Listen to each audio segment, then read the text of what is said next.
around about verse 7. So yeah, we're back on. We just cut off for a split second. Slight technical difficulties happen sometimes out here. This is raw, man. You know, going in Azar. So I left you in. As a matter of fact, we can come back to that. Let's go to Exodus. Oh, we're gonna open again? Yes. All right. So since we cut off, we're gonna have to open up again because we don't know what could have, previously happened with the last little section. So all praises to Yahweh Bahashem, Yahweh Bahashem, giving double honors to all the elders and the apostles of Great Millstone, and salutes to all the 144,000 elect out here. Right, back again, Abarat Azar. Like I say, this is raw. So if it cuts off again, we're gonna have to continue in the same spirit, man. Start from the scratch again and open up again. It's all right. Brothers are used to this. So now we can get Exodus chapters 3 and go into around 7. This is Exodus chapter 3 verse 7. And the Lord Yahweh said, I have surely seen the affliction of my people which are in Egypt, and I've heard their cry by reason of their taskmasters. Yeah, for I know their sorrow. Stop there, Baba Kushar. Yeah, you hear that? Mosai said that those times in the time of their hard afflictions, when they was under that kosh of Pharaoh, being slaves, and we got a modern day, you can relate into modern day, we're under a hard affliction right now, man. Brothers have got their testimonies. In time, they're going to bring them out. Some of them have already brought some of them out. But we all got our little testimonies that we could go in and talk about. The hard afflictions, the hard taskmasters. We made mention of it earlier. But the triumph of the wicked is short. And here's an example we're going to go into of what happened with those Egyptians. Yeah. So I say, and I am come down to deliver them out of the hand. Read 7 again, Baba Kushar. Exodus 3. I'm trying to slow down a little bit. Yeah. Exodus 3 verse 7. And the Lord Yahweh said, I have surely seen the affliction of my people which are in Egypt, and I've heard their cry. Yeah, because we know what we're going through right now individually as brothers, and we cry to the Lord. That's why we understand. We learn these prayers, we get into these prayers, and the more the better. Right? We've got the Pasuk coming up, and every day we're happy to be that we're still in the running, Abarat Azar, to be chosen. Yeah, it's that time of year, man. We have to kind of might start to feel away, but we're still appreciative of being called to be chosen. So yeah, man, read that again, Baba Kushar. On Exodus 3 verse 7, and the Lord Yahweh said, I have surely seen the affliction of my people which are in Egypt, and I've heard their cry by reason of their taskmasters. Yeah. For I know their sorrows. Yeah. So he knows you individually, man. Inside out, man. Your sorrows, your cries, your plights, your thorns in the flesh. We're not going to go and everybody give a list of their thorns. We be here. The whole camp, we'll be here to the end of the camp. Brothers have got theirs, like I say, they've got their testimonies. But he knows. That's the point. He knows, man. So that's why the birds might chime in. Because the birds, it goes into the birds are crying out too. The whole, was that in Romans 8? Yep. As a matter of fact, when the birds crying out, man, I always, always locked in with the birds. I've got to stay focused as well a bit more. Because when the birds are crying out, it's like I feel it. Someone got that? What are you looking for? Romans chapter 8. Oh yeah, I've got it here. Yeah. This is Romans 8 and 21. Yeah. It says, because the creature itself there you go. also shall be delivered from the bondage of corruption into the glorious liberty of the children of the Most High. Yeah. For we know that the whole creation groaneth and travaileth in pain together until now. Yeah, because they're being oppressed too, man. There's all these was it 5G? There's all kinds of stories about the 5G when a whole flock of birds is falling out the sky. Brother, people have their individual reasons why that could be, but I'm going to say, speaking as a man, most likely all the radiation that's up there in the air, and it's not getting any better. You got the chemtrails too, that's poisoning them, right? No wonder that they're falling out the sky. Fishes and whales coming to the dry land, rolling around because they're in pain. Yeah, read that again, because we're talking about the duck. You see, ducks too. See, don't forget me. He just went back there and he said, don't forget me. Love you, bro. Romans 8 and 21, because the creature itself also shall be delivered from the bondage of corruption into the glorious liberty of the children of the Most High. Yeah, read the groaning bit, Verse 22, for we know that the whole creation groaneth and travaileth in pain together until now. Yeah, if we had these doggy ears, man, boy, what's that guy, anyway, he's an Edomite anyway, Superman, right? Superman in one of his 2016, when he was up in the air, he said, I hear everything. And that ain't good, that's not good, that's not good. If we was to hear the dogs, like I say, the dog whistles, the animals, the ducks, all how they really felt about, and you know, what's that guy, Dr. Doolittle, you hear everything, and you think, what the fuck is going on? Am I going mad? Fuck, you know, it's pure noise, everybody a ball, everybody's crying, sighing and crying. You just read it, sighing and crying, moaning and groaning, man, pleading, get him off the fucking planet. The Edomites are killing us. What are they going to do to me tonight? The dogs, they must say, that's what they're saying. What's going to happen to me tonight? Oh, this motherfucker is a tyrant. He's trying to get me to train him. You know, every time I go out there, he's trying to get me to get one, yam up some little baby or yam up some little black baby or something. That's the mindset of the animals. Sighing and crying and groaning. So, yeah, man, let's get back to, because really we're focusing on the elects, man. Abaratazar, we're those men, yeah? Carry on where you was in Exodus. Exodus 3 verse 8, and I come down to deliver them out of the hand of the Egyptians, and to bring them out of that land onto a good land, and a large onto a land flowing with milk and honey. Yeah, because he heard the affliction and the crying of the harsh taskmasters. Although they're back, you know, because we're in the modern day Egyptian today, modern day Egypt today. So we're under harsh taskmasters. Some people say, we ain't under slavery now and all of that. You hear that from Christian Church and Vocab Malone. People such like say, we're not oppressed. Right? But brothers, you know, you can't take away our experience. That's the definition of pure arrogance. Yeah. You know? Caleb, you go. And then bring yours out. Alright, this is Baruch.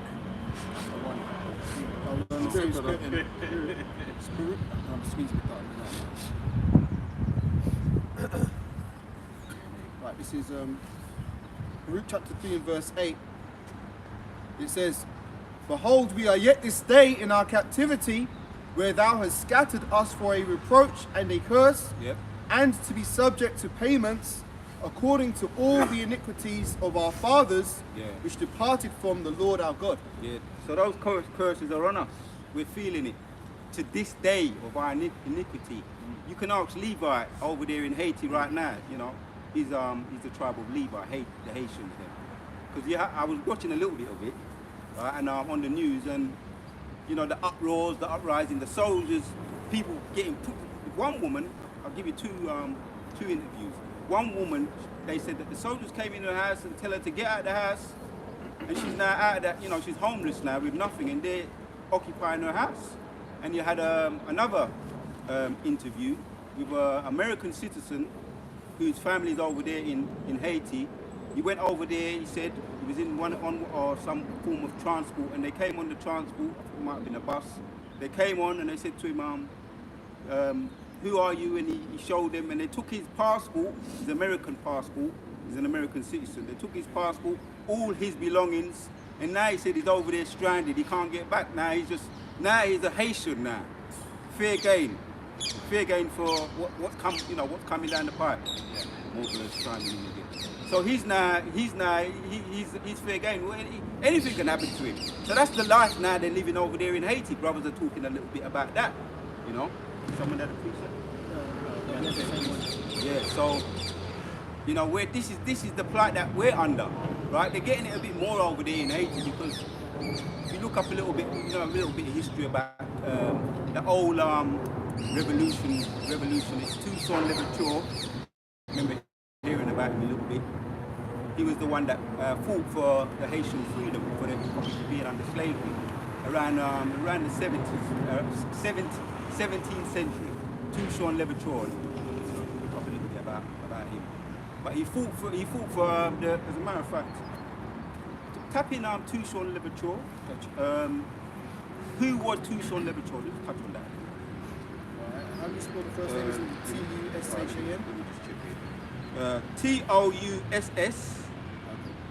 Just getting in there. T-O-U-S-S. A-I-N-T. Thank you. Oh, Toussaint. Yeah, Toussaint. First name? L-O-U-V-E-R-T-U-R-E. Levert. Yeah.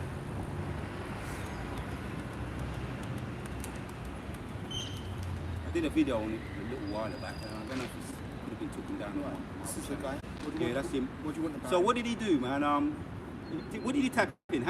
If you tap in who was Toussaint Louverture, tap that in. Yeah. Who was he?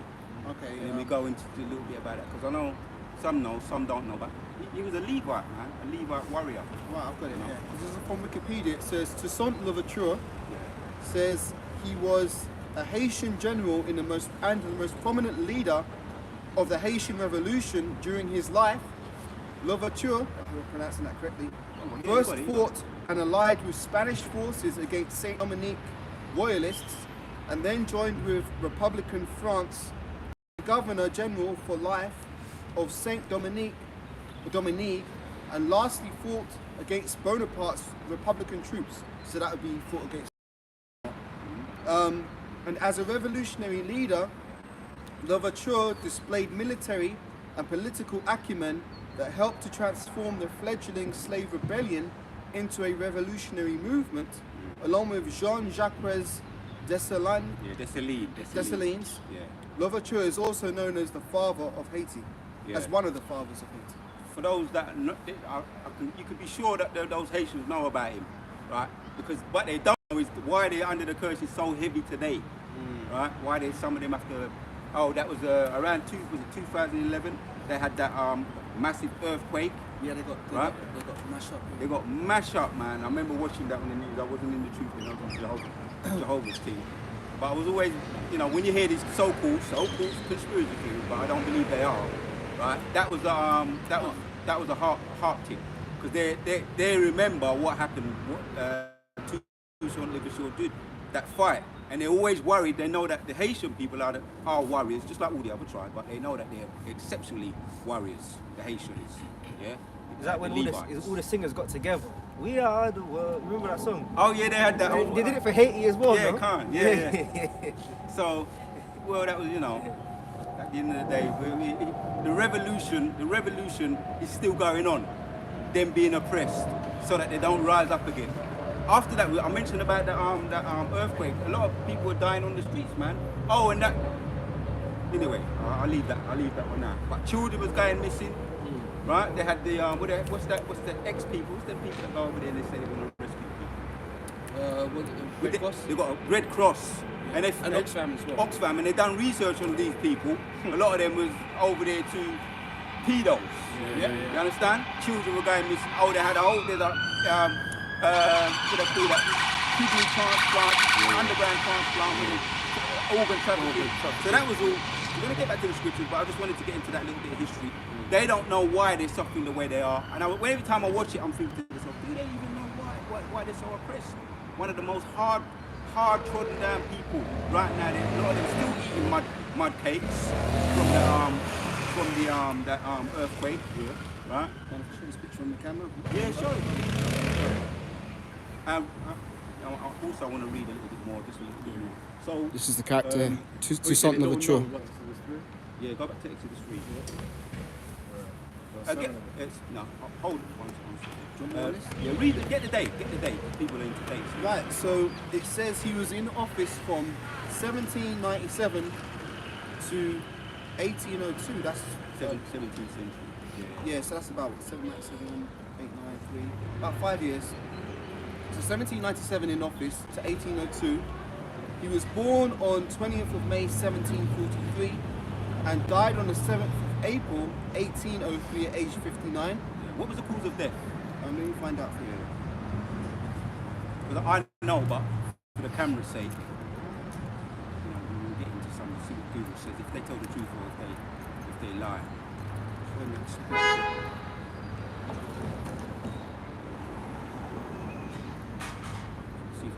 down because I remember when I did the video on it, I put everything up, man. They weren't too happy about it. They weren't too happy about that. I think I might have. I was getting strikes left, right, and centre anyway. Just putting up basic history videos. I was getting strikes. I'm just finding it. Yeah. All right. Why are you looking for that? I've got it. Right, so it says arrest and imprisonment and death between 1802 to 1803. Jean-Jacques Dessalines was at least partially responsible for Louverture's arrest, as asserted by several authors, including Louverture's son Isaac, on the 22nd of May 1802, after Dessalines learned that Louverture had failed to instruct a local rebel leader to lay down his arms per the recent ceasefire agreement. He immediately wrote to Leclerc to denounce Louverture's conduct as extraordinary. For this action, Dessalines and his spouse received gifts from Jean-Baptiste Brunet. Yeah, death. It's a bit long. Let me try and read down. Right, it says he died in prison on the 7th of April 1803 at the age of 59. Suggested causes of death include exhaustion, malnutrition, apoplexy, pneumonia, and possibly tuberculosis. Yeah, that was a decoy, that was a trap, where the French invited him over to France, saying that they were going to form some form of treaty, peace treaty, and they put him in the prison in the darkest, deepest dungeon, and just left him there, didn't feed him nothing, died. So he was, as a warrior as he was, he didn't really get the, he didn't take it.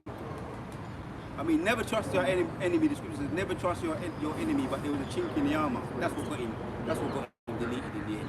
He trusted his bloody enemy, and after all what he did, but he was a fierce warrior. So let's get back to where he was in Exodus. All the Haitians, all the warriors, all the tribes, we're all back here now, right, all around the world. You ain't gonna decoy us, because we're coming in the spirit of the Lord, you know? Just like Moses now, we're getting into that. Yeah. This is Exodus chapter 3, verse 8. And I am come down to deliver them out of the hand of the Egyptians, and to bring them up out of that land unto a good land, and a large, unto a land flowing with milk and honey, unto the place of the Canaanites, and the Hittites, and the Amorites, and the Perizzites, and the Hivites, and the Jebusites. Yeah, read 9. Now therefore behold the cry. Yeah, because they understand, you know, what Yahshua is capable of. That's why they're so fearful. We're hearing about radicalizing and all of this, what's happening over here in Canada. Brothers are going in, right? They're setting the stages. They understand what we're capable of doing. That's why you have what happened in Rosewood, happened in Rosewood, happened in Black Wall Street, Tulsa, Oklahoma as well, and Rosewood, and others too. The fear of what we're capable of doing. Even Louis Farrakhan, we know he's juiced in, but he's not allowed over here. He attempted to come over here a couple of times, back, you know, around 2010 and before then. He attempted to come over here, but he was speaking on touching on certain truths about revolutions and all of that. He's banned from over there.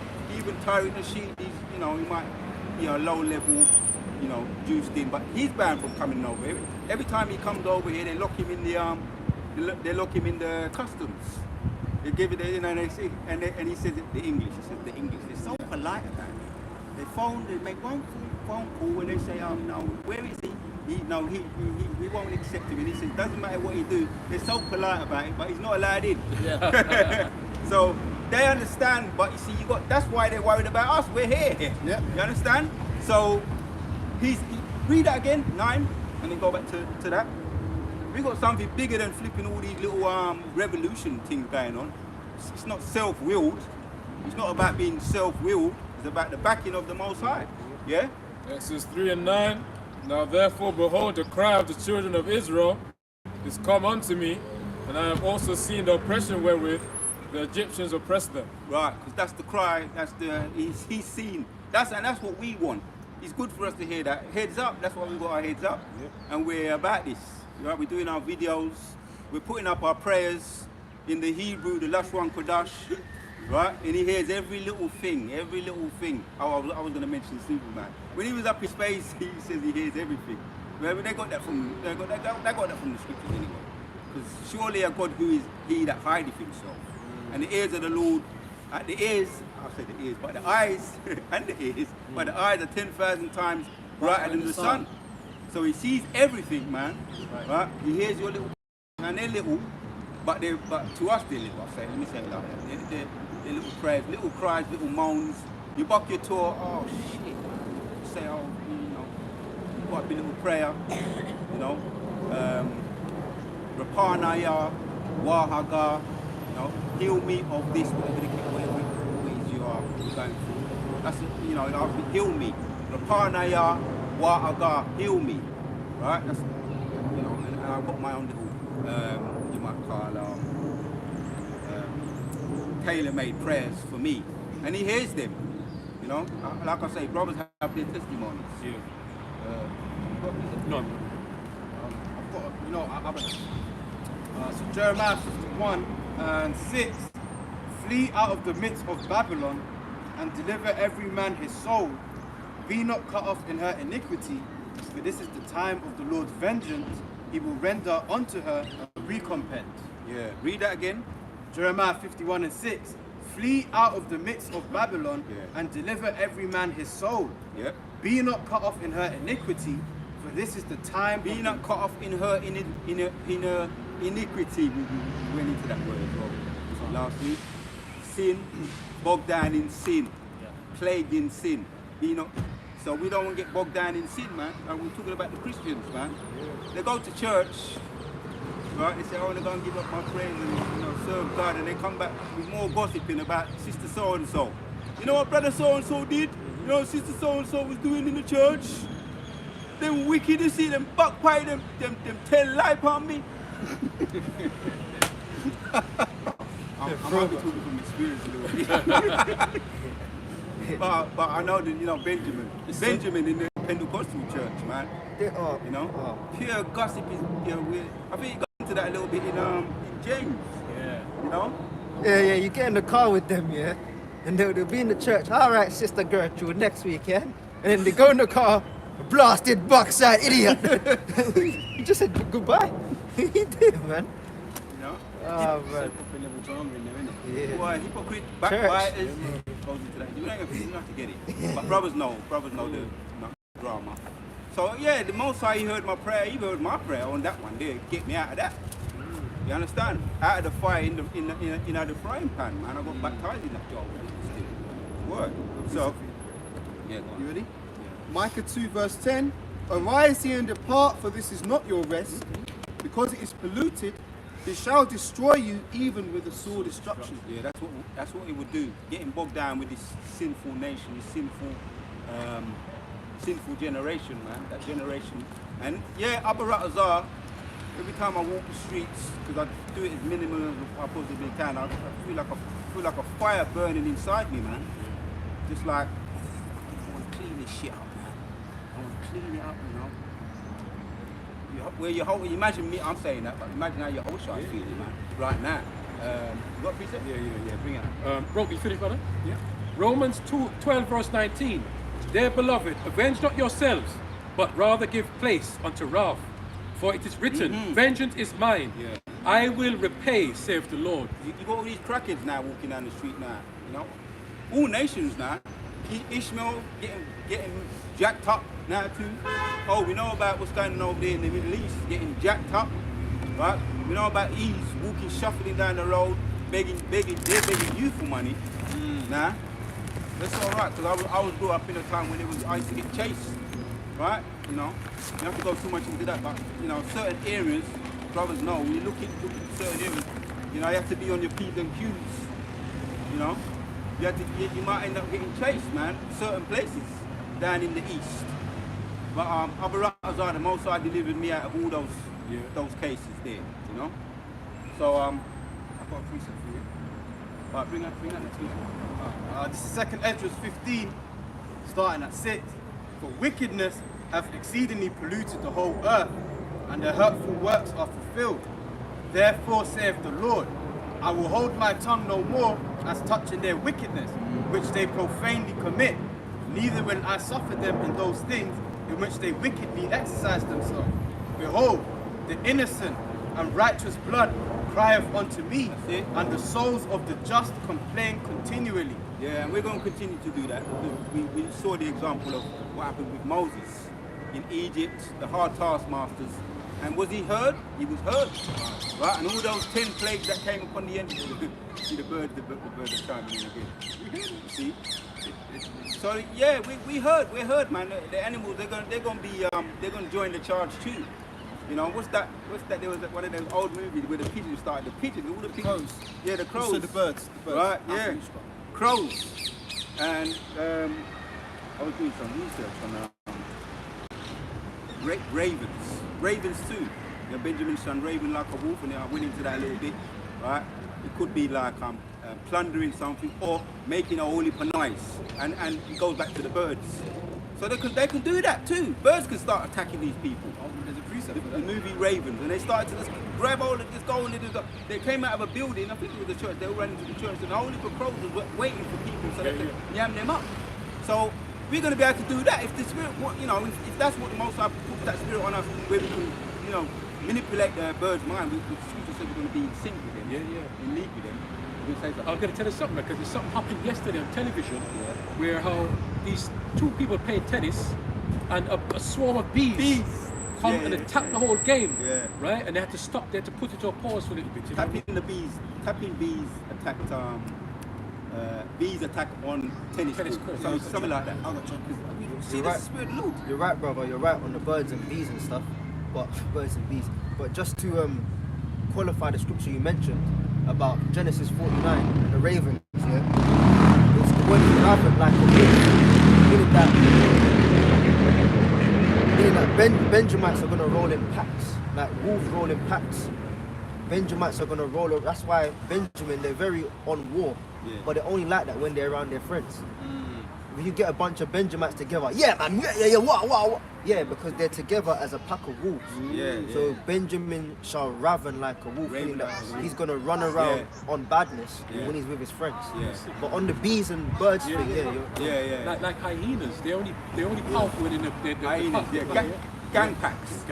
Yeah, because I've done a video on the wolves, how they hunt wolves over there in these woodland areas, in the forest and the woods and all that, over in Australia. And they was all very strategic because they all got mind, they're in sync with each other, what to do. And they trapped the big buffalo, tied it out and trapped it. And when they're together, they run you, they keep running. I'm talking about the literal wolves. They keep running and running until you drop out of exhaustion. And it's also strategically tied. It's interesting that they didn't mess with the views of that video. It's probably tied in with their stereotype because they know about. Because you know these things over there in America with these, what they call them, grab and flee and all that. There's a lot of them, you know, they even though some of them are other nations, they really want to pin it on Jake. That's all they do all the day. So we're gonna have to bring in the army. You know, they've got an excuse to, you know, to deal with them, to bring in curfews and stuff like that. But when you go deeper into it, you got these big internet organisers that are getting them to go out there and do it and come to their business so that they can sell everything on their internet. And actually I could do a video on that. It goes deep. I've got a precept. It's pertaining to that as well. So this is Revelation 19 and verse 17. And I saw an angel standing in the sun, and he cried with a loud voice, saying to all the fowls that fly in the midst of heaven, come and gather yourselves together unto the supper of the great power, that ye may eat the flesh of kings, and the flesh of captains, and the flesh of mighty men, and the flesh of horses, and of them that sit on them, and the flesh of all men, both free and bond, both small and great.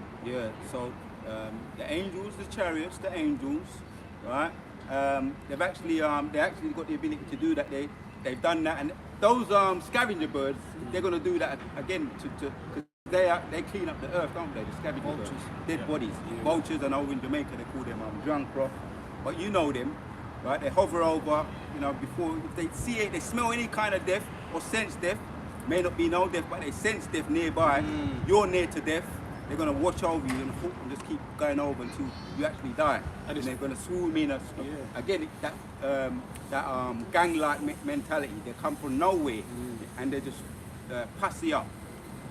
So, and there's been a swarm of birds. We're going to get to that, but there's actually been swarms of birds that have been I've been doing a lot of videos on planes for some reason. The Spirit has been looking into what's happening with these planes.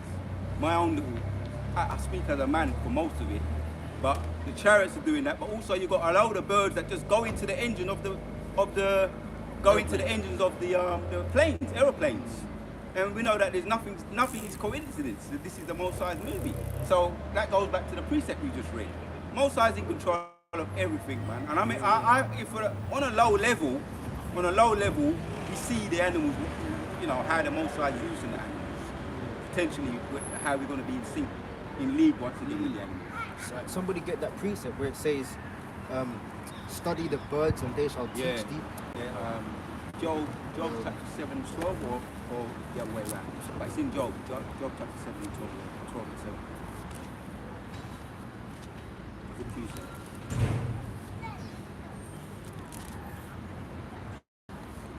So this is the Most High's movie, man. When we in faith was running ahead or talking about going back, but they wouldn't stand still, and that's all they needed to do. Moses, stand still, man. Stand still, right? Most High will fight for you, man, and that's what we're actually fighting now. This is combat right now, spiritual warfare. We ain't throwing no punches. We ain't getting no one in no guillotine holes, right? But they feel like they're being strangled. There's nothing we can do about that. We're standing still, right? We've got the word of the Lord, you know. Sharper than any two-edged sword. Yeah. Right. This is the one you mentioned. Job 12 and verse 7. For ask now the beasts, and they shall teach thee, and the fowls of the air, and they shall tell thee. Yeah. You know, sometimes the animals come to your aid, or they just come and, you know, you can sense the spirit of them saying, these fucking owner of mine. If we could, like I say, if we could be Dr. Doolittle, which that time could come, and we could listen to them. Delete this fucker, man. He's doing something to me every night. Every such and such a time, this motherfucker does this to me. And we'll be, you know, that's what, you know what I mean? We'll be... They shall be in league with the beasts of the field. You're going to be able to tell them what to do. You know? So, yeah, we're going to be in league with them, man. We're closer to them than we are with the other nations, these E's. They're closer to them, their own, you know, even though they abuse them. They're closer to the animals than they are with us. Yeah. You know? But in a sadistic, perverse way, you know? Ephesians 6 verse 10. Finally, my brethren, be strong in the Lord and in the power of his might. Put on the whole armor of the Lord our power, that he may be able to stand against the wiles of the devil. For we wrestle not against flesh, nor blood, nor against principality, against powers, against the rulers of darkness of this world, against spiritual wickedness in high places. Yes, spiritual wickedness. Brother, always, you know, our big brother, elder, potential big brother. Some of them don't like to be elders, but they may be elders or big brothers, you know. They go into that, man. All the spiritual warfare, the darkness that goes on right now. We just heard on my way down here, I've got a little thing on my phone saying Kensington Palace statement from what's that woman's name, man? So and so. She's gone missing. She's gone MIA. Prince William's wife. Kate Middleton. Kate Middleton. They're saying there's a statement, but nobody sees her. Nobody knows where she is. You know, after this, she's supposed to be at this abdominal operation. Nobody's seen her. They saw her on this supposedly on this photo. Yeah, sure. Photo The shop. kids. Like I say, the elders, they speak a lot about what goes on in the royal family. All the darkness, the pedo things that are going on. Now, potentially she may be MIA or smuffed out, but I'll leave that for the time being. We see what happens with that. Let that one play out. Potentially or allegedly, because these people are, you know, Cain. What was Cain's name? Cain means what? Weapon, innit? Yeah. So what are they? You know, what happened with the priestess Diane? no longer a conspiracy theory now. But in the 90s, it was a massive. The whole heap of stories about that. The paparazzi getting chased down that road. So where was we, man? Where was we? Yeah, with that. So like on that Diana thing, yeah. Yeah. I actually know someone that used to work with the team that did the autopsy on her, and the final conclusion in the autopsy report was, God help the royal family. This is damning information. Oh, that reminds me, yeah. Oh, you're fuck with my mum. My mum used to work with them people, and they did the autopsy on Diana, and they said that was no fucking car crash, man. They did her dirty. Diana's a Jake, by the way. Yeah. It's that Psalms 64. The tongue is falling upon himself. Yep. Now her brother, he's coming. I don't know if you heard about what he's coming out and saying. His boarding schools, his experiences in the boarding schools.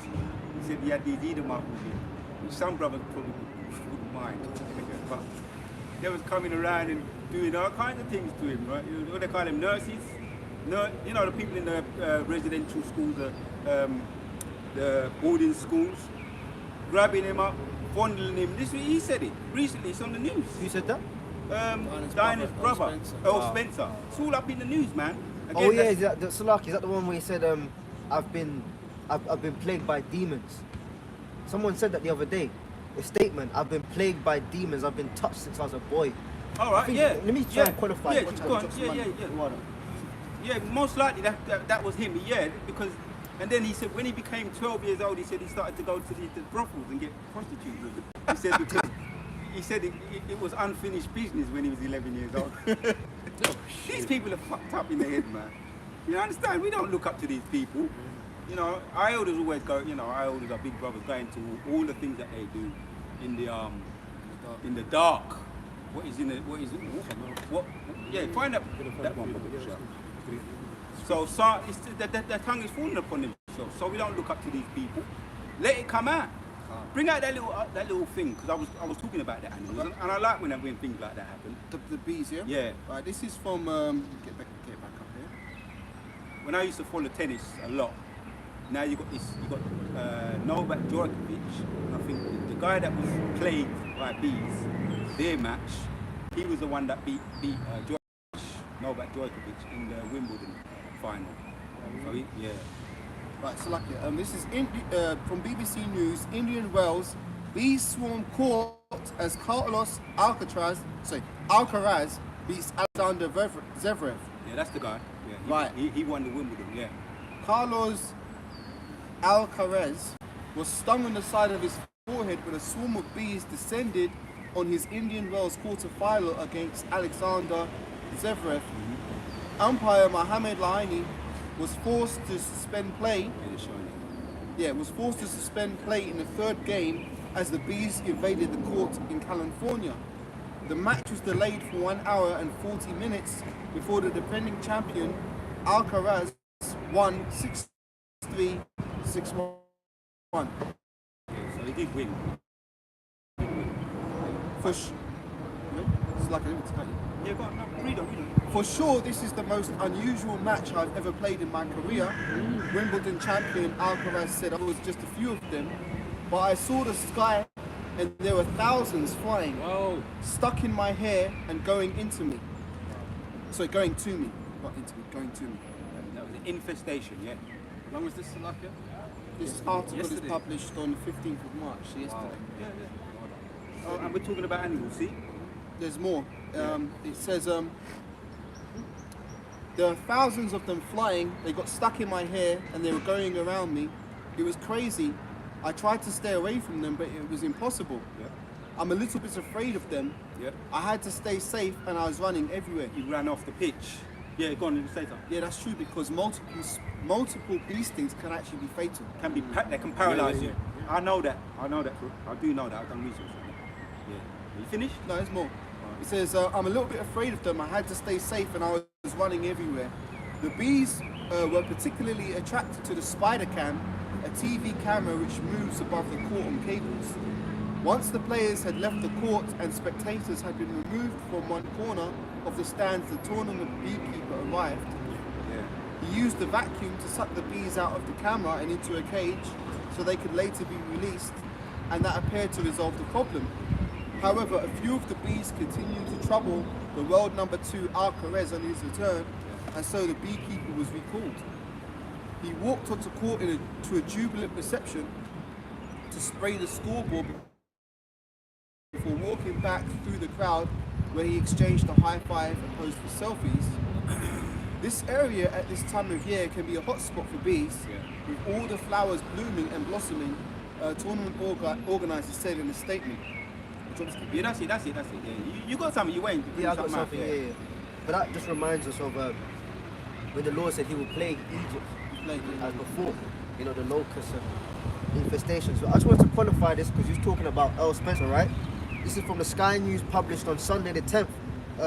Just going to get to the point. It says Princess Diana's brother, Earl Spencer, says he was sexually abused at 11 at boarding school. And I'm just going to go down to the point, and I quote where he says, that Earl Spencer, who said he'd been left with lifelong demons after the abuse, wrote, there seems, and this is him, and I quote, there seems to be an unofficial hierarchy among her prey. She chose one boy each term to share her bed and would use him for intercourse. Yeah, see, that's how they get that. It's not, okay, we're hearing about this because he's a famous or infamous man, you know, somebody we know, family member of Lady Di.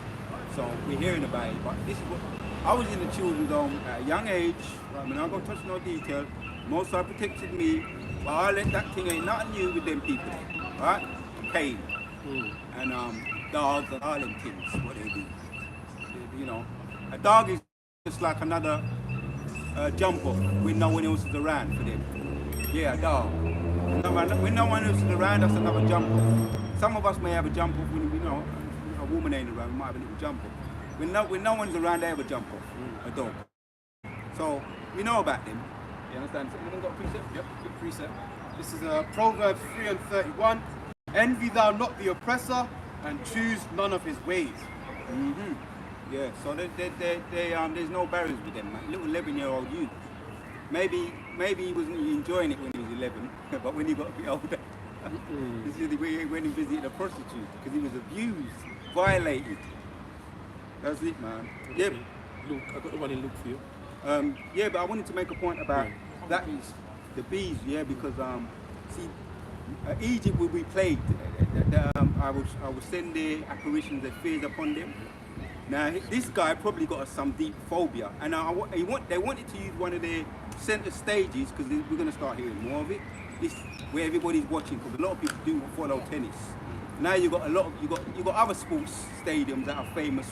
People travel, you know, the world to go and watch, and big where there's a whole heap of cameras. That was something that the Most High is going to start to do on a more. I'm speaking as a man, right? But I'm also with scriptures too. You know, we're going to start seeing more and more of these things, man. Right? Animals turning against their owners. We all brothers already know about the ugly dogs. XL bullies, which they're a crossbreed, crossbreed from some form of the pit bull terrier and a bulldog. But I know there's bulldog up there somewhere. Bulldogs are very strong. They're not really aggressive, but they're very strong. So that's why it has a supernatural kind of extra strength, you know, which is made by the demons put that together. I mean, so let's go back to Jeremiah 51.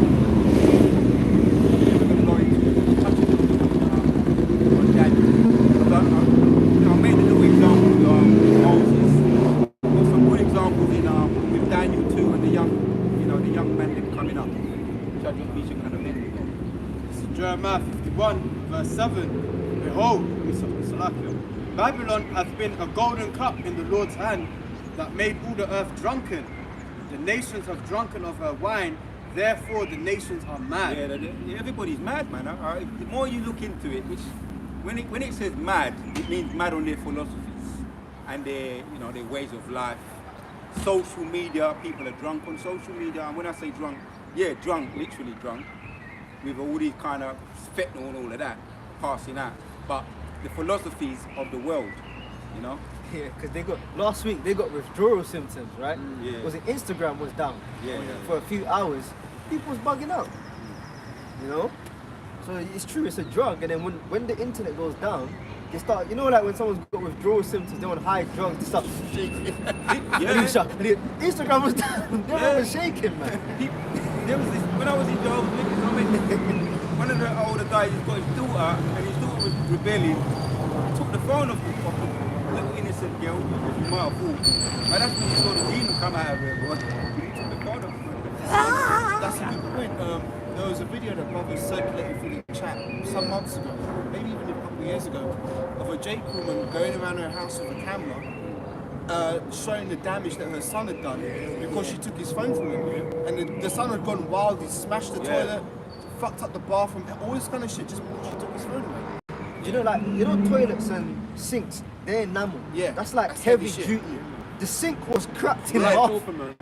The TV in the living room, Yeah, mirrors, the mirrors. Everything was Everything totaled, done, man. Wow. So, Wow. what they're saying, That shows us demons on it, because Yeah, the but- demons give them strength. Well, I think Caleb, you got into it some years ago. Is it the word Medea? That's a Greek goddess or something? Yes, Medea goes back Medea. to Medea, yeah. You know? It's been a while since I looked that up, but yeah, that's what it That's goes, all goes into, demonic, yeah. man. So the lights, the apps, you know, that's Yeah. demons, man. so, they're talking about TikTok. And it also goes back to Medium as well. Banning TikTok in America.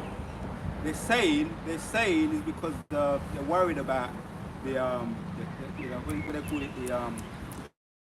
the Chinese and the taking, you know, getting information from everyday civilians, and they can use it, you know, to do what they do. Okay, well, I'm hearing other things, you know, potentially that there's a transition in power. One of the main things is that they're worried about the transition in power. But a lot of people are talking about they make their money on TikTok, so that's going to be it's going to bring out another form of demon on people. There's a lot of truth on TikTok as well. Yeah. You wouldn't be able to put on the YouTube. Right. Fan on What TikTok. up? The famine of that. So famine of the word, bringing in slowly but surely the famine of the word, because there's a little bit more, less censor. There's less censor on TikTok than you got on these on YouTube. So that's one of the main, probably the main reason. So where was it? Let's carry on in Jeremiah. Jeremiah 51:8. Babylon is suddenly fallen and destroyed. Howl for her. Take balm for her pain. If so, she may be healed. Yeah, so it's coming in the way of the system, right? The image of the beast, the system, fooling, right? AI, introducing the AI slowly, like getting further away from humanity. Now, if you want to phone any kind of business, now you got to get into what they call that, you got to press this number. You can't. You have to speak to a computer. It's an AI actually. Before you speak to anybody. Back in the day, I remember phoning, be able to phone people, and be able to talk straight away. You know, a minute you may wait, ring, and then you know, is it the council, whatever council. Now it's press that number. Oh, we may be busy. You may have to be waiting a little bit longer than normal. You know, see, this is taken away from humanity, going further and further away from humanity. The Viz brothers going into the Apple Vision. Right, which is going to be a treat. If you was growing up and you didn't know any better, you probably think, oh, that's you don't have to, phones and all that. You don't have to worry about holding the phones anymore. But we grew up with phones. Some of us wasn't, but most of us was. So we're used to it. And then the wrist thing, don't ask me to get used to it. Most of these things, you have to get used to it. But then you want to get,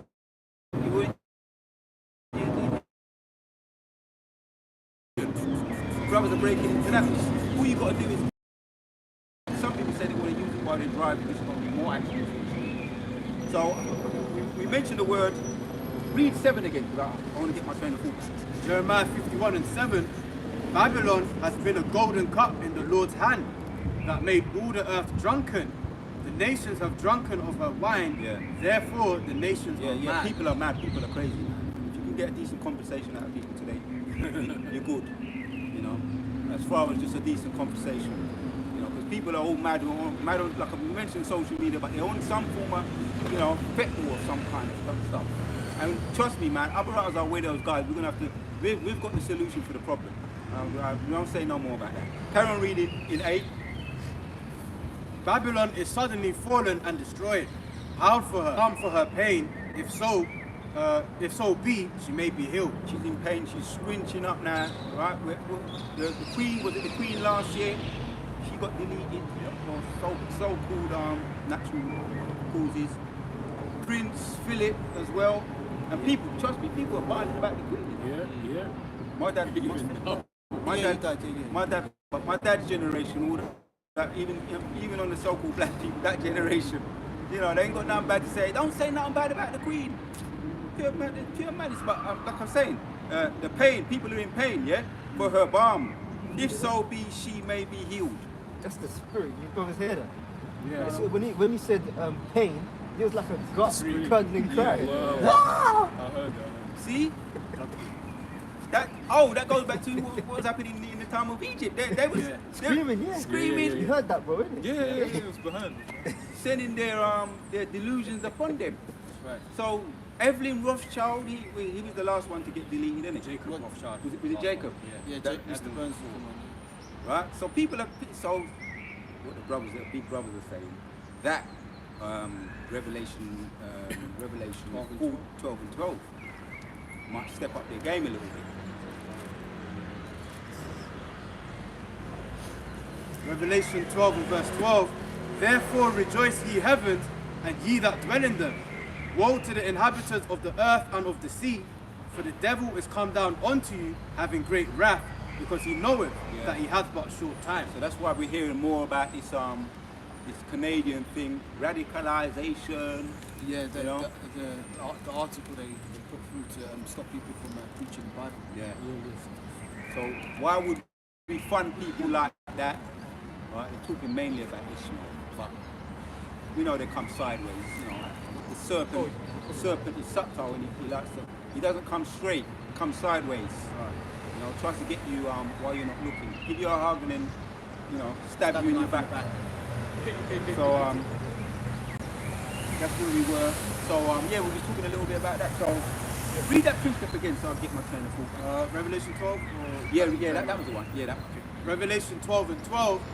Therefore rejoice ye heavens, and ye that dwell in them.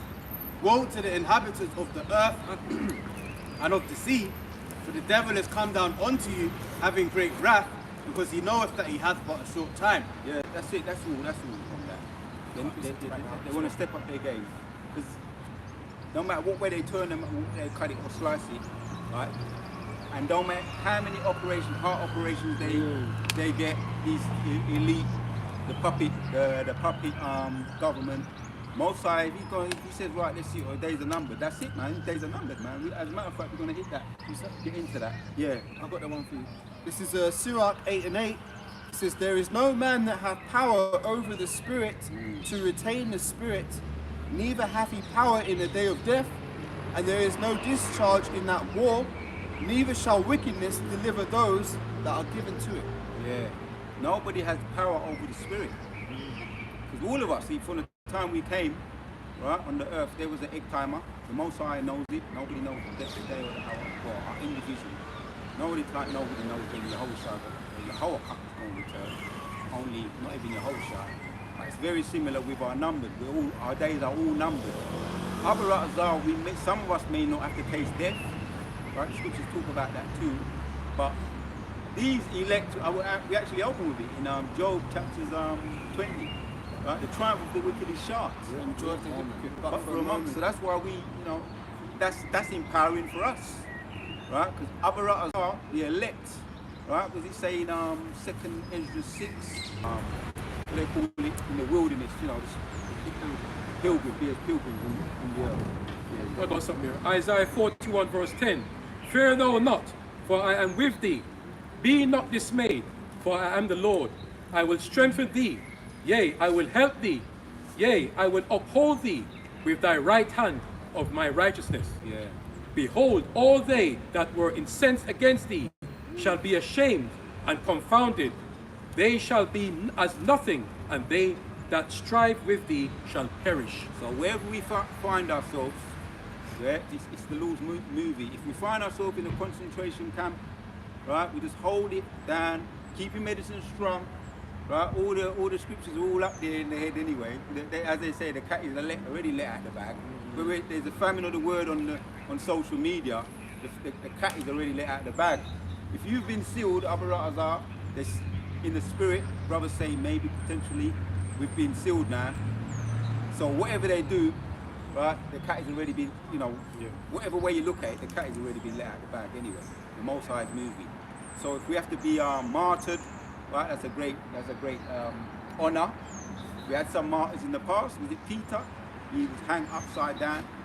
Apostle Paul, he was on an island. He died on an island in his old age, wasn't he? Yeah, right, martyred. But yeah, he was. So that was a great honor. John the Baptist. And John the Baptist as yes. well. Yeah, that was a great honor. That's on his resume. The word resume. You know, and there's more. But Abu Razak, whatever situation we find ourselves in, right? What's that precept about? We're written in that book. I think there's one in Revelation. The names are written in the book of life. Yeah, get that one. Precept. You got precept? Alright. Let's hit Daniel. Someone get Daniel chapter 2. We're going to start get into the book of that. Some examples. Bring that one. So this is Colossians 2. Set your affection on things above, not on things on the earth. For you are dead, and your life is hid with Hamashiach Yahushua, the Most High. Yeah, that's the motivator. The things up in the heavens. The ultimate blueprint was Yahushua, right? And we can't say we ain't spoke, for example, for choice. We mentioned about those that were martyred, right? That was the beginning for them, you know. And if we do happen to be a martyr, I remember the word that one of the brothers said. He said it's just like boom, and then boom, right back again in the new body, right? With all your faculties, you know, all your faculties in order, everything perfect this time. Knowing, you're gonna know, you know, in the spirit I'm talking, you're gonna know what your duty or your assignment is, right? What you're gonna have to do is just, you know, follow your whole shy, man. Because he says that he's gonna come back with his great host, Is that Psalms? It might be Psalms or Isaiah 63. So Daniel, what is Daniel? Yeah. Bring out that precept. Someone get Daniel chapter 2. Was this all be on the topic that you said before you go to Daniel? This is Revelation 3 and verse 5. And he that overcometh, the same shall be clothed in white raiment, and I will not blot out his name out of the book of life. That's the one. Yeah. But I will confess his name before my Father and before his angels. Yeah. So if you've been written in that book of life, man, that cannot be erased by Yahweh, right? So go back to Exodus, man. If he's heard your voice, he hears your cry. If God is for you, who can be against you? Someone messed about with you at school when you was younger, and you know, you got a big brother, right? Your big brother comes and he sort of all that. You know what I mean? It's like, that's it, man. The Most High's got that. It's very similar. Someone we messing about with us. He was messing about the Egyptians. The Egyptians, I should say, were messing about with us, right? Which that was us in the spirit as well, under the harsh taskmasters. And we was crying, similar like you might cry for your big brother, you know, your father, and he comes in and shoots it all out. Done and dusted. You understand? That guy's finished. He's marked. And what happened to Pharaoh in the end, man? First of all, it wasn't just a deletion. He could have just said, right, a big fist is going to come out there. Boom! Flatten him. The best way of killing someone is to humiliate him. Right? Esau knows that. He knows that. That's why on death row, they don't just say, right, we're going to put you on death row and tomorrow we're going to delete you. They fuck about. Fucking play games with you. They do all the screws. Play silly buggers with you. Oh, maybe appeal. Governor. Bang on the governor. Can I get? Where am I going to get? You know, I was in the slammer like some people were like in a big, heavy duty thing. But when I was in the, you know, sometime maybe now and then, certain police stations, people were banging on, and they play psychological games with you, man. They know what they're doing. I was always aware of those psychological games. They say, yeah, you hungry? No. Don't you want to see? No, but no. Go away and leave me alone and wrap up my food. With them psychological fucking game. Yeah, I remember. So like, it's true. They fuck around with you, man. Because one time, I don't get into it, but they said, in a cell we're gonna put you in, it's got rat infestation. So they're getting you all worried, thinking that you're gonna be in there on a whole night with rats in there, and they get in there and it's fine. They like playing psychological games. But just on your point, bro, to show that where the scripture says the issues of death come from the Most High. There was a guy in America somewhere. He was meant to get deleted, execution, and they tried to find it. They couldn't get the vein, and then they said, "Fuck it, we'll try another time." But then when they checked the paperwork, his time was done, so they can't kill him now. But they strapped him up, everything, trying to inject him with the lethal injection, and it just wasn't working out. Now, so they actually tried to delete him, and it flopped.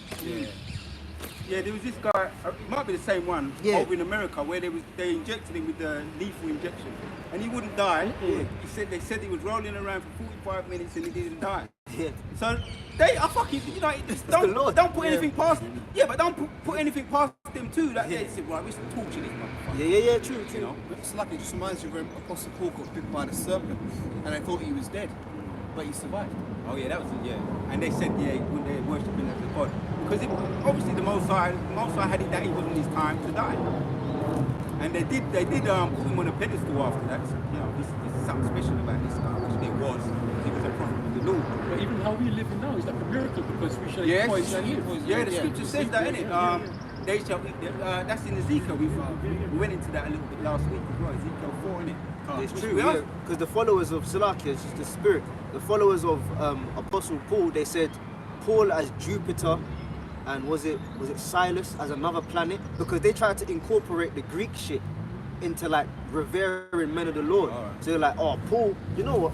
Let me back it up, man. Just you know, to qualify it in the scriptures, right? Paul as Jupiter. Right. This is Acts. Acts 14 and 12, and they called Barnabas Jupiter and Paul Mercurius because he was the chief speaker.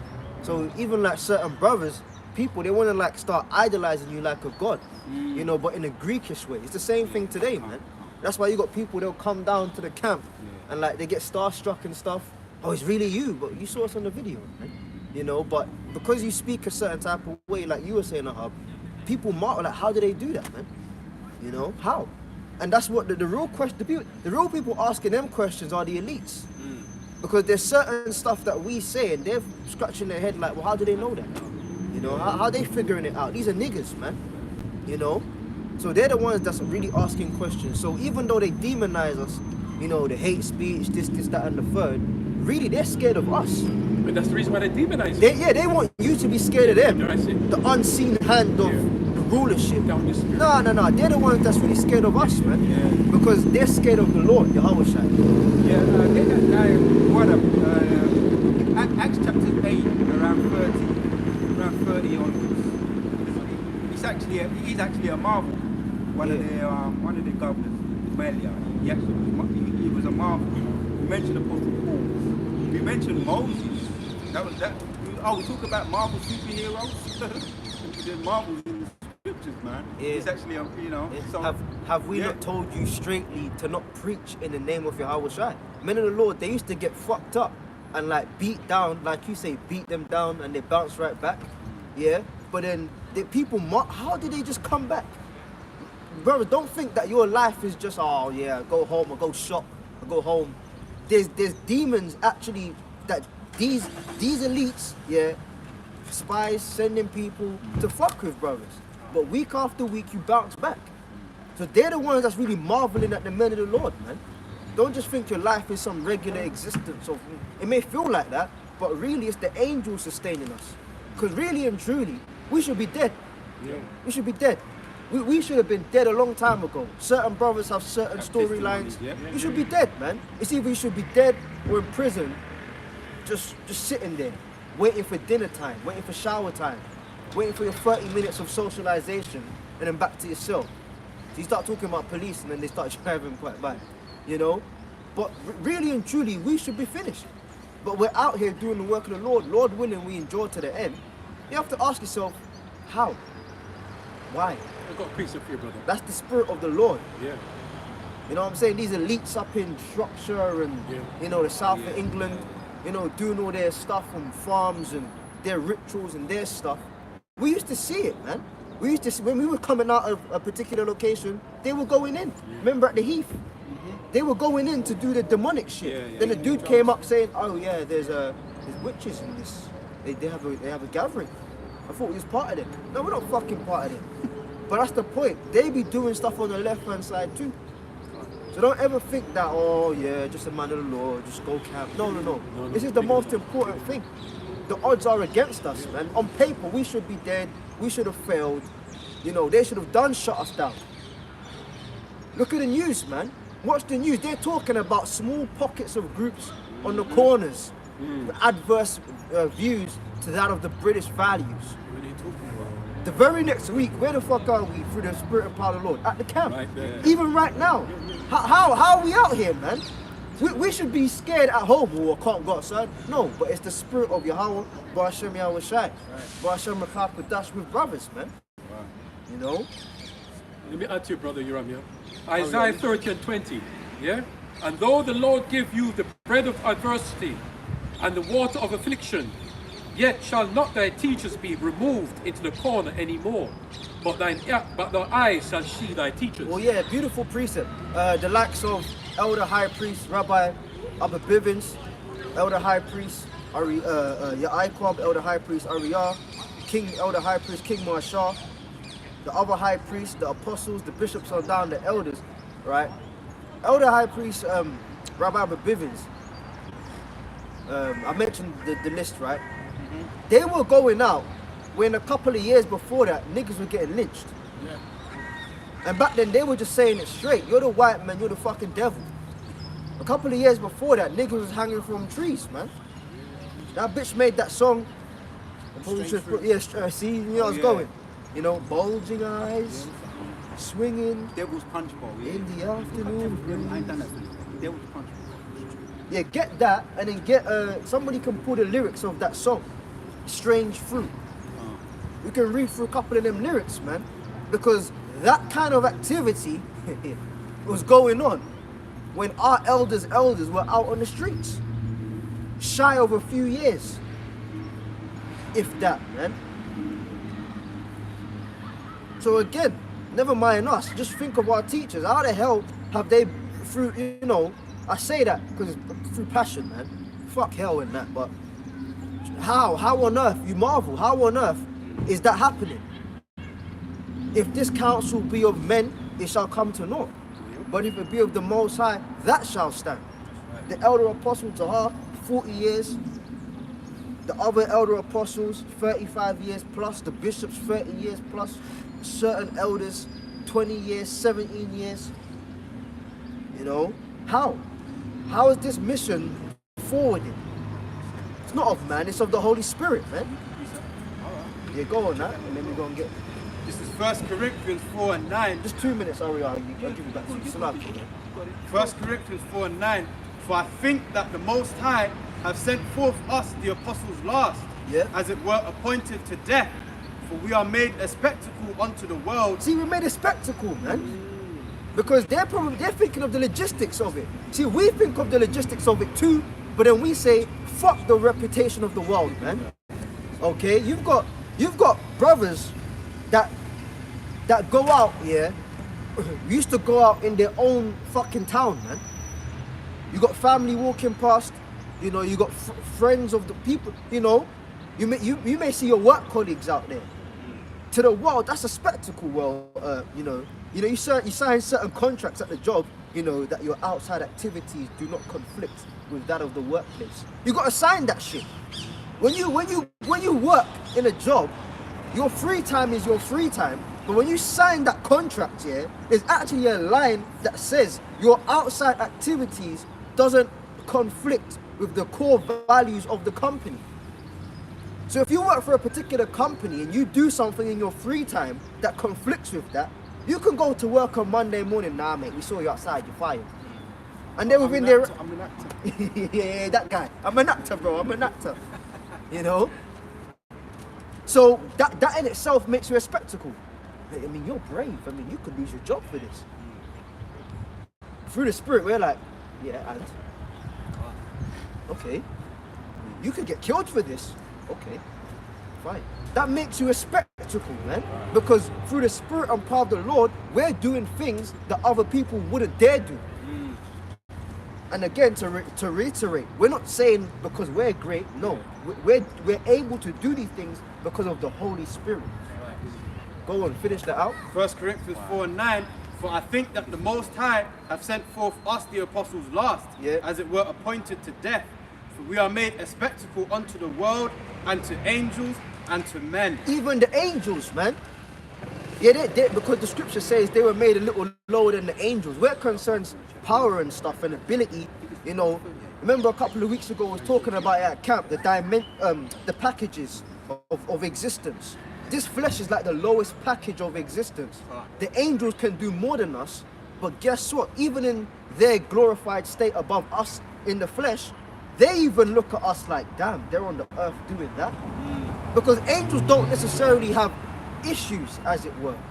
They just worship the Most High, they do the bidding, they excel in strength and power, and like, they just get on with it. We're the ones on the earth with logistical issues.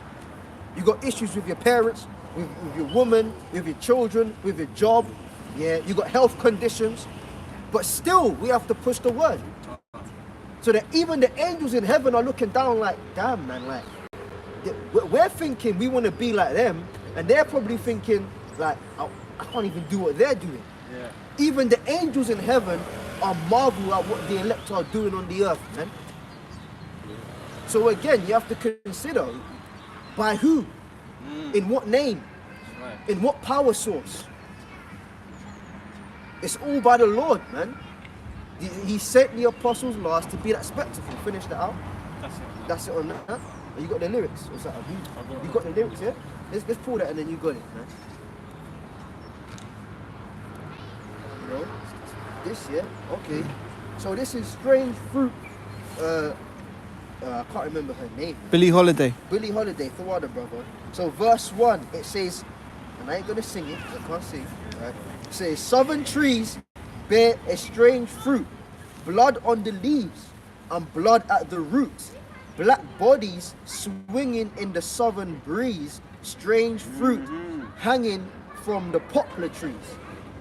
Pastoral scene of the gallant south, the bulging eyes and the twisted mouth, scent of the magnolias, the water, sweet and fresh, then the sudden smell of burning flesh. Yeah, because they'd fucking kill you, they'd hang you, now you're dead, but that's not enough for them. They gotta light your body, cut you down and kick you, man. So they're burning your dead corpse, right? And it says, oh, that's it. Oh, verse 3, the water. It says, here is a fruit for the crows to pluck, for the rain to gather, and for the wind to suck, for the sun to rot, for the tree to drop. Here is a strange and bitter crop. So that's talking about the lynchings, man. That was going on. Brother Ariel was talking about that, man. You know, growing up in a time where you had to be on the run, man. I've got uncles and my father tell us stories of that as well, man. Certain locations. You got Jake niggas in Enfield, North London. Enfield used to be a white boy area. Yeah. So I'm told. Skinheads. It's true. You guys can talk about that. Yeah, you're right, because my aunt used to live down there years ago, yeah. You're right. You know, bro, if you're gonna go up into a certain place, I wasn't born then, you know, whatever, but so we've been told. You know, you have to, if you're gonna go somewhere, you gotta make sure you got 2 or 3 brothers with you. You can't walk certain areas by yourself. So this is a time when these things were happening, and then pillars in the faith came back on the scene. You're a madman to go out on the highways and byways and tell the white man he's the fucking devil, he's the Edomite, and he's going into slavery. When a couple years before that, your people were swinging from trees. Yeah, you've got to be considered mad. That's why the scripture says, Caleb brings out a lot. They considered their lives madness, man. For you to be involved in this, it's like you got to be a little bit not all the way there. Because not being all the way there by worldly standards makes you all the way there by heavenly Yeah, standards. right. I've got something there, Jeremiah. Go on, huh? Romans 8 verse 36. As it is written, for thy sake we are killed all the day long. Yeah. We are counted as sheep for the slaughter. That's the oppressive lifestyle, man. We was talking about it in the car, man. You know, if you had it the way you had it, man, you just wouldn't fucking work, man. You know what I mean? Like, it's a spirit. Even like Sunday night has a spirit to it. You can't even enjoy yourself because you're bracing yourself. Fuck. You set that alarm reluctantly for the next morning, man. Is Israel a servant? Is he a homeborn slave? Why am I thus, man? So part of being killed all the day long is the oppressive lifestyle, man. We gotta endure, man. You know? No, you did make a good point. Really, technically, we're dead, but when you look at it, reverse it, spiritually, we're alive. Yeah? You know, we've got dead to the world. Yeah. As your channel. So we're dead to the world. We're dead. And some of us, there was an attempt for us to be literally put to death. It didn't work. So to them, it's all right though. To them, we're dead. We're gonna, when we come back to them, we're gonna be like so-called ghosts, which we are gonna go back to them, the ones that figuratively and spiritually deleted us. We're gonna go back to them, and we're gonna, what they call it, bring vengeance, man. Is that for you? We've got yeah. Right, this is Colossians 3. I'm going to read from 1 to 4, yeah? Colossians 3 from verse 1. If ye then be risen with Hamashiach, seek those things which are above. Let me just paraphrase this a bit if I may, because we're alive in the spirit with Yahushua.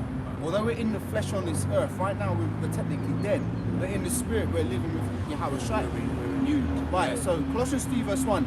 If you then be risen with Hamashiach, seek those things which are above, where Hamashiach sitteth on the right hand of the Most High God. Set your affection on the things above, not on the things on the earth, for ye are dead, and your life is hid with Hamashiach in the Most High God. And when Hamashiach, who is our life, shall appear, then shall ye also appear with him in glory. Yeah, it's not that you don't have a life, but it's just that our life is with Yahushua. That's right. You know what I'm saying, man? That's, I'm a sharp. Yeah, find that precept. If I may as well, the scriptures say no man can serve two masters. He would either love the one and hate the other. That's why when it comes to Yahushua, we can't be lukewarm. We're either all the way for him or we're all the way for the world. There's no middle ground. So, Lord willing, we continue to endure to be 100% for him, and we will be risen with him when he returns. Yep.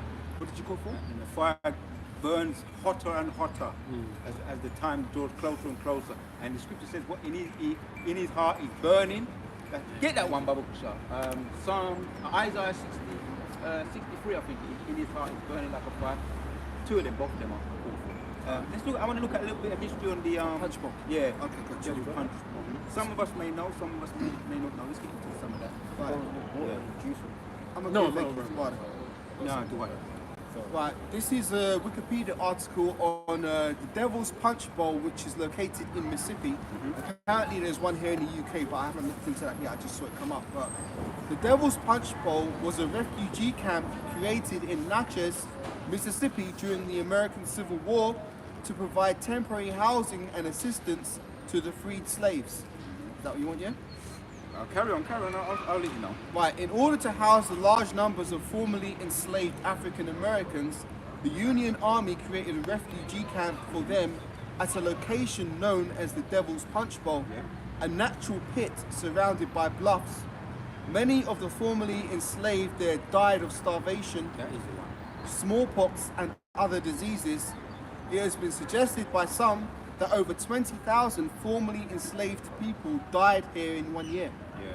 However, the scale of the tragedy has been disputed by multiple historians, with history professor Jim Wiggins arguing that 20,000 estimate is baseless and inflated tenfold. And the author and activist Sir Ceashish Abhater Cliff M. Boxley, referring to the story as concocted Confederate propaganda, aiming to cast the Union Army in a negative light. Because when I done research on that a little while, a couple of years ago, It was everything was so much plainer for you to find it. Now you got Wikipedia, right? And I've never really been that 100% on Wikipedia, but there was certain websites that was up. You get this total, and your spirit says, yeah, that sounds about right. Because there's more. They're saying it about 100,000, but there's much more. The story that some women give their testimonies and mention, they say a certain number, but it's much more than the number that they're giving them. And people it was like a pit. People were climbing to try and get out, and they all died. They went into the moisture of the ground. So when the trees grew, you got like peach trees and all kind of trees that bear fruit. When they opened the peaches, there's blood in it. Because the moisture, the ground, the turf is all full of blood. That's why, hence the word devil's punch bowl. It was like a punch bowl. People trying to get out, and people, they wouldn't let them get out. They couldn't get out, and they all just died of, imagine dying in quicksand, something to that effect. So they just died like that. So all those voices are still crying out. The scriptures talk about those voices. Cain, when he slayed Abel, Abel's voice, the blood in the earth, in the spirit, was crying out to the Most High. So when you think about Superman and all that bullshit, but it come back to me. Right? He says he hears everything. Yahweh, Yahweh Shai, they hear everything. So they do hear the voices crying out. You understand? All those were deleted. Some of them. Oh, there's a police, a prison, right? And they're saying behind the prison. I may have to go and do a little bit, do something on it, just to get a bit more specific on the side. But they said they went to the back of the prison, this is over in America, in LA. There's about 300 bodies in the back of the prison, and just there, unmarked graves. We're hearing about more and more things like that. So people are just getting pulled away, or they're dying in prison, or whatever the case may be, pulled off the street, maybe they've just been shot. Nobody can't account for them, and they find them in behind certain places, bodies just coming up. So that was we just looked into the devil's punch bowl. Is there any more? One more little site on just look at another site and see if there's anything a bit more specific. And then we're gonna bring out that piece. But if I have to do a video on spiritual. So this is from, hold on, let me find a different website. Or sometimes they've got questions about how many people died, like at what says, how many people died in the devil's punch bowl, something like that. Might be a rough question. Right, this is a different,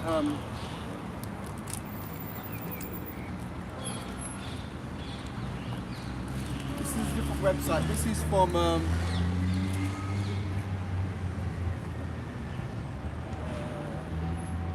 AAregistry.com. Story of the Devil's Punch Bowl.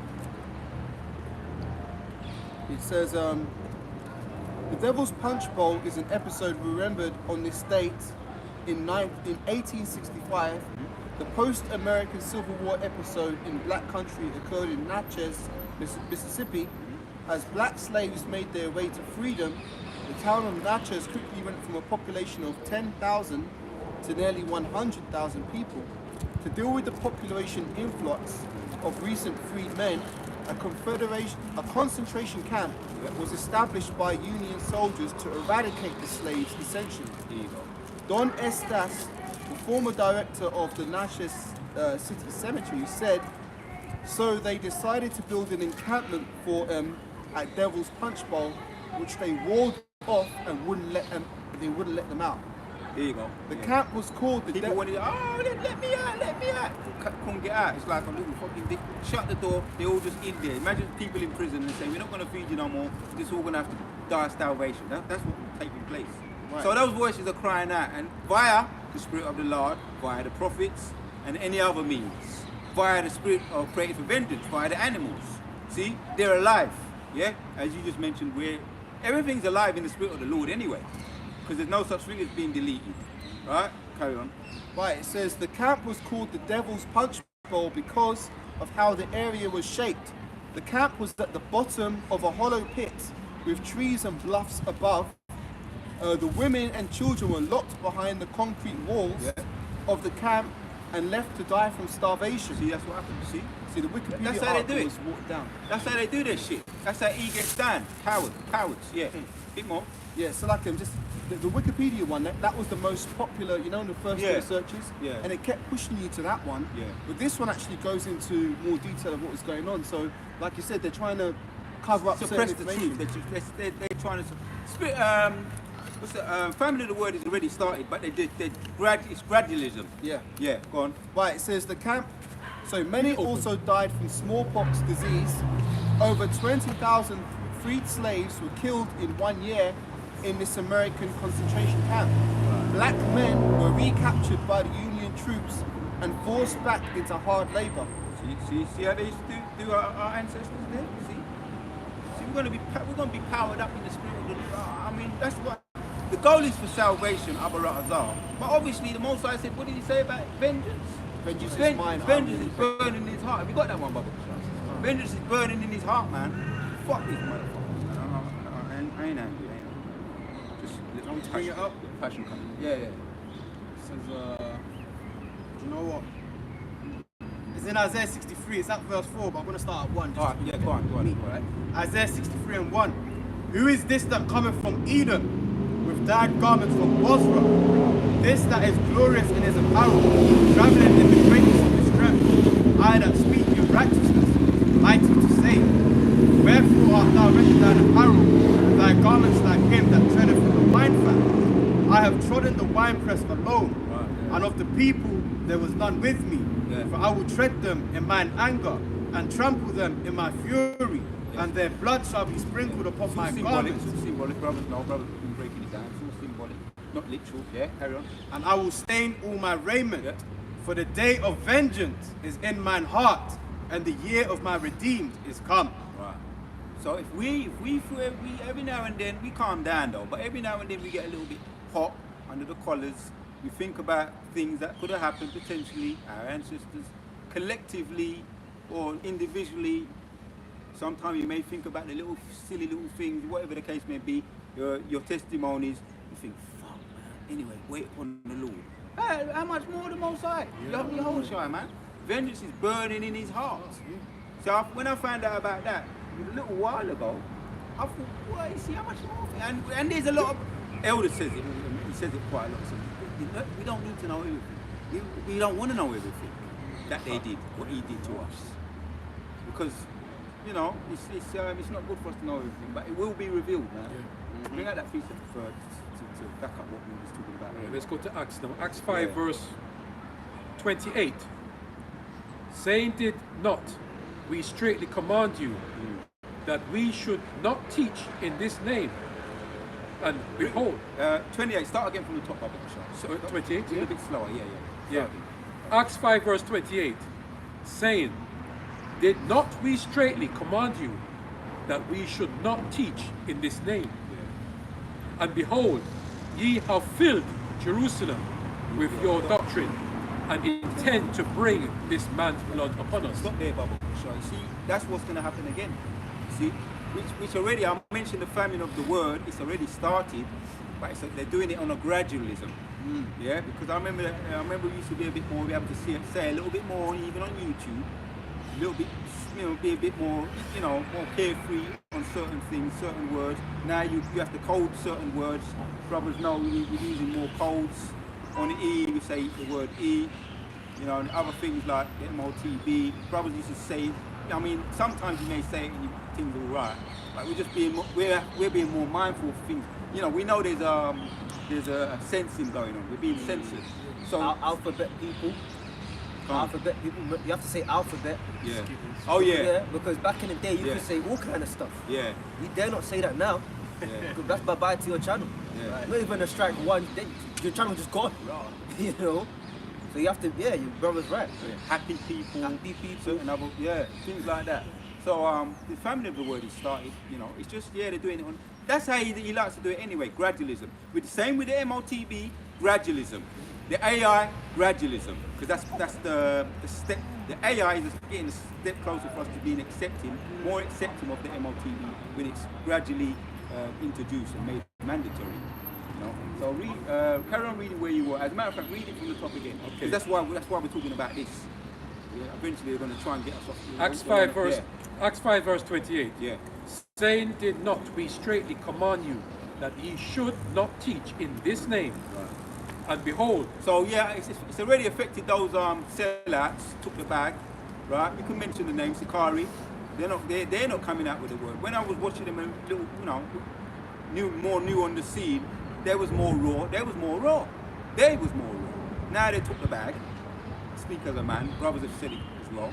And also IUIC, I've never known them to be raw, but they was a little bit more raw than Christianity. It's like letting you down gently from Christianity, the IUIC and the GOCC, letting you down gently. And then the big thing, the real thing, is the raw and uncut GMS. Raw and uncut. You know who, to add to your point, bro, you know who took the bag and watered it down as well? UPK, ISUPK. Yeah, remember when General Yohana, he had the interview, it says, so do you hate white people? But God hates white people. I don't, God hates white people. Yeah. Nah, bro, but then they have the cheek to say, ISUPK, the first and only school of one West, no cowards. Okay, no cowards, but then when you got asked, do you hate white people? Well, God hates white people. So everyone's watering it down. Watering it down. That's it. Yeah. I looked at them as being raw, but maybe that's because when I first heard them, I don't really engage them. I just listen to them through the elders when the elders and apostles are making mention of it. Because I ain't got time for that no more. They're fake raw. But yeah, they ain't raw. It's a front.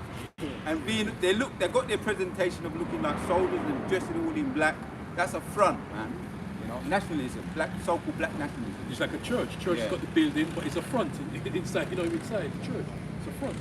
Acts 5 and 28 again. Yeah, go on. Saying, did not ye straightly command you that ye should not teach in this name? Yeah, they tried that. Yeah, they tried that with a big bag, a briefcase. Right, our elders have been breaking that down. They came in and said, "Here, you want to accept that?"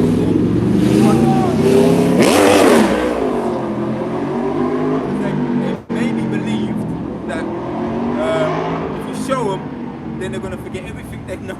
Show them the money. Show them the money.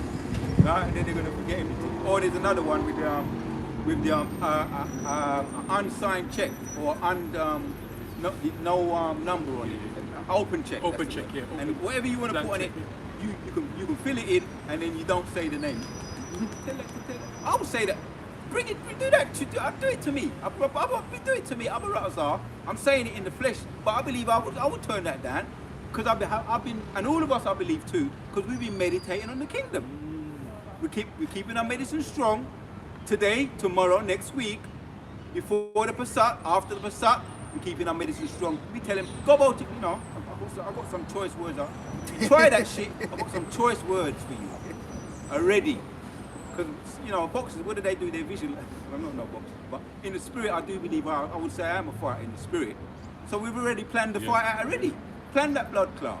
If you do that, I'm going to do this, motherfucker. But the scripture says, you must meditate on the Lord, isn't it? Meditate. Yeah, that's why brothers do that. We're in that spiritual fight. Yeah, keeping our medicine strong every day. That's why when we accepted the order of doing our videos, right?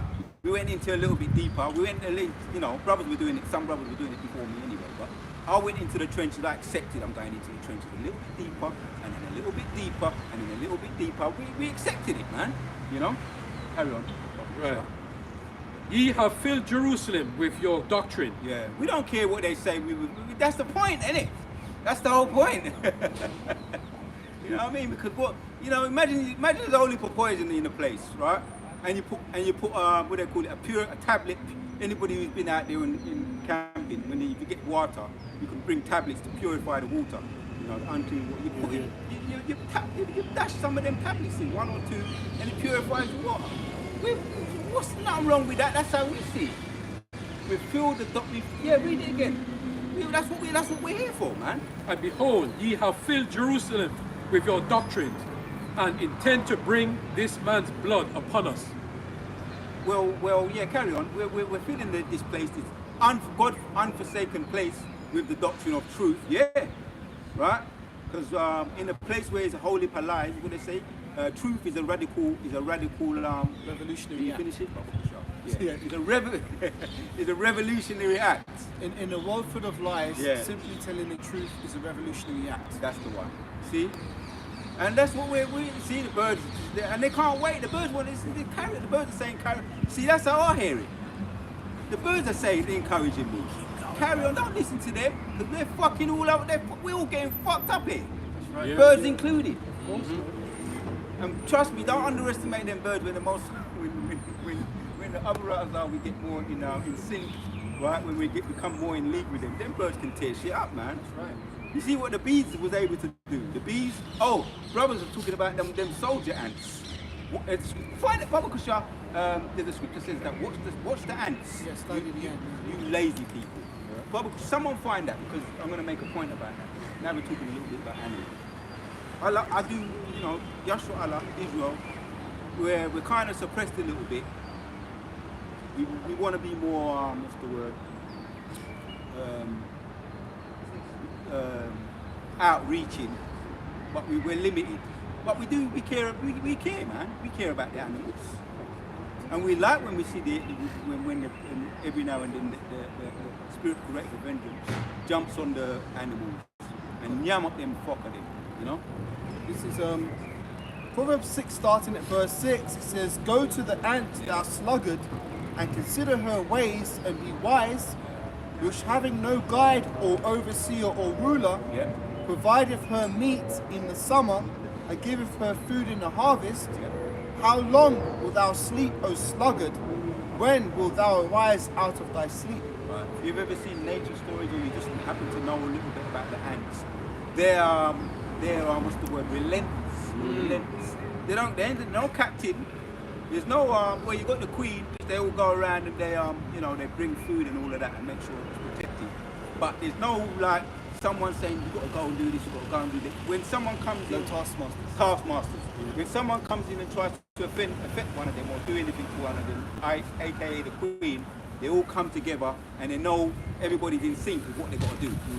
Surround that shit, motherfucker, yam it up, yam it from the inside, or just get it out of them. It's an enemy. It's an enemy to our programming, and they could do some shit, man. You understand? If you just get a piece Yeah, let me give it to put Papa. No, I'll leave it in my bag. Jamaica when I was over a while back.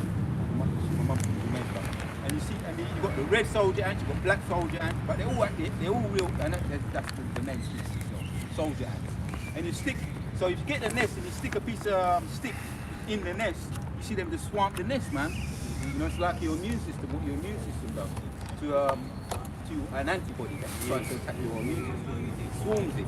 That's what they do, and that's why the scripture says there, watch the ants. Watch the ants. But in the spirit, that's us, man, too. That's Yashua Allah. You understand? That's like a passive talking about the wolf-like mentality or the cheetah-like mentality for the animal. Yeah. The what's the other one that bites? What's the other one? You mentioned it, man. You got the wolf-like mentality Or hyenas. Hyenas. Yeah. I used to watch them too. When They got strong jaws there. yeah, they say that their jaws are about the same strength as a lion. And you got the alligator. I think the alligator's got as far as power strength. I think the alligator has the strongest bite. I remember doing some study on it a little while back. But the lion's powerful, and the cheetah, not the cheetah. Yeah. The hyena had a very powerful bite. Very, very, very strong bite. I have to catch up, and I know it's capable fella, I'm not sure if you lion, that's the one, cheers. but nothing really fucks with the lion. That's why it's got the title of the King of the Jungle. Cheers. The jungle, that's That one. it. can But go in the again, when you talk about ants are very subtle. What's the word? They're very radical, and soldier-like. Right? So that's why the scripture says, watch thy ants, you lazy ones. So we don't need, when it comes to coming to camp or doing videos, we don't need no one to dash no cold water over us. Yeah. Quench your spirit. Once Quench your spirit. right. No way. No, as far as getting up to do it. Yeah. I bet. No, it's all in the spirit of the Lord. The other day it was raining. Right, I'm just saying this for in the spirit now. It was raining and the spirit said, I said, why don't I stay in my yard today? And do my video in the yard. The spirit said, no, go out, man. And I went out there and it started raining. The spirit was on me to carry on doing it. And I wasn't just going to stop because it started raining. I went and brothers see my video. I went and I catch underneath the tree. The sun came out. The Spirit of the Lord said, "Now I want you to be here. Do this video. Finish it out. Go carry. You started. Finish it out." Nobody never said, "You have to do it today." No one said that to me. The Spirit of the Lord. And I felt, and you felt a sense of achievement after. And we obviously we get our motivators too, our big brothers. You know what I mean? Our elders, our big brothers, and brotherhood that motivate us. But individually, it's like the Spirit of the Lord is on you. You're gonna do it. There's no argument. You know what I mean? This is not our movie. Once the Spirit of the Lord compels you to do something, it's like ever ready backwards. Yes. You know what I mean? Yes. Get yours and then I'll get yours after, yeah? This is Proverbs chapter 30, verse 25. The ants are a people not strong, Heavy, yet brother. they prepare their meat in the summer. That's a powerful one, man. What's that scripture, brother? You know? Proverbs 30 and 25. Proverbs 30 and 25. Yeah, I remember that one because that's a good one. The ants. Read it again. This is Proverbs 30 and 25. The ants are a people not strong, yet they prepare their meat in the summer. Right. They're not a people and they're not strong. They're little critters, they're called. Insects, critters. Yeah.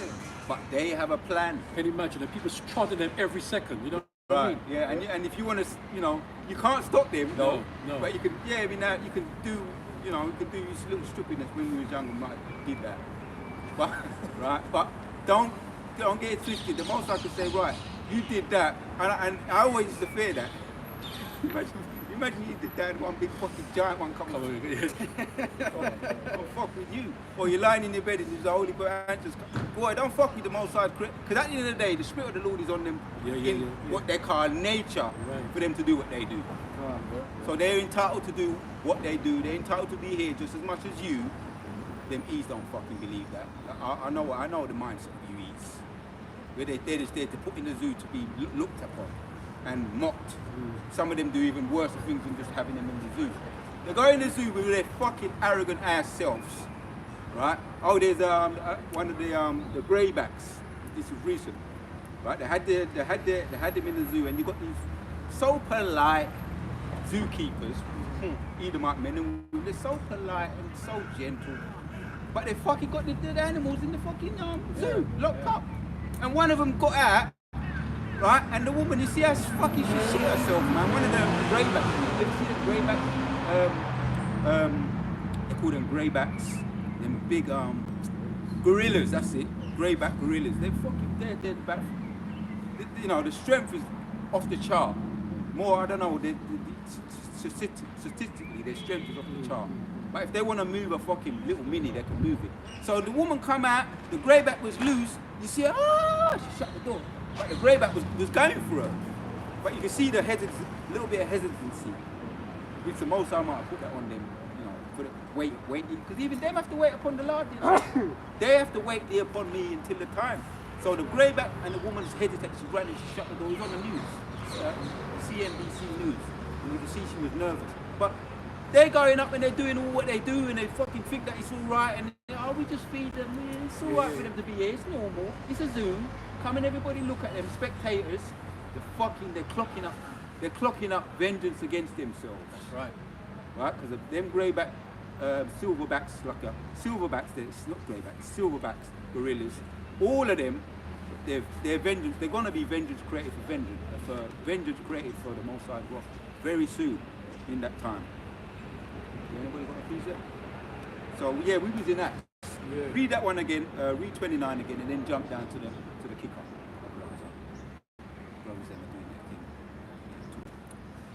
Right, so we're going to Acts 5 verse 29 now. Then Peter and the other apostles answered and said, we ought to obey the Lord our power rather than men. That's the point, right? See? That's the point. Most High said we're going to continue Abarazah with with the power and spirit of the Lord, continue until he says that's it. That's enough. Can I say something, Baba Krishna? Yeah. We talk about even the lions, right? Look at this. Psalms 10, 104, verse 21. The young lions roar after their prey and seek prey. Because when they want to eat, the young lions roar after their prey and seek their meat from God. Woo! Read that again. Read Psalms that again. 104 verse 21. The young lions roar after their prey and seek their meat from the Lord our power. Right, you see? Because the Spirit of the Lord gives them their nature. That's it. Their ability. Yes. Right, right now, the fear of the Lord is on them for them not to attack us. Yes. Right, because they're in league with us. Right, and they fear man. You know what I mean? But when the Most High says, right, now wait thee upon me until I rise up to the prey, He's going to put the Spirit back in them, their natural spirit, where they're just going to tear up all them people in the zoo. As soon as they get the chance, an angel just come and open the gate, unlock the gate and open the door. It's simple, it's easy. An angel just come and open the gate of the zoo. Yes. And just tear, and everybody's fair game. The silverback gorilla, just tear them to pieces. They could just literally pull a man's arms off or a woman's arms off, pull the legs off, and fling the whole body over there. So I'm just visualizing. I would like for that to happen. It's like, I just caught the end of what you said, but there was actually a story this week where there was a silverback gorilla and there was two feeders. Was he talking about that? Yeah. Oh yeah. Say your side of the story, because I know some bits and pieces. Yeah, I just saw the video clip that the gorilla was charging at them, and they ran and they hid, but the gorilla looked angry, man, and you know it would tear them up if it got them.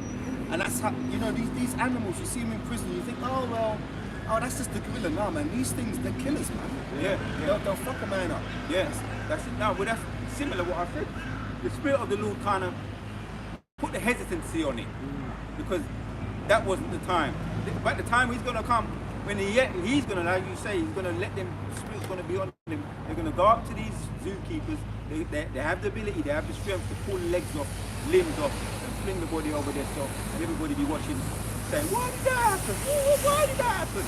Because they ain't fucking got no humanity in them. Why? Yeah, man. Simple, stupid little question like that. It's easy why it happened. Fucking people. Anyway, let's get back to this. So we're waiting upon the Lord, because the Spirit of the Lord is going to be on the animals as well. You know? Verse 30 now. The Lord our fathers raised up Yahushua HaMashiach, whom they slew and hanged on a tree. Yeah, go on. Carry on. Him have our power exalted with his right hand to be a prince and a savior, for to give repentance to Israel and forgiveness of sins. Yeah, so that's the importance of the name, you see. That's why we herald that name, and I like the idea of heralding. The Most High, you see, that's a beautiful thing, you know. Because what is our righteousness, our filthy rags? And if we didn't do it, the stones will cry out. Take it with both hands, man. Herald the name. I like what the brother, one of the elders said, the elder Manakas Akbar said the other day. He was doing his street,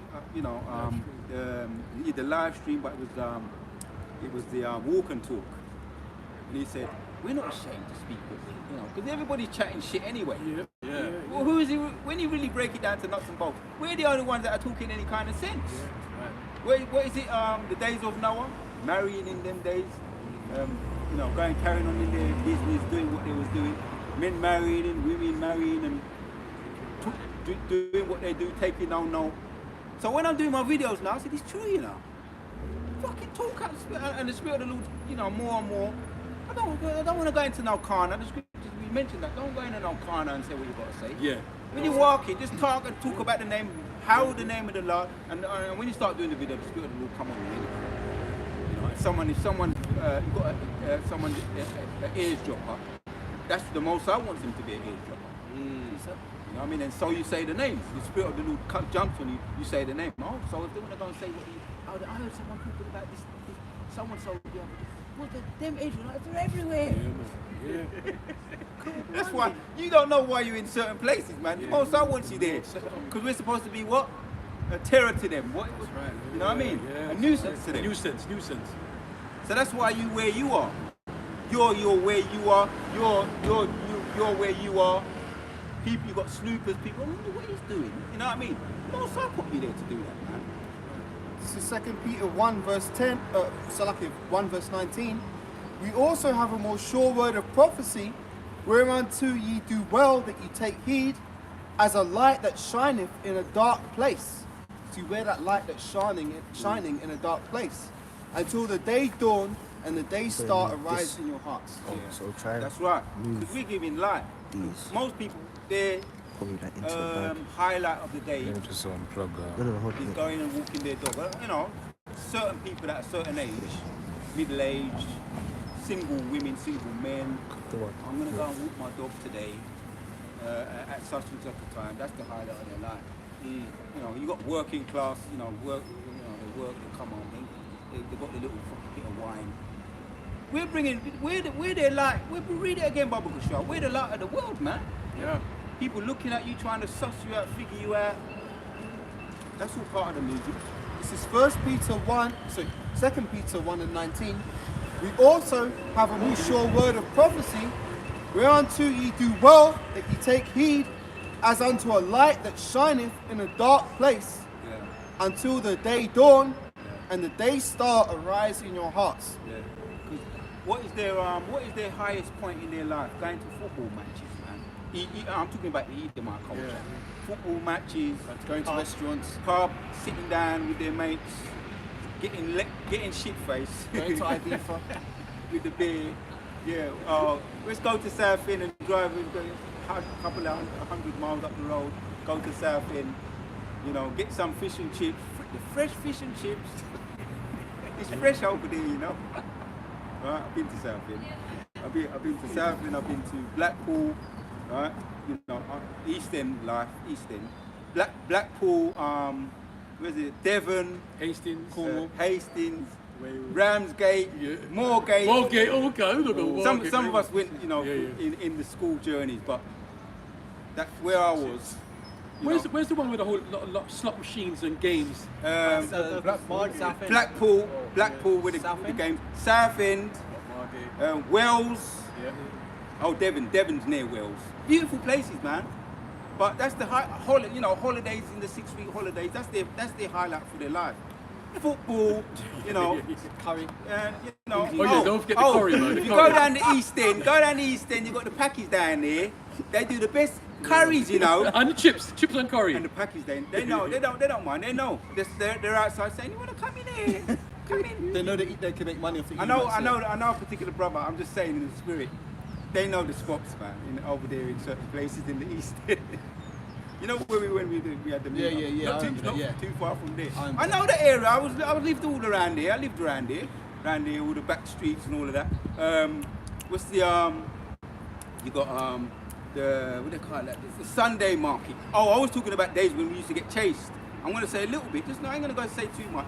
But there was a particular stall in the entrance of the Sunday market, Brick Lane. Oh, Spitalfields Market, yeah. Yeah, Brick Lane, where you had the Union Jacks, right? I was young. Union Jack, men in the Union Jack, armbands, Union Jack, barlid, hats, dressing like soldiers, right?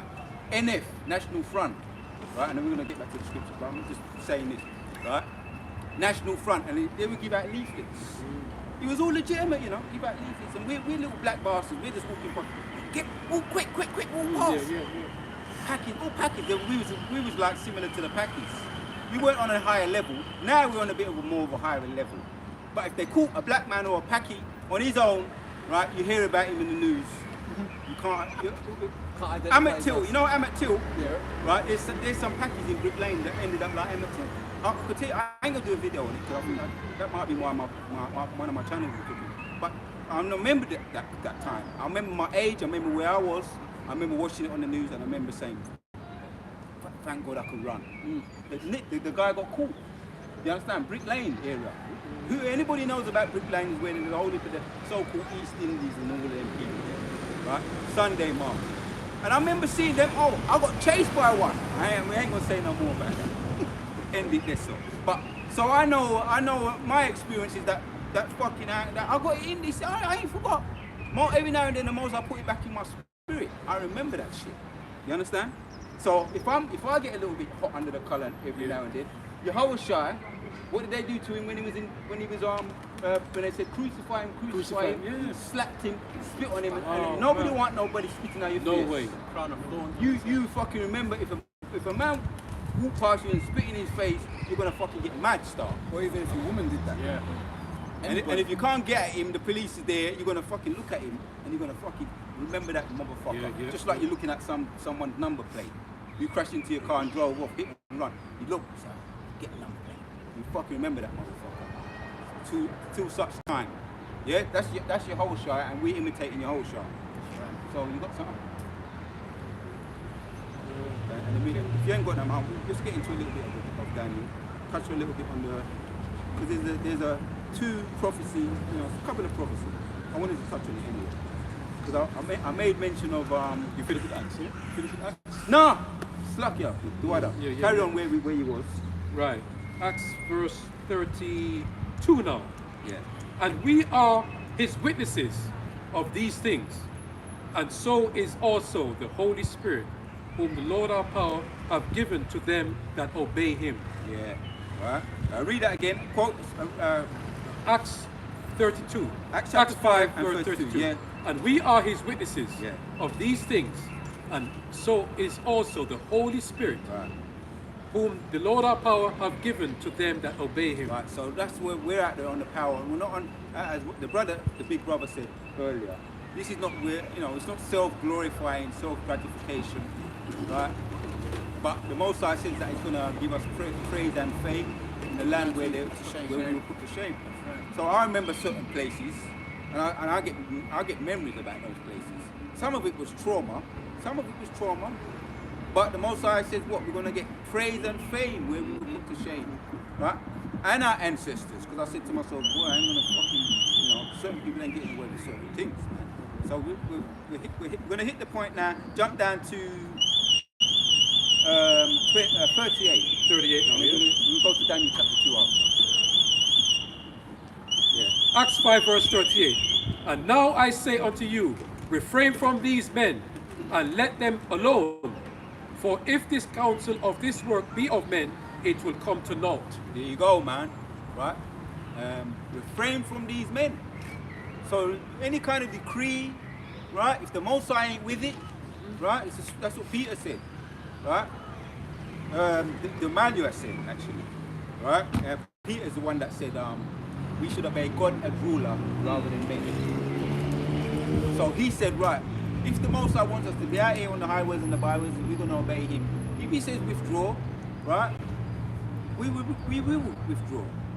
But Peter said we obey God as ruler rather than men. Yeah. So, right, if they're bringing in the, what they call it, the famine of the word, which we know they're bringing it in on a gradual basis, gradually.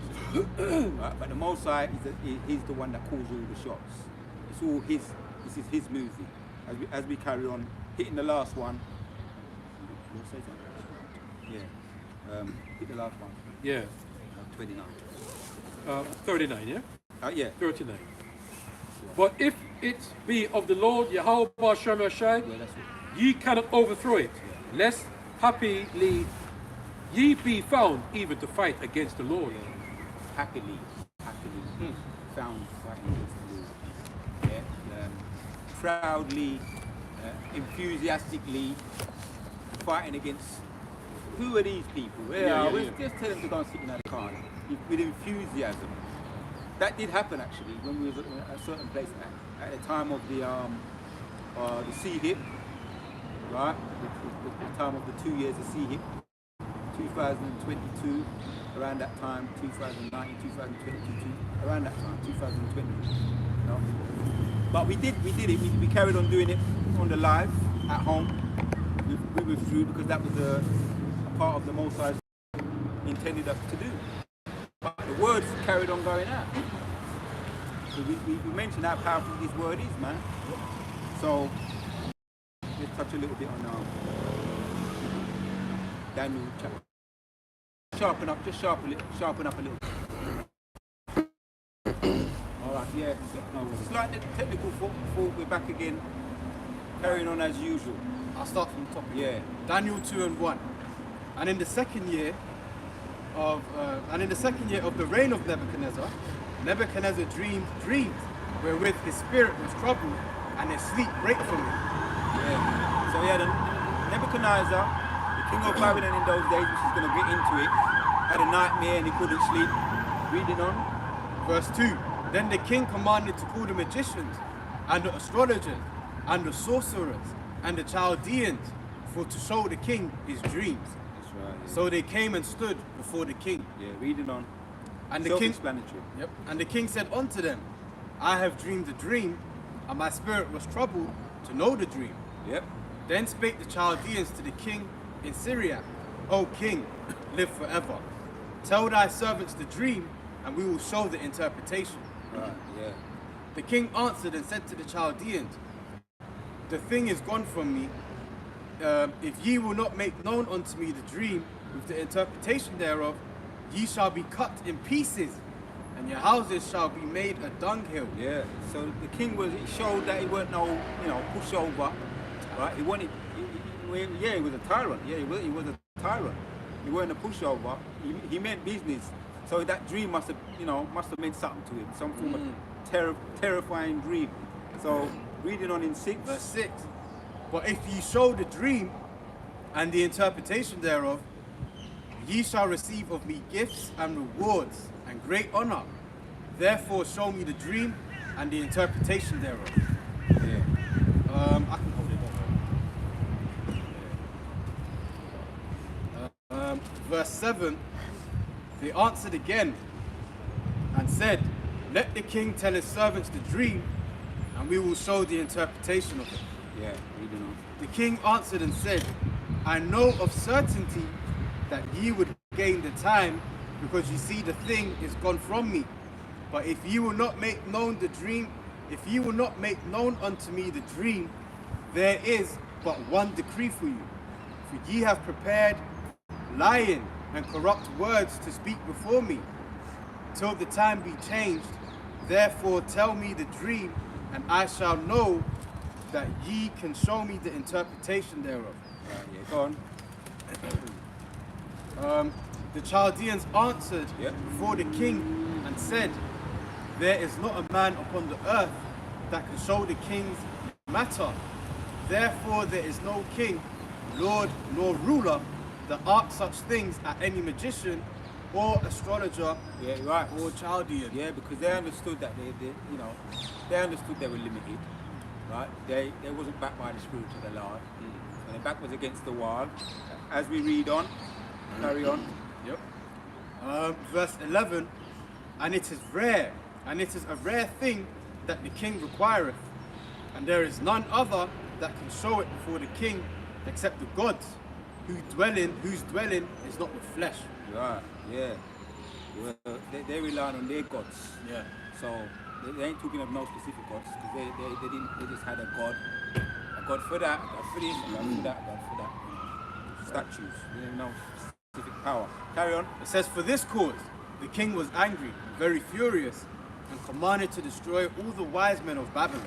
Yeah.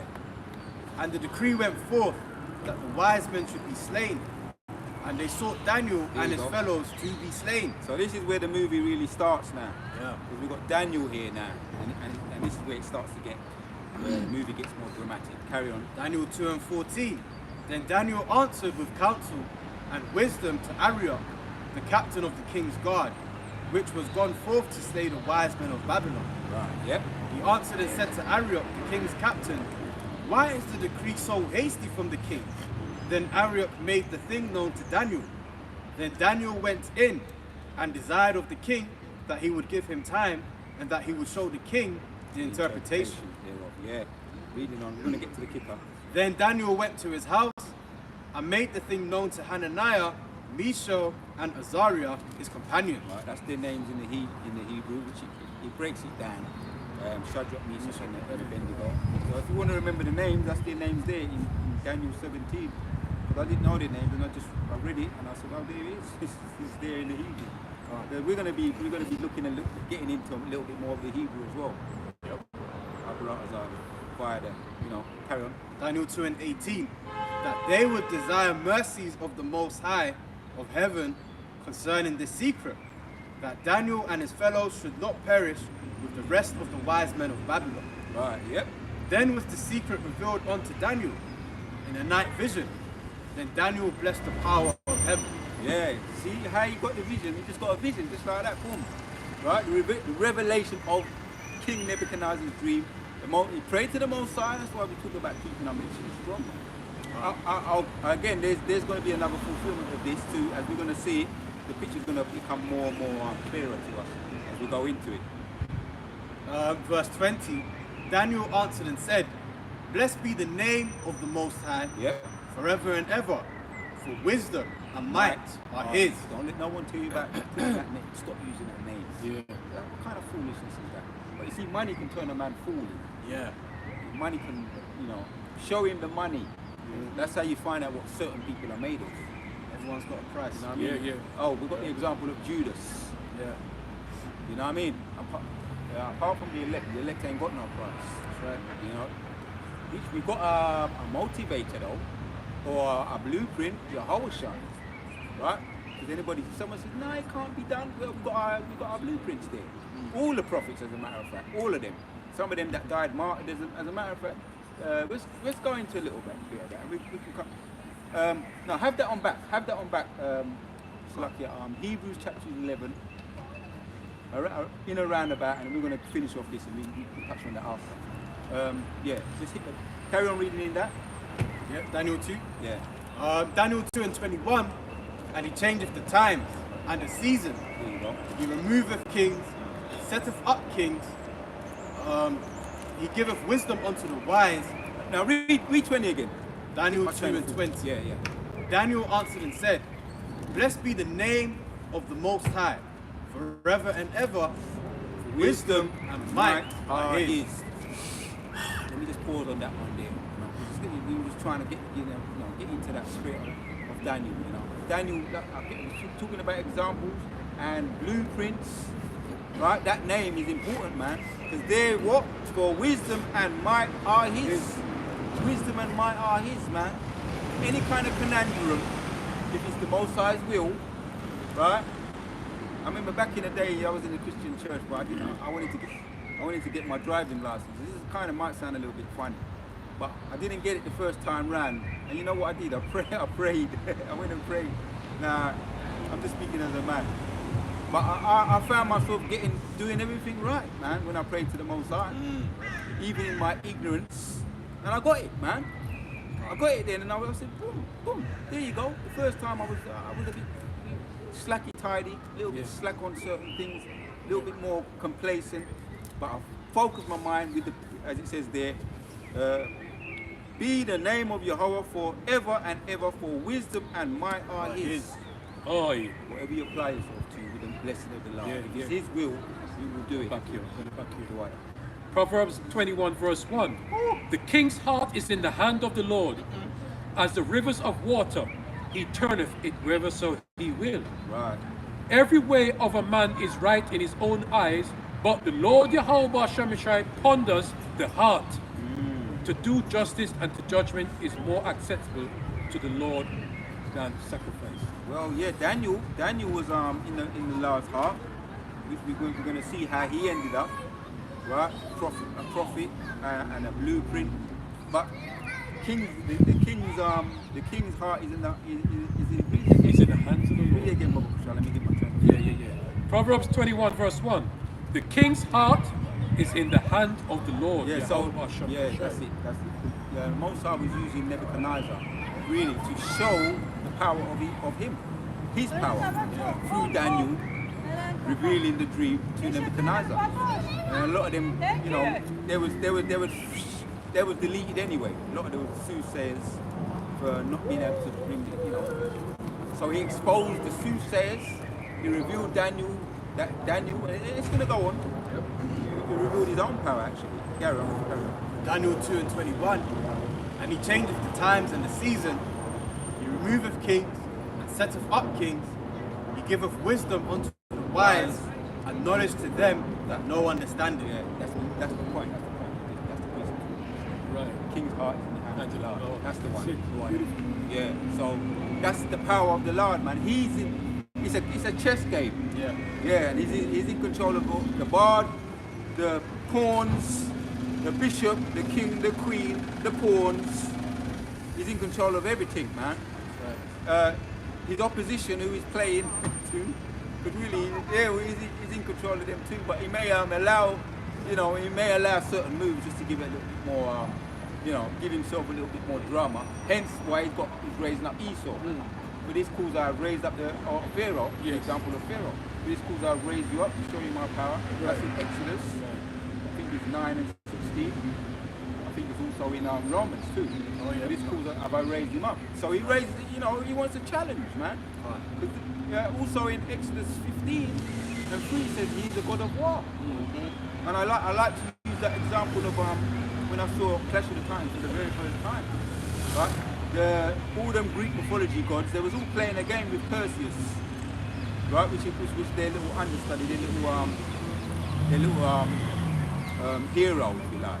That he had to, and they gave him a set of courses, obstacles to overcome. And when he stumbled out because he had to get to a certain arena. When he stumbled and he woke up on a beach. One of the gods, because he was backed by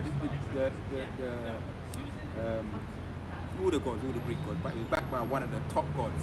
And the angel picked up Perseus. Remember, it's a game of chess. He was on the floor, knocked out, or unconscious, whatever the case may be. The game of chess, and he moves. It's like you take and you say, right, I'm going to move that pawn over there, and I'm going to cheat. Why? Because I can, because I'm God. And he picked him up and he put him inside the arena. And Perseus woke up. You know, he had most of his journey cut in half because God was backing him. He woke up in the arena. He reached his goal because God put him there, according to this Clash of the Titans. If you can follow the principle here, it's the same thing here, right? And he changed the times and seasons. Daniel chapters 2 and 21. And he changes the times and the seasons. He removeth kings and setteth up kings. He giveth wisdom unto the wise, right? That's why you become an overachiever. Once you become in this truth, the Spirit of the Lord starts to work on you. Your memory improves. The more you're active in this truth too. And I'm speaking from like a little testimony. Your memory and truth, the Spirit of the Lord starts to work upon you. You start to do more and more videos via our teachers, our motivators. We should watch their examples as well as your whole show.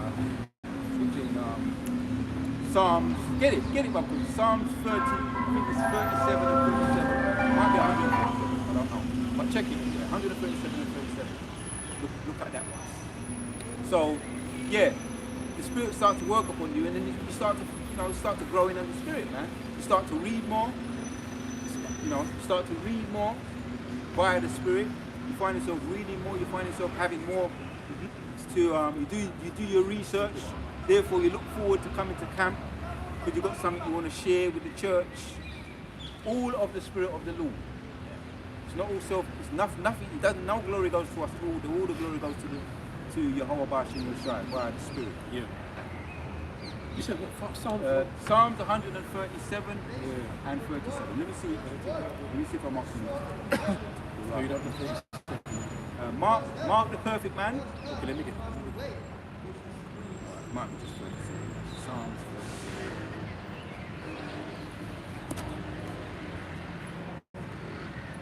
37. Yeah, that's one. 37. Get that.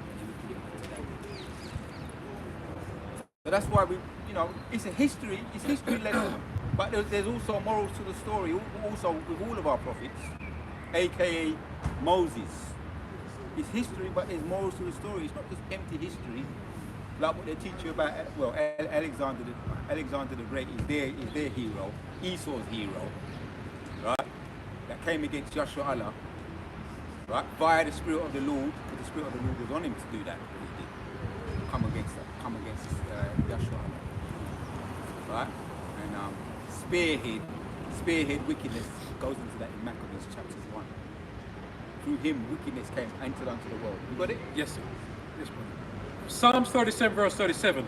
Mark the perfect man, and behold the upright, for the end of that man is peace. Right, so ultimately he's talking about Yehovah, but we have blueprints, right? We're talking right now, we're going into a little bit of history, Daniel, and we've got big brothers, right? Our big brothers in the Spirit, elders, and apostles. High priest King Marsha, High priest King Abba Bibbins, High priest King Arya, Read it again, Baba Kushar. Right, Psalms 37, verse 37. Mark the perfect man, and behold the upright. For the Lord, for the end of that man is peace. Right. So we know they're not perfect men. They're imperfect. They're all in the flesh. But as far as the work, They've been upright. right. As far as the work and finishing, we've got these examples. Some of them how they was deleted. I remember when I like an illustration. I'm going to bring it up and then we're going to get back to Daniel. When they say you ain't got 100% truth. Nobody's got 100% truth. This is how you understand. This is how what helped me to understand it. Like when you go for your driving tests, right? They give you your multiple choice. I don't know if it's the same now, but I assume it's the same now. The practical and the multiple choice, yeah. Theory and the practical, yeah, the same now. So you are given what it takes for you to get your driving license. You pass that, right? The theory and the practical.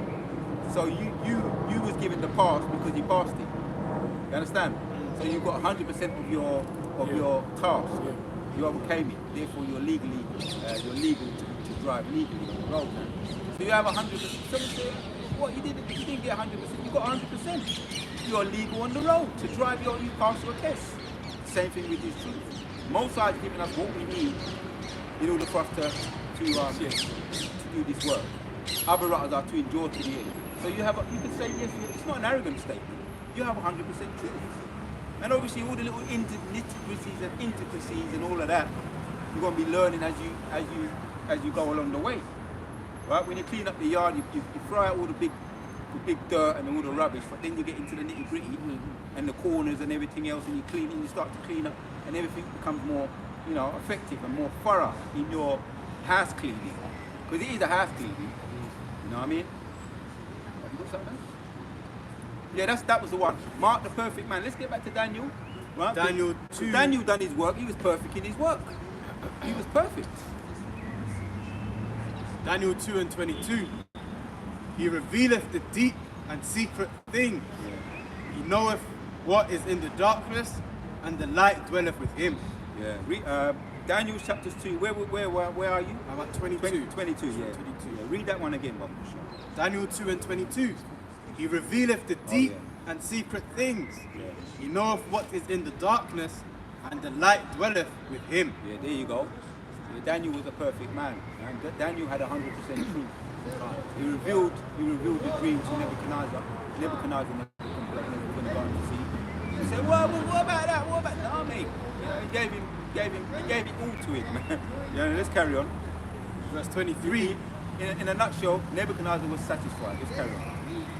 I thank thee and praise thee, O thou power of my fathers, who has given me wisdom and might, and has made known unto me now what we desired of thee.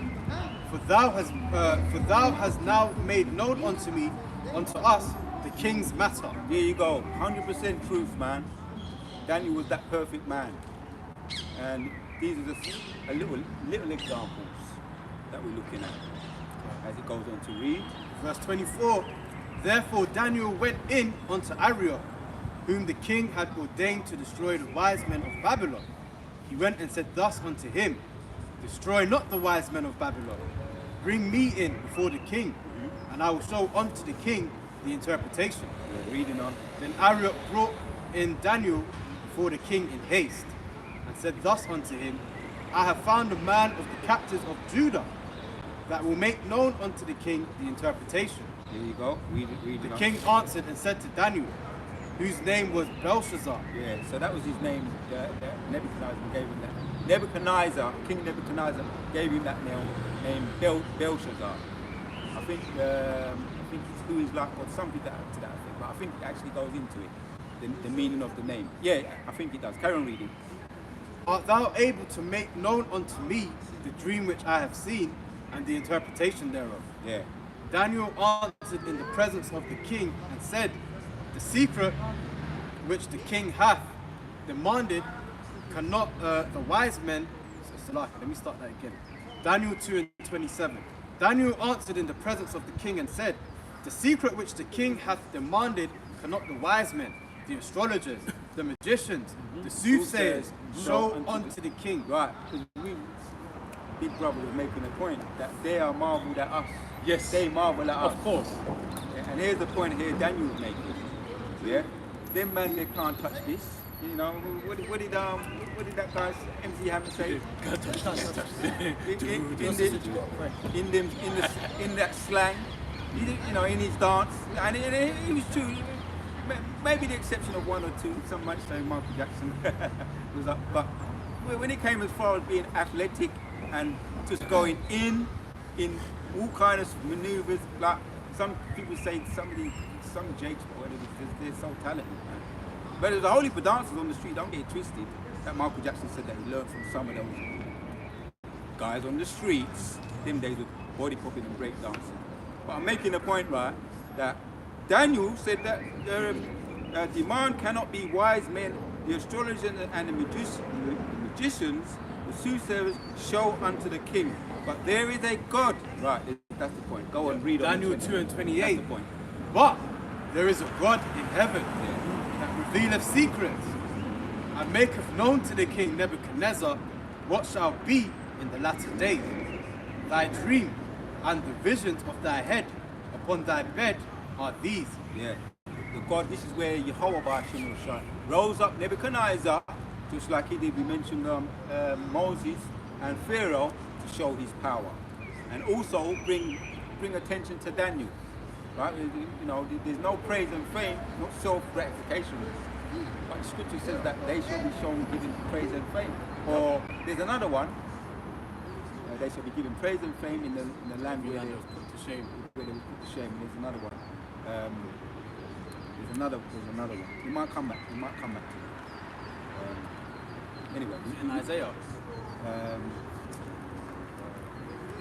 We looked at Mark in the perfect man. It might come back to me as we carry on.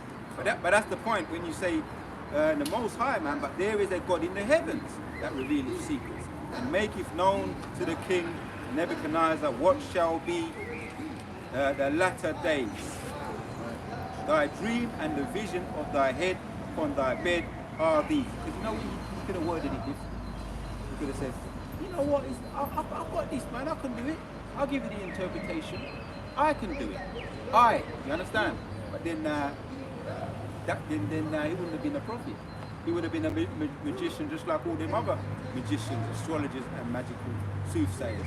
Which you've got these modern day so-called magicians today, or illusionists, and you see them on YouTube. Right? You understand? Which a lot of them are dealing with demons. Stargazers, isn't it? Stargazers. Right, and there's side effects to dealing with demons. You sell your soul, you have a then there's an egg timer, and then they come and they have to come and collect. So, but Daniel, this is the example why we're looking at Daniel. We're marking the perfect man. Yeah? And reading on meekness as well. Another thing that Moses made show in his character. Meekness. Because we do this, and the other writers are, we grow in the spirit. And I'm saying it in the spirit. Learning more and more history, becoming better in the memory, better at putting it into practice. But humility has to be the foundation of all of that. We've got examples to look at today, modern day examples to look at elders and apostles. Because they could have become proud. You understand? And we know, by watching their videos, we get the sense of it through the vibration. And we say, yeah, that's, It says in the scriptures, 1 Corinthians 8:1, that knowledge puffeth up, but charity edifieth. Here you go. As a matter of fact, bring that, because we're touching on Daniel here. Because Daniel, the rabbit hole goes deep on Daniel, Mishael, Nazariah, and Hazariah, or Shadrach, Meshach, and Abednego. The rabbit hole goes deep with these guys, man. The more I was meditating upon this, I was reading through it, and I was meditating. I said, whoa. I was half asleep. I put it on the auto, the reading the Bible auto. I went to sleep with it. I woke up with it, and I was like, had some epiphanies. And then I said, well, I'm gonna start doing it a little bit more now. Because the Spirit of the Lord, like, you're half asleep, but it's all going into the Spirit. It's going into the Spirit. It's lucky there's a scripture which says, when deep sleep falls you open up the ears of men and see of the instructions. Right. So when you was in a half out of sleep state, your spirit was still absorbing all the information. Right. Yeah. Whatever. 1 Corinthians 8:1. Now as touching things offered unto idols, we know that we all have knowledge. Knowledge puffeth up, but charity edifieth. These guys, man, these guys were humble young men. Humble young men. When you're young, there's a saying, the arrogance of youth. Yeah. And that's when you're full of beans, man. And most, generally speaking, obviously there's exceptions, but generally speaking, you just get up and go. You don't give things a second thought. Now, when you get a bit older, you've got bones, your back are hurting, you have to think twice a little bit on certain things. But them man there, they could have become proud. But anyway, let's get into some of that, man. That's why you read it. Knowledge puffs up, you know. And I knew some real educated people, I say educated, in this truth, before the truth as well, but in this truth, educated as far as remembering things. And elders, they know one. They know one. Remembering things, regurgitating things. I think one of the elders said, but they didn't put it into practice. And certain other people too, right? When they go into history, Zikari, they go into some history. But what about putting it into practice? Putting it into practice, what people really look at, that's really what they really admire. Yeah. When the battle's hot, you've got people, you know what I can do? You know, martial arts in that combat world. You know what I can do? I can get my hand and I can chop that ball, bam! Yeah. And I used to go to tournaments with man, karate man, you chop the bar and things like that. But you see on YouTube, you got some man say, I could deal with some of them man there. Martial arts and all that. And some of these Taekwondo, mixed martial arts come up and start thumping him up. All that thing went out the window, man. Tai Chi. But it's really when it matters, when you're in the heat of the battle and your memory kicks in and you apply the scriptures, and it's mostly the time when no one's around, and then you show to the Most High, yeah, I'm about it. It's not about people. Yeah, it's about people, but it's not about people. Oh, big brothers sometimes make mention of that. You remember scriptures. It's not just about remembering scriptures when you're here. What about, you know what I mean? In the heat of battle, which everybody's gonna get to. I made mention of it. In the place where we said that we are not the people, everybody will be given an opportunity. Abarazal, we pass all of them. You got something? I got something here. Matthew 26 verse 41. Watch and pray that ye enter not into temptation. The spirit indeed is willing, but the flesh is weak. Oh, yeah. Peter, that's an example. That's the first one that comes to mind. Peter. Because Peter was bold enough. He said, surely I will not forsake you. Now we're coming up to the Passover, right? This is in the time of the Passover, and they was all sitting round. What, did someone say 5 minutes? No, the 5 minutes. All right, yeah. And so what about you? He said, what about you? And Peter said, I will never. You could drop it here. You could drop it here, brother. Right? And when the heat of battle took place, which Jehoshua never hold it against him. He said before it happened, he said before cock crow, you will deny me 3 times. Peter. He said, Jehoshua said that to Peter. Peter said, I will never, we're full of beans. We understand that. Because sometimes we may be full of beans. We feel like we're full of beans. And the most I have to put a little thorn in the flesh to remind you, you're in the flesh. Calm down. That was my face. Calm down, big brother. Calm down. When you come in, you're full of beans, you're full of fire. And it happened to most of us, because you're in the flesh. So Peter said that, and Jehoshua said to him, surely you will deny me before cock crow 3 times. And when it actually happened, he went away and wept. He was sad. Because he meant what he said. He meant what he said. A moment of weakness. But Jehoshua never held it against him. But that to remind you that you're in the flesh, man. Sometimes that's why it's good, when brothers say, fall back. We had someone before, if only he listened, fall back. All right then, and then he wouldn't fall back. He couldn't do it. He wasn't mature enough. Fall back. Brother said to you, fall back. He knows why. Fall back. Pride, yeah. If a brother says to you, fall back, your brother, he may sit just you and him talking as a man, fall back. He knows why he's saying it, man. Just listen to it, right? Because you're young in the spirit and you're full of beans. Boxing, you want to go in, you want to be a slugger, you might just tire yourself out. Elders talk about this a lot. So You just read a precept? Yeah. Yeah, read it again, Bob. The knowledge puffeth up. Yeah, read that one again. 1 Corinthians 8:1. Now as touching things offered unto idols, we know that we all have knowledge. Right. Knowledge puffeth up. Because we all do have knowledge. We all do have knowledge. I might start talking about. I've got a little bit of knowledge. A little bit of knowledge on certain combat, a little bit of knowledge, and I may feel like I may excel in it. But it's not about that. It's not about what I can do. With the Most High, it's just like you could just go like that. A little tweak, what he did with Jacob and the angel. Little tweak. Don't get it twisted. Jacob was Yahshua Allah, Prince of the Power, right? Prince of the Power, Son of God, Yahshua Allah, who is like God. He had something going for him. Even the angel acknowledged it. And he said, well, just a little tweak, that's all. Bling! Slow your ass down. So that's the point. We all have knowledge. We all have knowledge in our field of what we have knowledge in. We finish off the scripture, brother. Says, knowledge puffeth up, but charity edifieth. Yeah, charity. Learning to be, I say the word a lot, broad-minded. So we could be narrow-minded in a particular area. But when you learn to listen, and it's an art to it.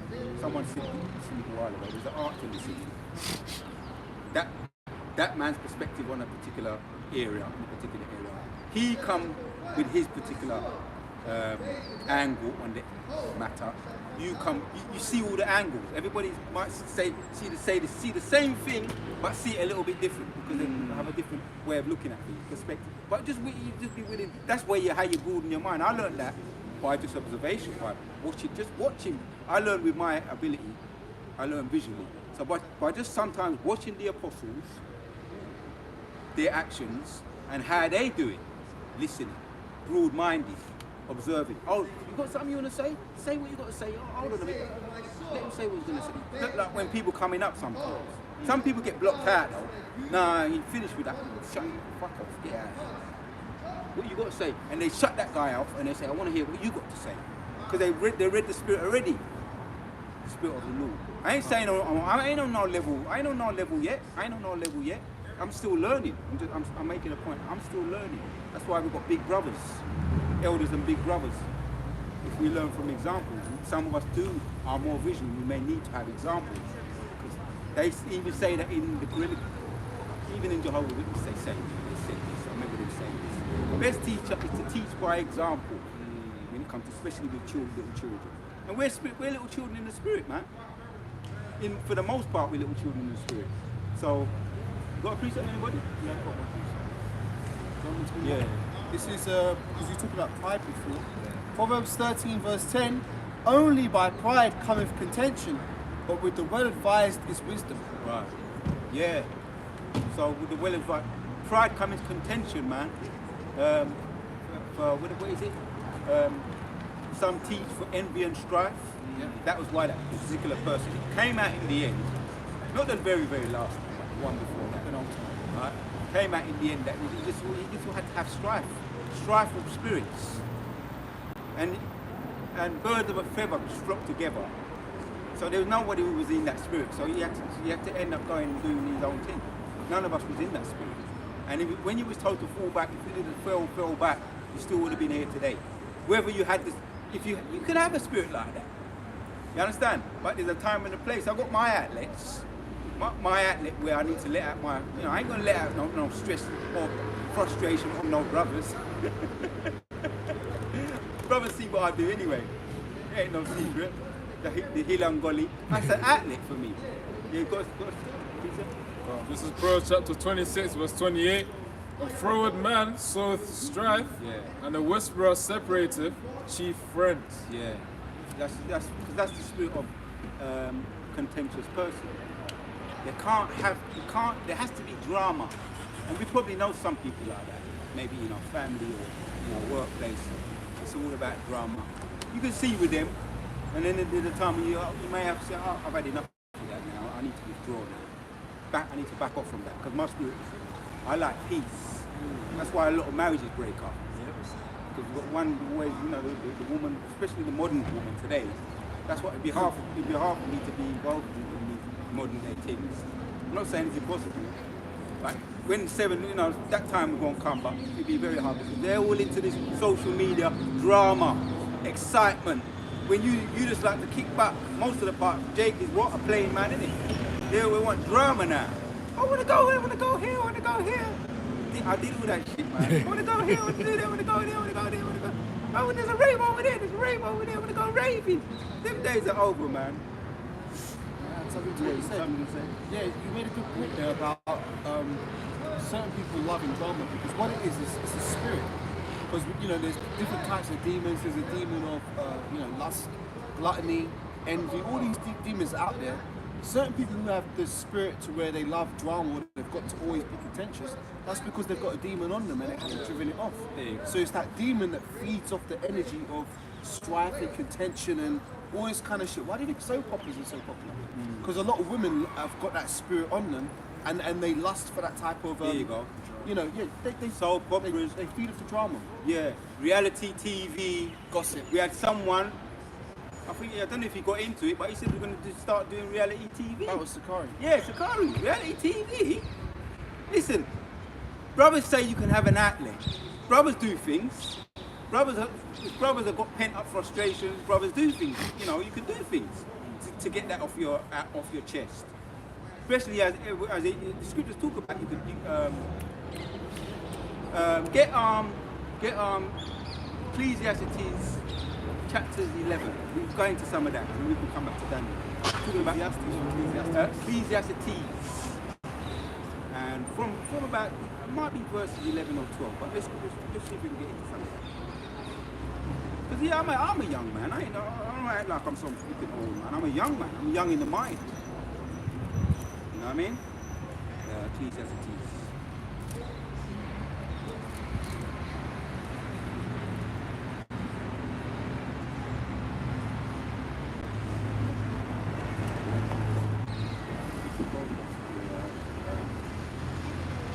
Yeah, this is the one. Ecclesiastes chapter 11 and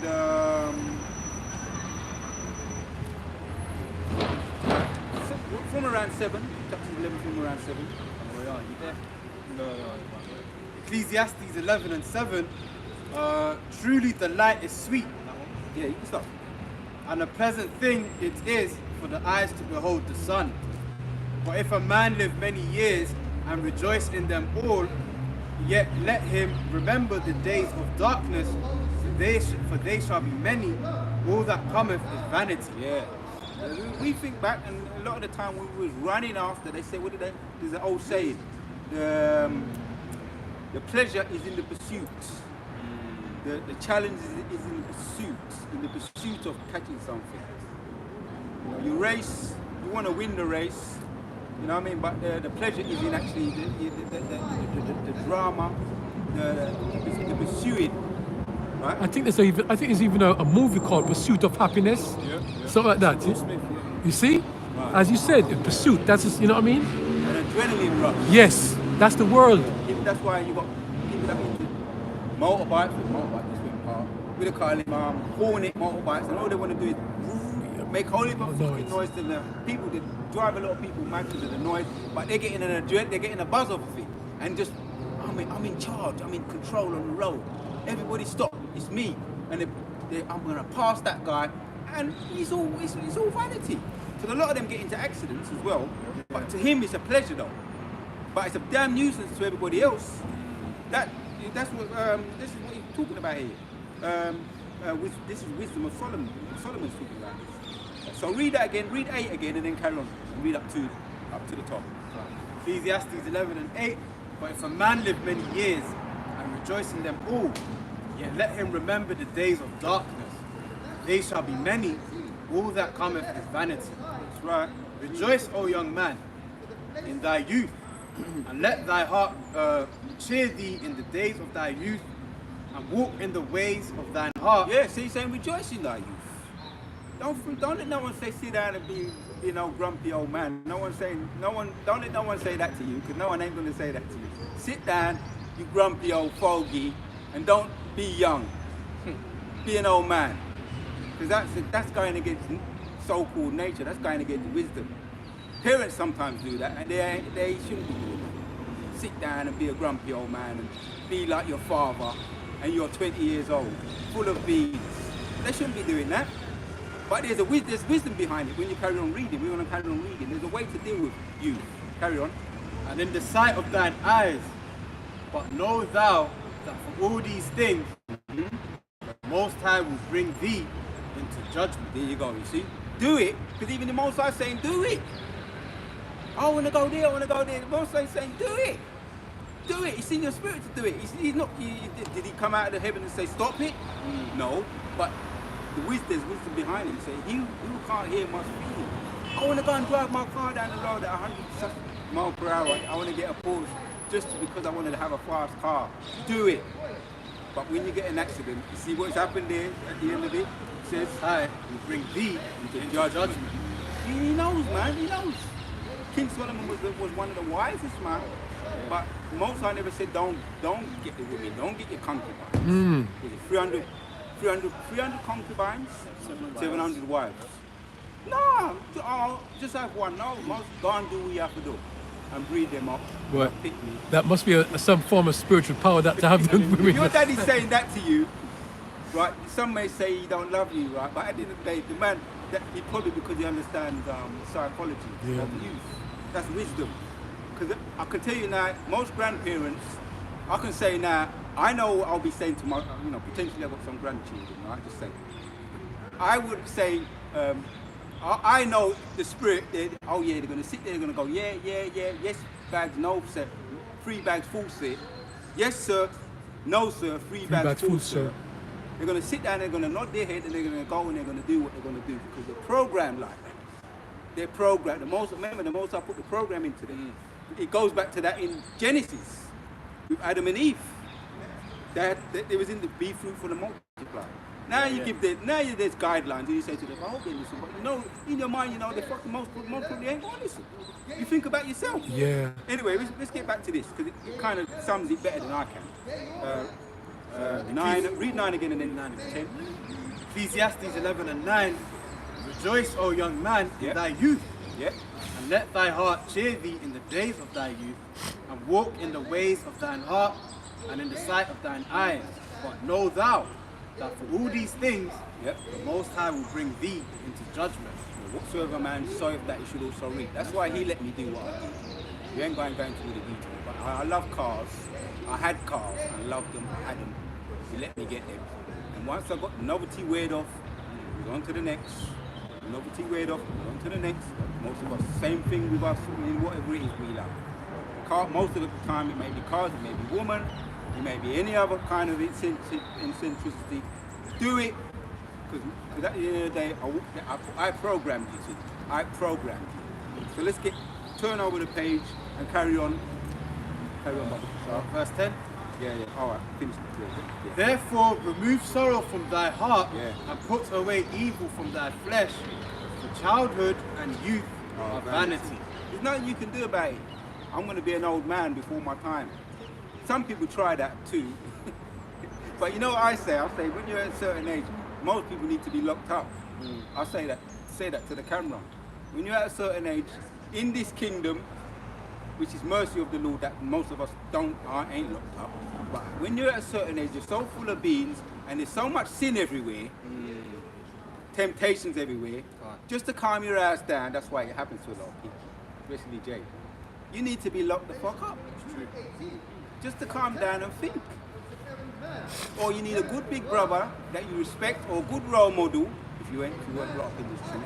Fortunately now, we're born again. Some of us did some stupid things, we regret, but we can't go back, we can't reverse it. But we're born again, you understand? Through the truth, and we've got role models.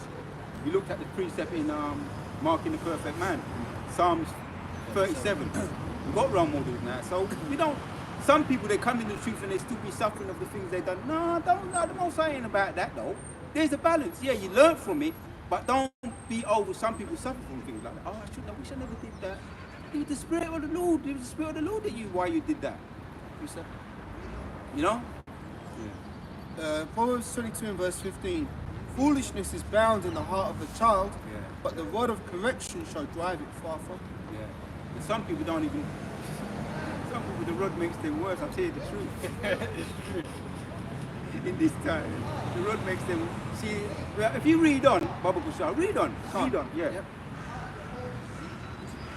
Proverbs 22 and 15. Foolishness is bound in the heart of a child, but the rod of correction shall drive it far from him. He that oppresseth the poor to increase his riches. That's Proverbs 22. Yeah. 22:15. All right. Yeah. Carry on reading until I'm gonna go there as well. But Right. carry on. Verse 16. He that oppresseth the poor to increase his riches, and he that giveth to the rich shall surely come to want.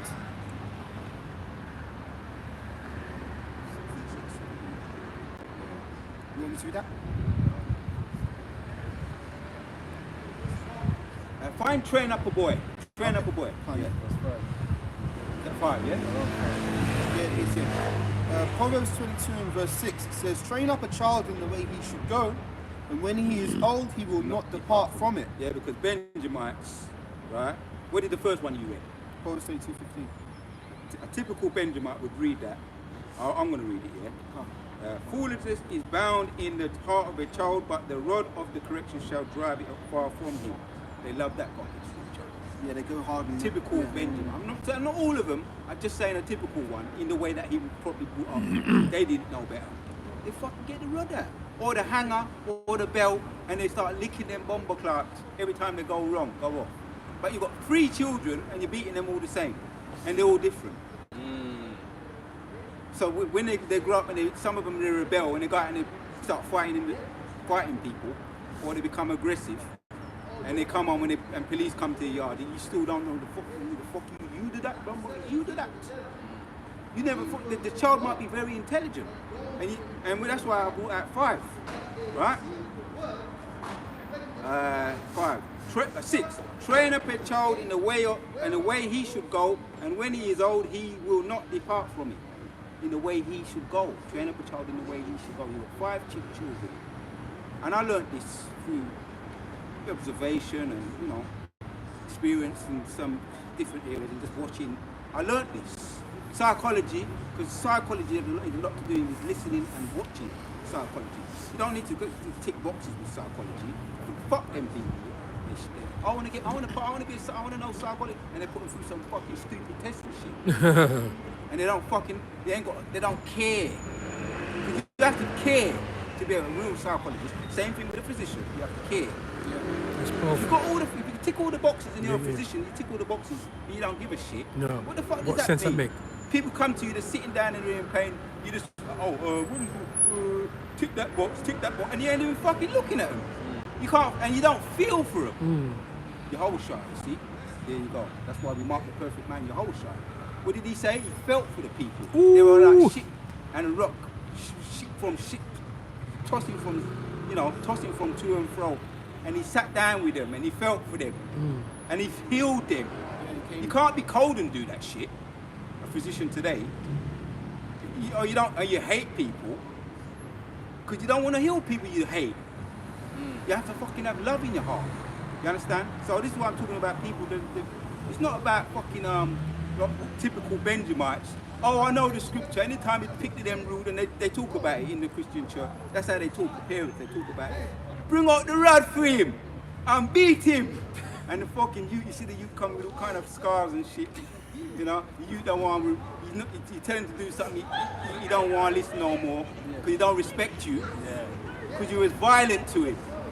He learnt violence from you. And then he's violent on the fucking streets. Police coming to the yard. He's always getting into fights, and I know I'm talking from experience here a little bit. People going in and out of prison because of their fucking parents. I have something to say now. That's why we got your whole shot. Lovely. No, just to add to what you're saying, it's a very good point, because even in my own family there was that pattern of something goes wrong, bring out the belt. Not just in my generation, but going back, my mum, her generation and stuff. And what it really boils down to is the fact that when we was on the plantation, what happened to us? Whenever we did anything that wasn't right, what did master do? Bring out the whip. So when Jake we've been so-called emancipated, we've come out of being under the yoke of the slave master, but those psychological traumas and scars still exist. So within the pattern of the family, that pattern still exists. If something goes wrong, yeah, if something goes wrong, if the child doesn't do something to, as the parents see it being the right level, bring out the belt, bring out the rod. So we read that scripture, train up a child in the way he should go, and when he is old, he will not depart from it. But that has to be done with measure. And like with what Arya said, you've got to have compassion, man. There's a lot of parents out there who don't have compassion for their children, especially a lot of single mothers. A lot of single mother Jake women, they actually hate their children because they see them as a burden of responsibility. Oh, and they turn around and say, oh yeah, but if the child's a boy, they turn around and say to the boy, oh yeah, you're just like your daddy, and your daddy ain't shit. You know, I mean, what's that doing to a boy's self-esteem? Yes, it. When you're villainizing his father, who then is that boy supposed to look to for a role model?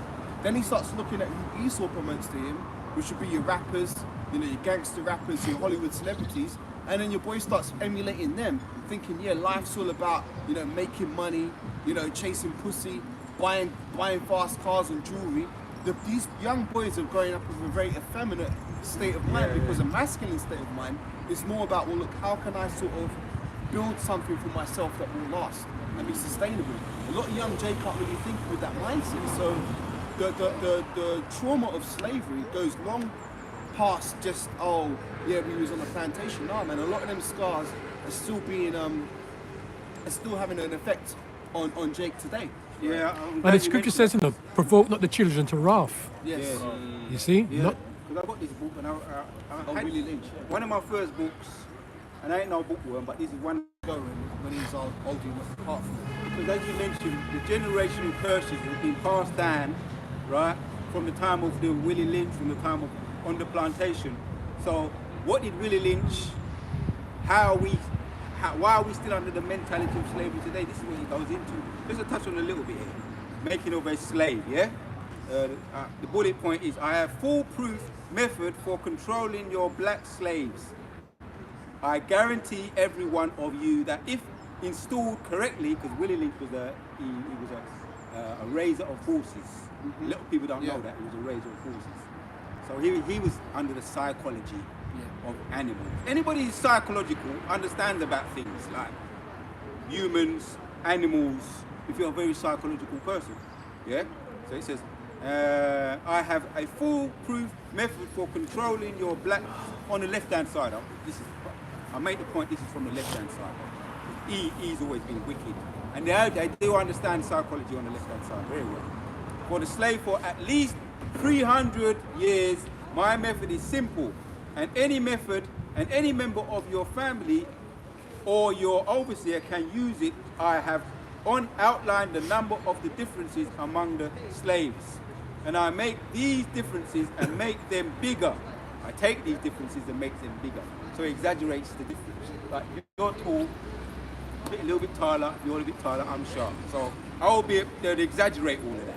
You got slightly Indian hair, they would exaggerate that. Also, you're different than him, you're dark. You're a little bit light, you're different than him, you're superior to him, because you're, using things to say you're superior, you're inferior. Right? And up to this day, the Benjamites got this light skin thing, caste thing. oh, And I used to sit down and I used to listen, go back to, I could say something, but I ain't gonna say it. But Michael Jackson, that's why he didn't like his big nose.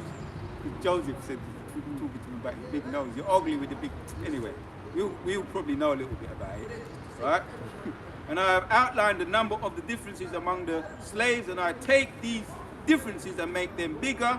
I use fear, distrust, and envy for the control purposes.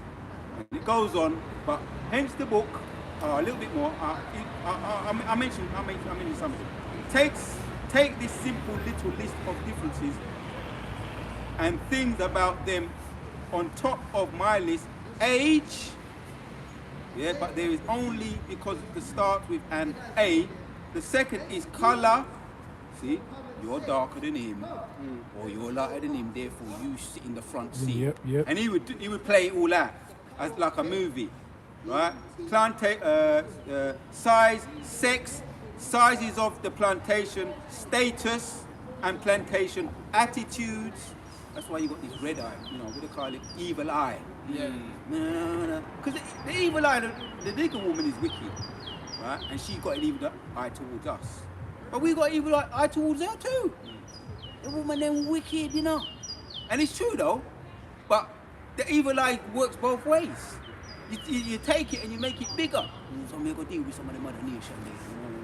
And that's why Benjamin might deal with all little white women. They do. I mean, in my family, I got so-called mixed race, which they are Jakes, big men and women. My brother, my older brother, pure Edomite woman in my dealing with. Yeah. Anyway, you got the gist of that. And also, sometimes why Jake run to the Edomite woman is because they're trying to escape the curses. Yeah. And they think that if their children come out a little bit lighter, like let's say, Michael Jackson done the same thing. You know? Let's say I'm a dark-skinned Jake, I'm catching hell. Some Jake think, well, it's because I'm so dark, like Willie Lynch said, you know, it's because I'm such a dark-skinned person. Yeah. Maybe if my children were of a lighter complexion, they'd have an easier time in life. That's true, yeah, that's true. Yeah. I'm not justifying it, but that's how some Jake think. And that's why a lot of the little slipping pamphlet there fucking answers a lot of questions. Yeah. Why are you the way you are? You can ask yourself certain questions. Why you are the way you are. Because my brother,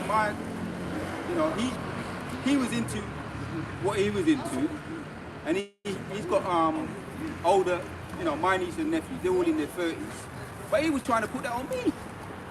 But he's got only problems now. You can't see the pick of them. So there's curses. You can't escape the curses. You can maybe lighten, alleviate a little bit of the weight, a little bit. But if the Most High said, right, I'm going to get you one way or the other, I won't get you. Now he's got problems. He's got problems. He had Edomite woman when we were both growing up. The Spirit weren't on me to deal with it. The Spirit was never on me to deal with that. Although everybody was doing it around me, my cousins, the Spirit was never on me to do that. But I was always very observant about things happening to people. People used to just tell me stories that they was accused of things they didn't do. I mean, the more you look into the history about that, you see that it was true. A man that I still know, he's still alive, he's in his 60s, he said that some woman he decked her, he hit her, an Edomite woman, a black Benjamin. Brothers know black Benjamin man, they just hit it. It's like they hit any blood clot. Not all of them, but a lot of them. But he hit her and he just wanted to one night thing. She came back, he said, if you don't hit me again, right, he's got listening ears now. If you don't do it again, I'm gonna cry, right? And he only wanted one thing. And he said, no, just leave. And she opened up the window, shouted it out. So I was always very observant. I listened, like I say, sometimes you listen by just listening. You learn by just listening. And sometimes shut your mouth and just open your eye. And you can learn, like, there's many ways to skin a cat of learning. So I'll read this one again and then we get back on to where we was, yeah? Proverbs chapter 22 and 3 says, a prudent man foreseeth the evil and hideth himself. That's the spirit of the Lord. That's why I just went to that. And hideth himself, but the simple pass on and are punished. By humility and the fear of the Lord are riches and honor and life. And here's the point. Train up a child in the way he should go, and when he is old, he will not depart from it. Talking about Michael Jackson. Michael Jackson, he was a young prodigy, but they say it was an old spirit. So when you're dealing with an old spirit, now we're getting to psychology now. When you're dealing with an old spirit, you can talk to them like they're an adult. You don't need to get out the whip and just jump on them and run them, chase them all around the house and beat them. Because it's like, although you can't say there's only, what they say, there's only two billion a pen. Yeah, 2 billion in a pen. You can't get 2 billion a pen. Yeah. But you can discipline the old spirit. That's why we're reading it here. According to the way from you could say, go and sit on your bed. I saw a lot of that in the children's home. Go and sit on your bed, because the Edomites, they're in balance with shit. They don't beat their children. And that's the imbalance. Go and sit in your bed, or you ain't gonna get no Christmas presents and all of that. But there's they understand it's not everything you take out the whip and beat. Because that's why you got all of aggressive people walking up and down and they're angry and they don't respect their parents, which is the scripture says you're supposed to respect your parents. But because of the imbalance and there is such a thing as child abuse, Because if you go over across the line, it becomes child abuse. And when we went over to Jamaica, my mum was telling them certain stories, that, she was right, but she was wrong. If you do this and you do that over in England, they get you for child abuse. Well, she was right though, because you can't treat them. You can't, on the whole, you can't bring up children the way that the Benjamites typically do. Yeah. It's imbalance. I'm not saying all Benjamites do that and beat them children with the rod, but you do things within reason, with balance and discretion. The scriptures are there sometimes. It says about knowledge, right? We read earlier about knowledge puffs up. Does that mean we shouldn't get any knowledge then? You're using wisdom on that matter and discretion on it. You learn wisdom, but you have to understand how to, because you can beat somebody over the head with wisdom too. With the scripture, you can beat somebody over the head with scripture and with knowledge and with wisdom. They may not be ready for what you're going to tell them. You may not. What does it say? Don't throw your pearls to swine. Yeah. So some maybe they need to grow. That's why the elders are they understand that our elders are big brothers. That's why there's certain cases of certain matters where they say, okay, this is why we're going to do this. The Hebrew, we're going to do it like this. Being a public speaker, we're going to do it like this.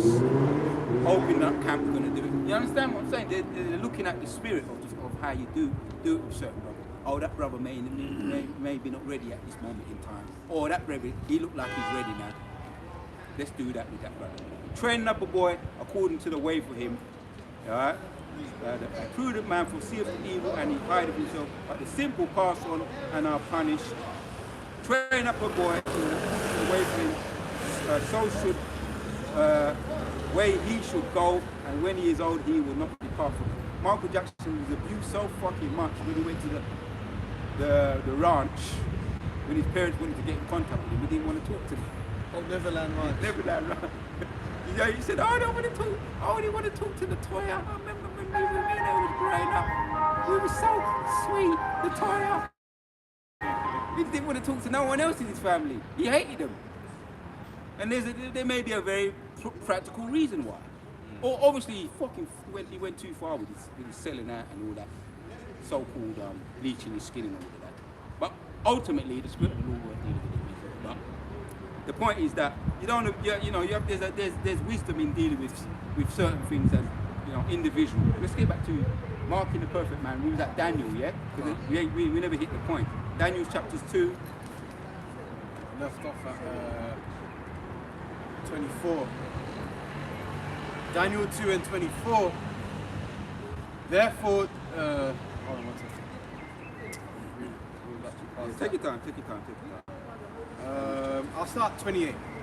Daniel 2 and 28.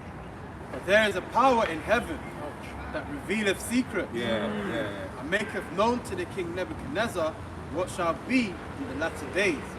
Thy dream and the visions of thy head upon thy bed are these. As for thee, O king, thy thoughts came into thy mind upon thy bed, what should come to pass hereafter. And he that revealeth secrets maketh known to thee what shall come to pass. Yeah, he that revealeth. See, I notice, again, with marking the perfect man, he's always bringing that attention right back to the high, most high. It's he, it's not me. Because he could have got glory for that, he could have brought attention upon himself. But you know what, when they say, when someone's giving you a compliment, let it just go off you like a duck's back. Because even sometimes you put yourself in a situation where you start to make yourself, put pride on yourself. Become proud of your achievement. You understand? That's why, and then if that happens, and if you're of the elect, it can happen then you're of the elect. It can happen. But brother, remember the scriptures, you know, a righteous man falls 7 times. Yeah, see? You see? It can happen. It can happen. Don't think, I'm of the elect, I ain't never going to become proud. No. But, you see, white brothers have helmets. See? Observation, I'm just doing now, I'm just saying now in the flesh. Yeah. Observing the spirit, brother, you're of the elect, but you could be proud. You could get proud, I should say.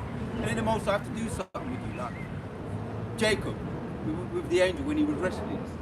Who knows, Jacob might have been so mighty and said, fuck, I could even wrestle with an angel.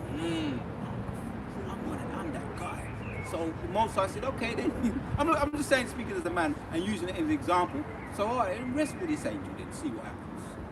Boom! Mess up your fucking thing, man. Remember when I got eye tendonitis? Oh, yeah, man. Eye tendonitis. I'm laughing, but listen, man. When the Most High says He's gonna tweak you, that's all it is. It's just a little tweak there and there. Get back on them herbs. Stop fucking yamming cakes or whatever the case may be. You know what it is. You know what it is. He has to tweak you, man. You know? To your point, Arya. Yeah. In Greek mythology, there's a character called Achilles, Yeah. who was one of the greatest warriors. Yeah. But what was his weakness? They call it the Achilles heel.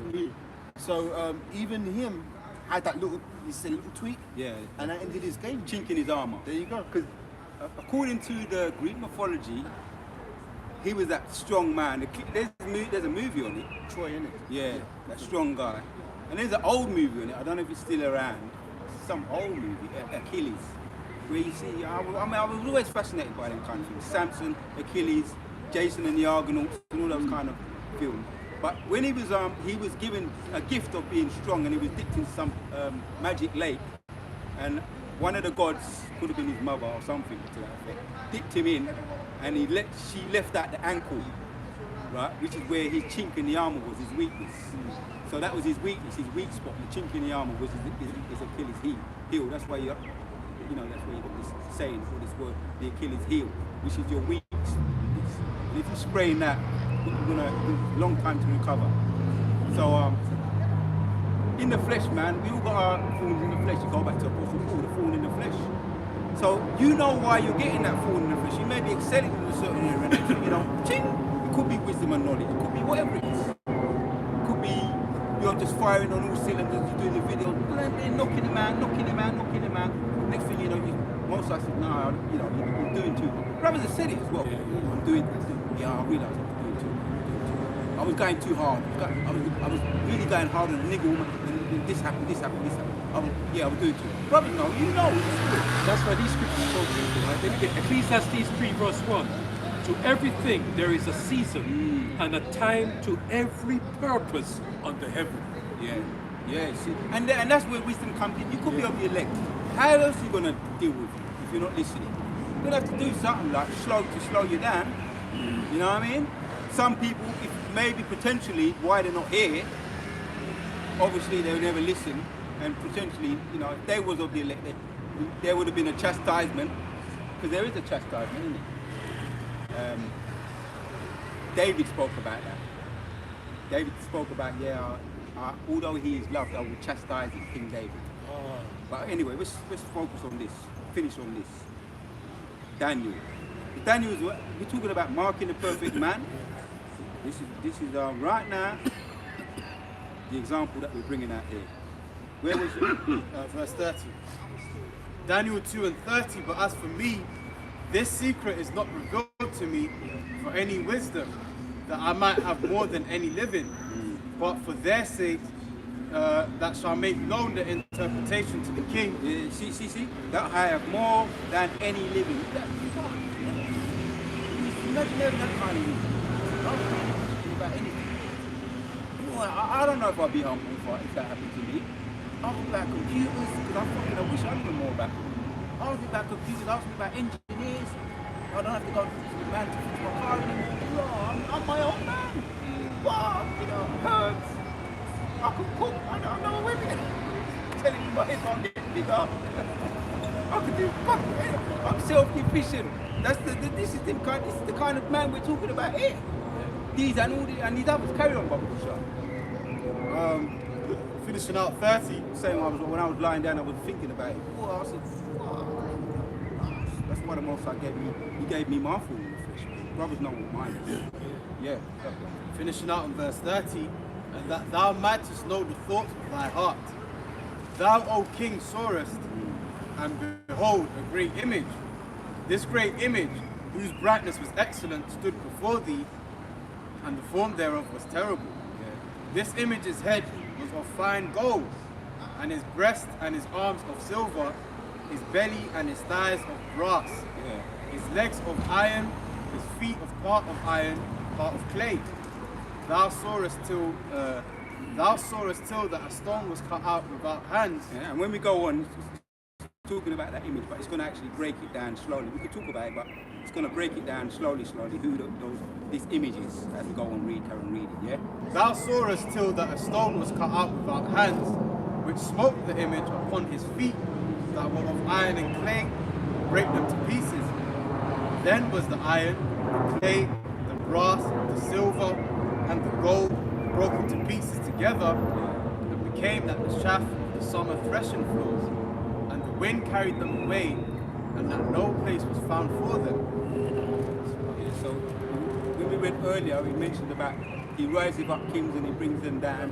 So these images he's talking about, or this image that's in front of him, is really, we know anyway, we're going to say the golden image, which represents Babylonians, mental block in the back of my head. And then you've got the Medes and the Persians, the silver. Then you've got the Grecians, which represent the brass. Yeah, let's stop on 34. So thou seest till, right? She also mentions that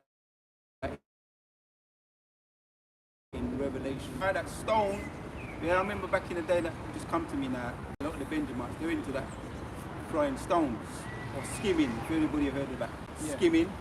Right? And Benjamite, they could say that Benjamite is good at throwing stones. I don't know where this is one of the scriptures. Yeah, a Benjamite man was good at throwing stones or something like that, or the spear. But yeah. So when you get a stone and you hold that stone over in Jamaica, a lot of them young youth there, they got a way of skimming the stone, throwing that stone and just on top of the water, do it in such a way, and it's a certain kind of stone, and it skims, stays on top of the water until it drops. Now we're talking about this stone here. The stone till that a stone which was cut without hands, which smote the image upon the feet that were of iron and clay, and broke them to pieces. Right, so Yahushua is that stone, symbolically speaking. That stone that can't be stopped, not made by hands, man, not made by hands. You understand? Carry on. Verse 35. Yeah. Then was the iron, the clay, the brass, the silver, and the gold broken to pieces together, and became like the chaff of the summer threshing floors. Yeah. And the wind carried them away, that no place was found for them. And the stone that smote the image became a great mountain and filled the whole earth. Yes, we're talking about the golden image. Again, the ancient Babylonians, the ancient Medes and the Persians, the ancient Grecians, and molten clay, the Romans, the original ancient Romans, but then you've got the revived Romans today. So these are those, this is that stone what cut down that image. The iron, the clay, the brass, the silver, the golden broken in pieces together and became like the chaff of the summer threshing floor. Right, if you ever get a good sweet hit, anybody who was into all that, I was into a little bit of that. A nice sweet hit or a nice good shot with a stone or any form of like, what do they call it, bow and arrow or catapult. When you get a sweet, when I was in Jamaica, my older brother, we was all going to experiment and exploring, climbing trees. My uncle at that time, he's got the same name as my brother, I ain't gonna say the name. But it's true when they say Benjamin's so good at stones. And to see is to believe it in the country, yeah? My brother was up in the tree about that high, the green tarn lizard, which is like they call them chameleons. They call them green tarn. And he was up, he wanted to go up as far as he could, and he was up there, and the green tarn started going, climbing up, and he started fucking barling or whatever. And my uncle came out and said, wait there. Got the stone, he went, bing! Precise. Boom! Ding! Drop! So I said to him, wow, these men. You have to actually see to believe. You have to see to believe No, I it. see what you're saying. I'm pretty sure. I've seen it before, brother. Testimony the same thing. When I was a boy at school, because I'm Benjamin as well. When I was a boy at school, it was on a parents' evening, so my dad was there after school, But there was a couple of children there as well, and they were playing with the ball. They kicked it and it got stuck in a tree. My dad came out, and we were all looking up at the tree, looking at the ball, because it was quite high up. My dad's like, where's the ball? It's up there. Picks up a stone, one shot. Your dad? One shot knocked the ball straight out of the tree. Yeah, you did. Yeah. One shot, you knocked the ball out of the tree, and after that, the boys at school couldn't stop talking about it. Yeah. Oh, look, Dad, how do you hit the ball out of the tree? Yeah, that's it. That's Benjamin, isn't it? The scriptures talk about Benjamin don't miss. I've seen men in Jamaica, coconut trees, they get stones and throw and hit that coconut tree off the tree. Yeah. I've seen it before myself. the straight hand, you see? I know what you're saying. Yeah. And Caleb says Benjamin, it's a Benjamin Yeah, thing. my uncle, man. You know, my brother's got the same name as him. My mum probably named him the same name as his uncle. So, but Benjamin, boy, man, I tell you, they've kind of like, what's the word? Mellowed and simmered down. But over in Jamaica, where they're closer, the sun. I'll keep talking about the sun. I know I do, but the sun. I always say it. The sun is has healing properties in you, in your body. Your body responds. Let me just say it like this, without getting into all the technical. Jake's body responds well in sun. That's a spirit. He responds well in sun. That's why a lot of them Benjamins, when you go over there, we're over here. But when you go and visit them, a lot of them hardly change, grow older. Yeah. The skin is nice and smooth, and they've got a texture on them, like a layer of dewy, smooth, and then you got another layer of smooth again. It's like they've got a seal over there. Oh yeah. The sun, man. The sun. And them strong ass, and that's why I know brothers, some the Judites as well. That's why you can see when they walk up the hill, they put a thing on their head, a little thing round underneath a bucket, a little thing to balance it, and they walk up the hill. Old woman, 80 years old, wow. With her bow legs walking up the fucking hill. and like them strong ass, and if you said, and you fucking say, wow. How do they do that? Yeah.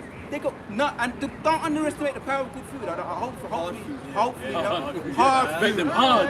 Which over there, which the so-called Rastas, we know that's a bugged out way of life. Yeah. They call it food from the earth. Item food. When I was over here, before I got into Jehovah's, I knew some Rastas, and I was kind of, I thought I was a Rasta. Before the truth though, before the Jehovah's Witness, I went through some phases, and some things are true. What the Benjamites come with, like the food. You know, I'm serious about food anyway, because food is a fuel to the body. Of course, you need it.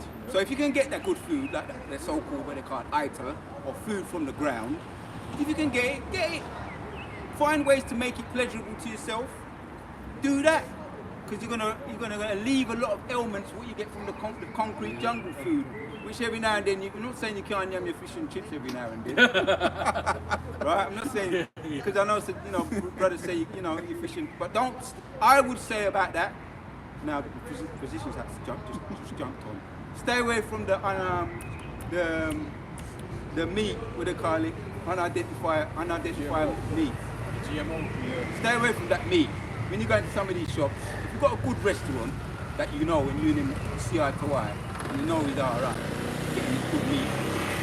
But the food, the meat on the kebab thing, you can't. Oh shit! Oh yeah, that's all shit mixed together. Unidentified meat. And when I first started out, and I'll get back to the scriptures, we and Daniel.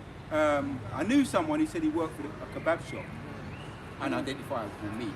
And he said, yeah, you get the meat. Right, this is before this is one of my first jobs. I was 16 years old, carpenter. And he was talking, yeah, he said, I worked for them before. And he said, you get the meat. I've seen them Greek people. They've got the cigarette in there in one hand, he said, in their mouth, and ashes all falling out. Yeah? Oh, and they're getting the meat and they're just grabbing it and rolling it like this. Yeah. On the floor, rolling the meat like that. Oh shit! It's all right, don't worry about it. And they're rolling the meat, and they had their dirty, stinking hands, right? And they're just doing it like that, and they get it. And he said, "I've seen it. Yeah, they get it. They put it on the spiral, Madonna, and they do like that, unidentified meat. And the process before that is a lot of bones, teeth, ground up, and fat, That's the fact.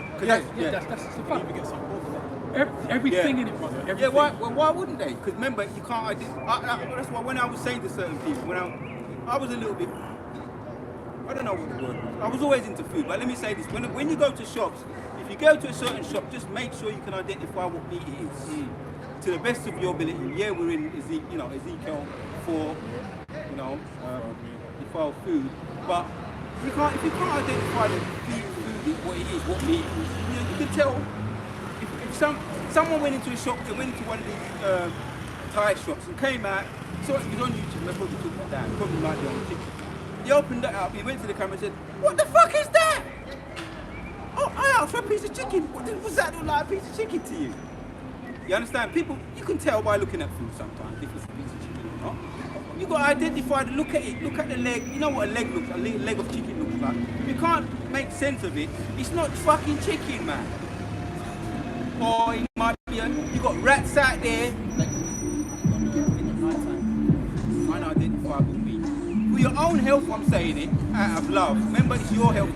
At the end of the day, the bottom line, you can eat what the fuck you want. But as we're talking on this now, we're just talking in the spirit. You can eat what you want. I mean, you can't not slug me, you can't. I'll take it back. We're under the law. So you can't eat on. Yeah, but even with that, to the best of your ability, eat what's going to be beneficial to you. That's why I had my little tweet the other day. Anyway. Oh, let me say this on camera too. If you had I had an infestation in my house. Ouch. Me and someone was talking. I had an infestation in my house. When I was in Jehovah's Witness, right? An infestation of certain kind of like, they're not quite moths, but they're not quite flies. Some little critters. And every time I open the cupboard, there's an infestation in there, man. You know what happened? Right? What happened? I said, I was speaking to someone and said, yeah, I threw my watchtowers in Kingdom wakes out of the house. And everything went nice again. The house went all right. And I kept hearing it, and I never did it, but I was trying to get rid of the infestation. But then the penny must have dropped. I came home and I said, I want to get rid of all my watchtowers. I ain't really looking at them no more. Sometimes you've got things in the house, you're used to them being there. So my watchtowers and the weights, I still had a lot of collection there. I took them and I threw them out the house, kind of stories. I took everything and threw it out the house. Give me a couple of weeks and all the infestation of all the critters left. Wow. They left, man. You got fucking things in the house that the Most High say, get them out, figure it out, mate. It's a spiritual thing. It's a spiritual thing. Some things are spiritual. Yes, we're in Babylon the Great, but some things you figure it out. It's of the spirit. But sometimes it's your health as well, but sometimes it's of. Now I'm going to say this as well. Now we're talking about health. When in the law it said that we should burn frankincense and myrrh, right? Incense, Palo Santo, incense. Why was it? Why was we doing that? It was a ceremonial thing, but it was also to keep demons at bay. Yes. And when you do research on these things, just do research on sage. Even Esau knows. Even Esau knows. Right. Oh, I've got a fucking thing. Pests keep coming. Big blue bottles keep. I don't know where they come from. Blue bottles. Try it out. Try out sage. Look up. Do research. Sage. Bad energies and good energies. Just do research on those things. We knew these things. But Google's, up there, Google is right twice. The broken copy is right twice a day. So but even better than that, I've done videos on it, keeping your medicine strong. And I've gone into scriptures about all those things, what we did naturally, second nature. We did it with second nature. We did it as far as getting together in the holy days. But I got mine, I burn it. Anytime the spirit jumps me to burn it, it's always there. I burn my Palo Santo, I burn my sage, I've got my little incense, I've got a specific one that I put in the toilet, because I don't use those aerosols anymore. Those are poison, though, those aerosols. See? I know, you're right. So I use so-called natural, but ultimately, we need to look at Wisdom of Solomon, chapter 16. It's all the Spirit of the Lord anyway. Because, I was in the Christian church, I probably would, if I was still there and I still had my watchtowers and the wakes that I was burning, that still probably would be going through some stupidity in the house. You've got to understand, the Most High's trying. See, that's the good thing about the truth too as well, because you've got brain cells in the back in your mind that need to be woken up too, in the spirit of the Lord. That they've deadened. Like that's why you can't speak to certain people, old baskets, about new things. Like Christians, our parents, that generation. Men is trying to speak to them about the truth, and going out and doing live streams and how we do it in a modern day thing, in the modern way we do it. Using technology. It took me a little while to catch up with it. And the elders and apostles are around about my age, a little bit older, and they're doing it. So I said, all right, then give it a try. And then you become broad-minded, like. Yeah, this is a precept to back you up on that point. This is Matthew 9, starting at verse 16. No man putteth a piece of new cloth into an old garment. For that which is put in to fill it up taketh from the garment, and the rent is made worse. Neither do men put new wine into old bottles, else the bottles break, and the wine runneth out, and the bottles perish. But they put new wine into new bottles, and they're both preserved. Yeah. So Right. First of all, let's start with that. I can't do it, spirit. I can't do it. I can't do it, spirit. First, you've got to throw that out. That's the demon, right? Yeah, yeah. First, you've got to throw that out. Oh, because I'm a certain age. You've got to stop that shit. Oh, I'm a certain age. Again, we go back to examples, right? Our elders and our apostles. Okay, yeah, they've been doing it from they was younger, most of them. But when you look at it in a broad way, right? It's very versatile in the spirit of the Lord. Different ages that come into the truth, and they switch it up of the spirit of the Lord, become more broad-minded, become more. And I say I'm a young man anyway, but yeah, every now and then that demon of the old man says you can't do it, tries to get hold of you, get you in a fucking headlock. But you got to try it. Otherwise, you would do videos or increase in doing videos. You know what I mean? That's a demon, man. As you said, that's a demon. I can't do it. In physical things as well. Oh, but did you try? Okay. Did you take little baby steps? Elders have got us doing baby steps for certain areas. Could be that demon tries to get us in that area as well. You know what I mean? But we didn't even try it. But sometimes, what is it? You need a little nudge here, and then push over there, jumping in the deep end. Anybody got a piece of it? Yeah, I've got it.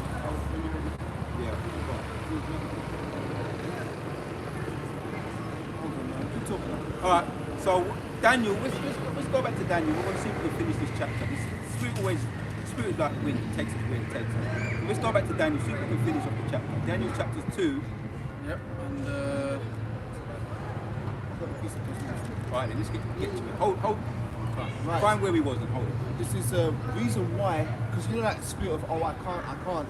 Yes, once upon a time there were things we didn't have access to because the knowledge wasn't readily available. But we're living in the last days now, and this prophecy has come to pass. This is Daniel 12 and verse 4. But thou, O Daniel, shut up the words and seal the book even till the time of the end. Many shall run to and fro, and knowledge shall be increased. Yeah. So, No, break it down. so once upon a time, like let's say you had a car, Ford Fiesta, you'd always have to go to the mechanic to fix it. Let's say it's something simple like, I don't know, something simple in the car that you can fix yourself. Now you can look online. Hey, I can fix that myself. I've saved myself a bit of money. Once upon a time you never knew how to do certain things. There was no way to get that knowledge without going to Esau and paying for some long-ass course on one of his, university or something. Now the knowledge is all out there for, like, you're into the herb and stuff. You can learn about that stuff yourself. So that whole spirit of, oh, worries me, I can't do it, that's not really... It's a demon. It's not valid anymore. Yeah. You got it. Yeah, it's a demon, but you got to continue because it's going to jump on you, right? Because when you go into different areas, different territories, which the Most High is bringing us into different areas, that's all right. If we have to become martyrs, oh, I don't want to be a martyr. If that demon jumps on you there, or our homeless now, a fugitive wandering around David, examples. Oh, I don't know if I know where to rest my head. Yahushua spoke about that too. Foxes have dens. I can't remember the other one. Pigeons have roosts. Fox said then, but the Son of Man has no place to lay his head. To lay his head. Oh, but anyway, whether that demon jumps on you or not, you're gonna You're gonna get with the program, because the old spirit of Joshua, Elijah, right, Elisha. Oh wow, we can't fight against the Assyrians and shit. Open up the heavens for that nigga. No, I hear what you're saying, man. I'm talking about the spirit of the demon, Yeah. We can't do it. People go out there, we're going to get lynched. Same spirit, open up there's more than with us than that are with them. Elisha. Because he had to deal with that, his attendant, Elijah had to deal with his attendant asking him questions.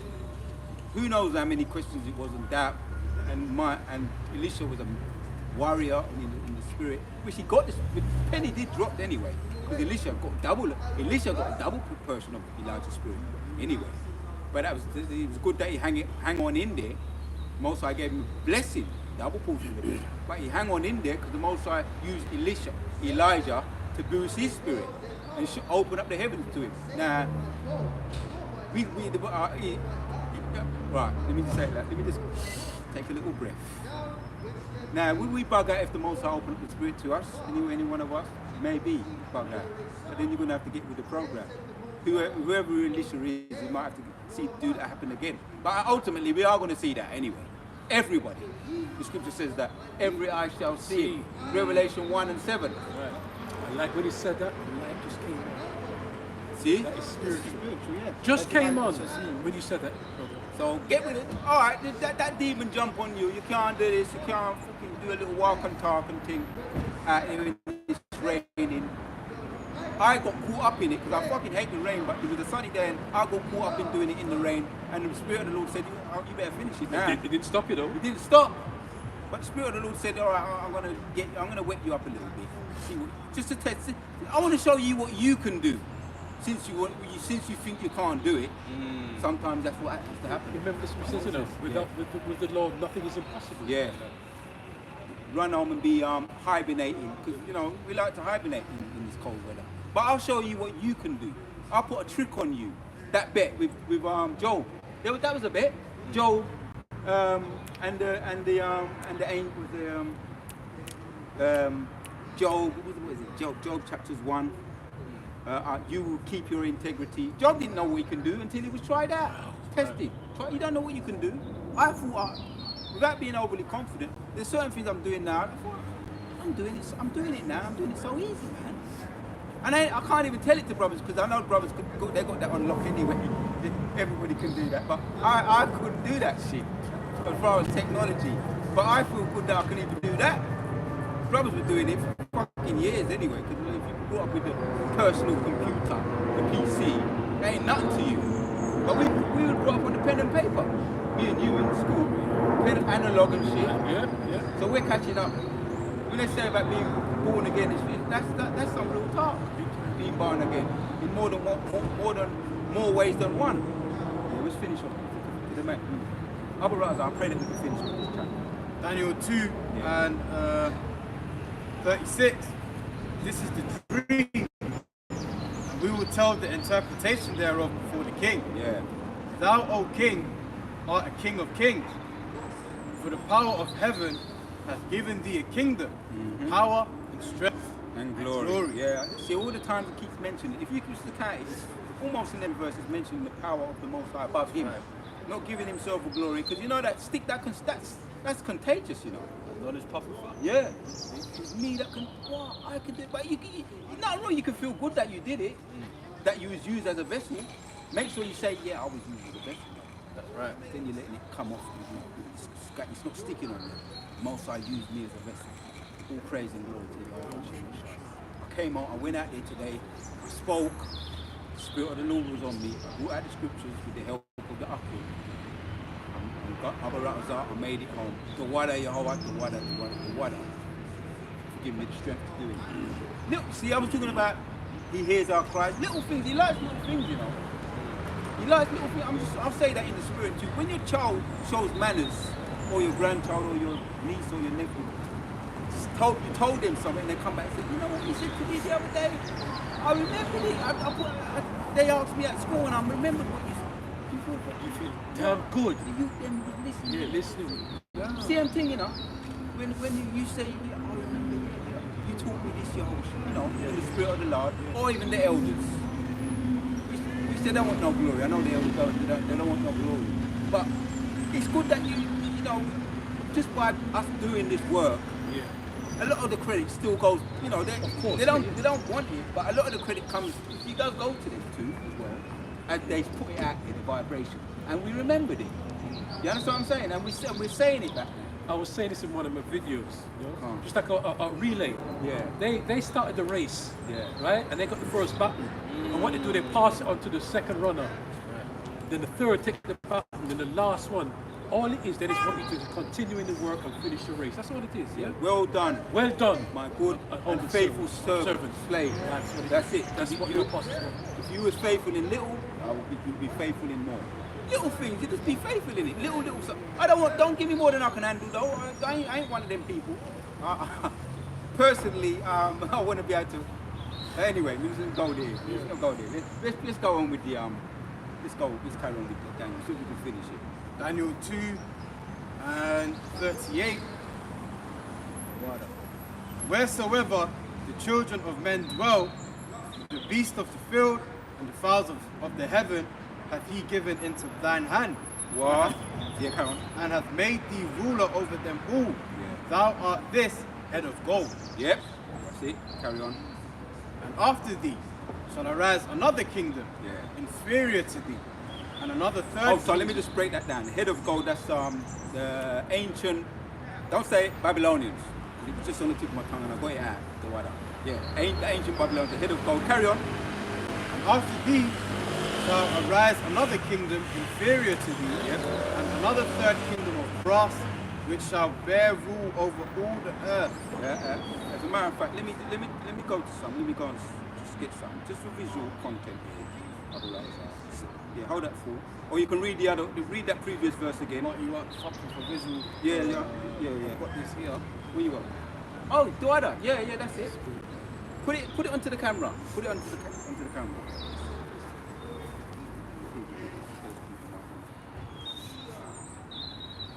It's like, yeah. Wait, let me turn this down a bit. 1 second. Yeah. So the head of gold, Babylon. Breast of silver, Persia. Thighs of brass, Greece. The legs of iron, Rome, ancient Rome. And then the feet of iron and clay is, the kingdom that we're in now, divided. That's the statue. Because if you just spoke that to me maybe 2 years ago, it's like I can't see the pictures. You know what I mean? Like some people need pictures. It's quite strange, but that's the way it is. Yeah. Carry on. Fine. Verse 40. And the fourth kingdom shall be as strong as iron. For as much as iron breaketh in pieces and subdueth all things, and as iron that breaketh all these, shall it break in pieces and bruise. Yeah, the Romans, that was the Romans. And their army was ferocious. It was known for their ferocity and their mechanical approach to war and strategic approach to war. They would link hand in hand and they would just go forward. You see in some of these movies, I think you can Ben Hur, a little thing about the army. I don't know if it was the Roman army, but you can see a little where they get the idea from. Could be the Roman, I'm not sure. But you see the army, they were marching, and you see they're marching going forward, linked hand in hand behind the shield, and just doing some kind of chant and not stepping back. Yeah, that's the Roman army. Carry on. 41. And whereas thou sawest the feet and toes, part of potter's clay and part of iron, the kingdom shall be divided. Yeah. But there shall be in it of the strength of the iron, for as much as thou sawest the iron mixed with miry clay. Yeah, because iron is strong, but when you add clay or molten clay to it, it's obviously become more weak. So iron would remain strong, but if you mix it with anything like the clay, it becomes weak or more fragile. So today you have the revived Roman army today, Roman Empire today, and they're strong as far as putting down their laws, the draconian laws, but not everybody's supporting it, so they're divided, and the EU and NATO, they're all gonna, as we know, they're gonna separate from the Romans, which are the Americans in Babylon, and they're gonna come, all gonna unite together and come against Babylon over there, America, which is Babylon, the modern day Babylon. So there's a disunity and a disfranchise, what do they call that? If it's true that Kate Middleton has gone missing, right? That's the so-called royal family that are so close and knit, which they never. It's always a front anyway. But when you start to hear about, is it possible that someone's got knocked off? That's an example of the Roman army. The Roman falling to pieces. Because their relationships are all a front as well. The more you look into their relationships, the husband and the wife and all of that, they can be polite and they can act like we're in love, we fucking hate each other, man. As we know, the Edomite woman, she might have a Jake already behind it, getting knocked up already, or if she ain't, she's fed up with her husband, she's looking for a Jake. She's going to the park with her dog, and her eyes are going left, right, you know, oh, what? eyes. It's like being, you know, and their eyes are always open anyway. And that's what they used to do on the plantation. Yeah. With their husband, you know, and then they say, oh, but the big black man, the King Kong, got out of he got his collar off, and he broke out of the cage, and he grabbed me. And I liked it. Oh, what a beast, you beast, you beast. Anyway, we're making fun of it. Hey, it's real tough, Where were you, man? I'm in 42. Daniel 2 and 42. And as the toes of the feet were part of iron and part clay, so the kingdom shall be partly strong, partly broken. That's it. It's fragmented. The kingdom today is fragmented. And all of the kingdoms, as we just looked at, there was 21. They were all for a season. There was always an egg time, or you call it. As a matter of fact, it goes into that in Daniel chapters 5. Many, nemi, teki, your days are numbered. Mini, teki. Yes. So the days are numbered. The writing was on the wall, and that's an old saying. And that goes for all of the kingdoms. The writing was always on the wall with it. Yeah, carry on. 43. Whereas thou sawest iron mixed with miry clay, they shall mingle themselves with the seed of men, but they shall not cleave one to another, even as iron is not mixed with clay. Yep. There you go. And in the days of these kings shall the Most High of heaven set up a kingdom which shall never be destroyed. Woo. And the kingdom shall not be left to other people, but it shall break in pieces and consume all these kingdoms, and it shall stand forever. Yeah, that's that stone not made with hands. It made mention of it. So it really breaks it. It actually breaks it down itself. The more, like I was saying, I was lying down, I was saying, yeah, it breaks it down. And Daniel goes, the more you get into it, and the more you, the more you meditate on the scriptures, some of them are self-explanatory, let me just say. But some of them, he calls for a little conundrum. And the Most High has to give you that through the spirits, the Lord, and our elders and our apostles, as you say, spearheaded this, right? Passed the baton down to us. So all we've got to do is grab it with both hands, Abba Ratazar, and stay Abba Ratazar on it and endure to the end. Despite the tribute, some of these examples here, Daniel goes through. Daniel never had an easy plain and sailing, as we're going to look at. Carry on.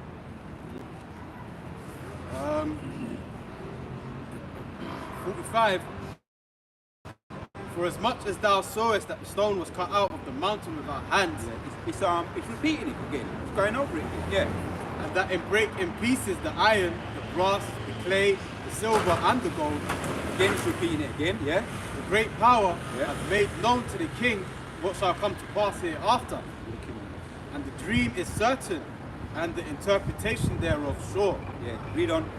Then the king Nebuchadnezzar fell upon his face and worshipped Daniel, and commanded that they should offer Hold on a minute. A proud king. Yeah. Daniel was a young man, you know. A little one, what they call it, a man next door, a man off the block. I'm just saying, speaking in the modern day terms. And you got a king bowing down to him, man. That's why we were talking about earlier. These Rothschilds and all of those governments and shadow governments, they're fighting above the power, which we don't yield the power. We ain't, no credit to us, but it's the spirit of the Lord though, isn't it? And they are fascinated with us. How can we know that? Yeah. We can break that down. We keep them down, we do this and that, we trod on them, and they still arrive. We're working class men, but yet we know something that is divinely divine. Oh man, the more you think, if you get your head around it, you might. Oh, of course. I don't know how you might. You know what I'm saying? Most are probably saying, no, I don't want him to get his head around it yet. Not quite yet. He's flipping into some heavy stuff right here. The king fall down flat on his face. Imagine Prince Charles falling on his face like that for you. That proud motherfucker. Or what about that devil that poked, what was it, King Charles? Was it Evelyn Rothschild? Yeah, Evelyn, one of them. But again, that again, I'll say see, if it happened already, did it not happen already? Wow. Is there such thing as the Most High hand cut short? Is anything such as the Most High can't do it?